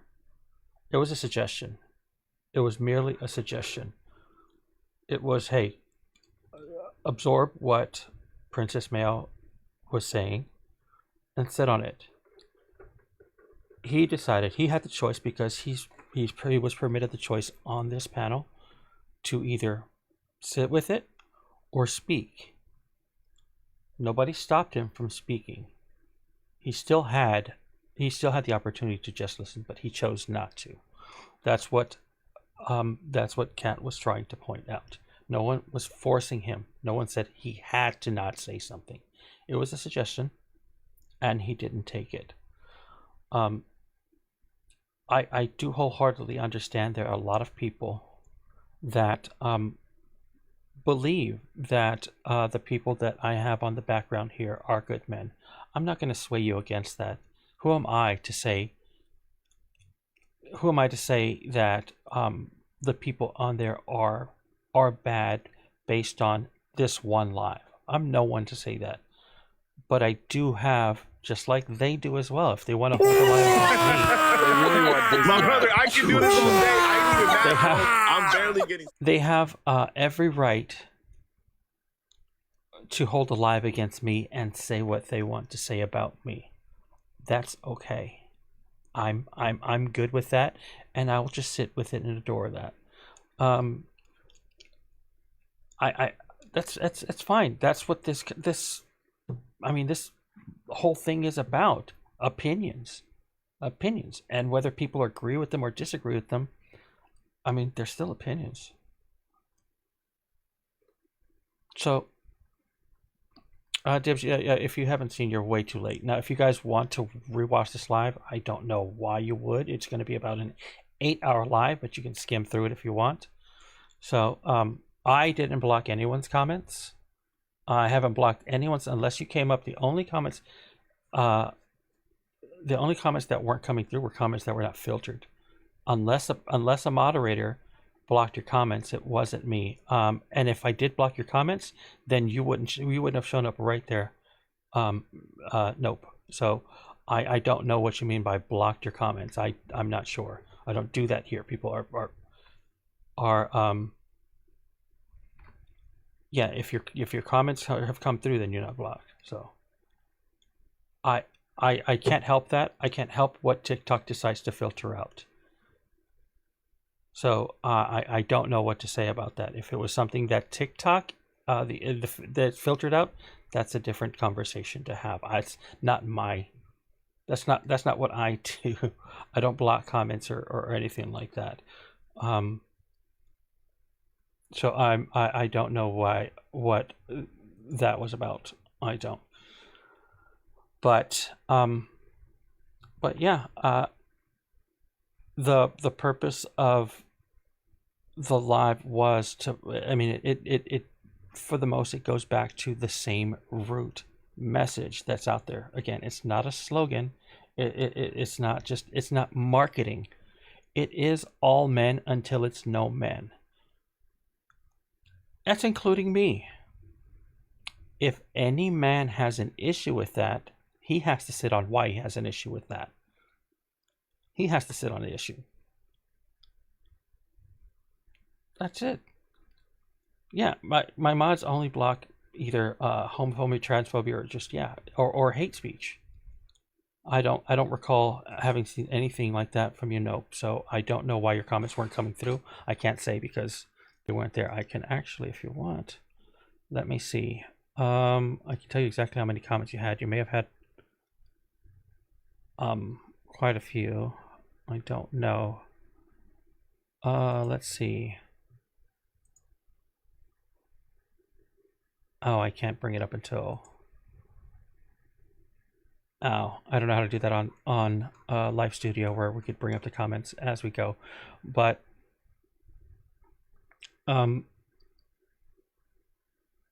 yeah, I didn't either.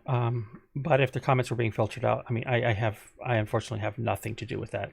That is a TikTok thing. So I think I provided I provided enough context as to why I believe that the ones that were up here that were being problematic are problematic.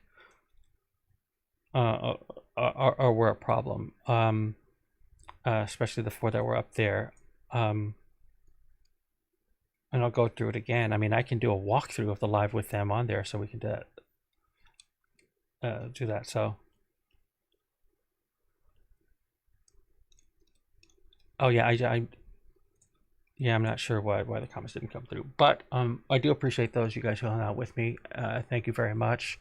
It was a long one today. It was not intended to be this long, but what can we do? It just tends to happen. But I appreciate it. I will end it like I normally end the lives now, just because it is funny to everyone, even myself.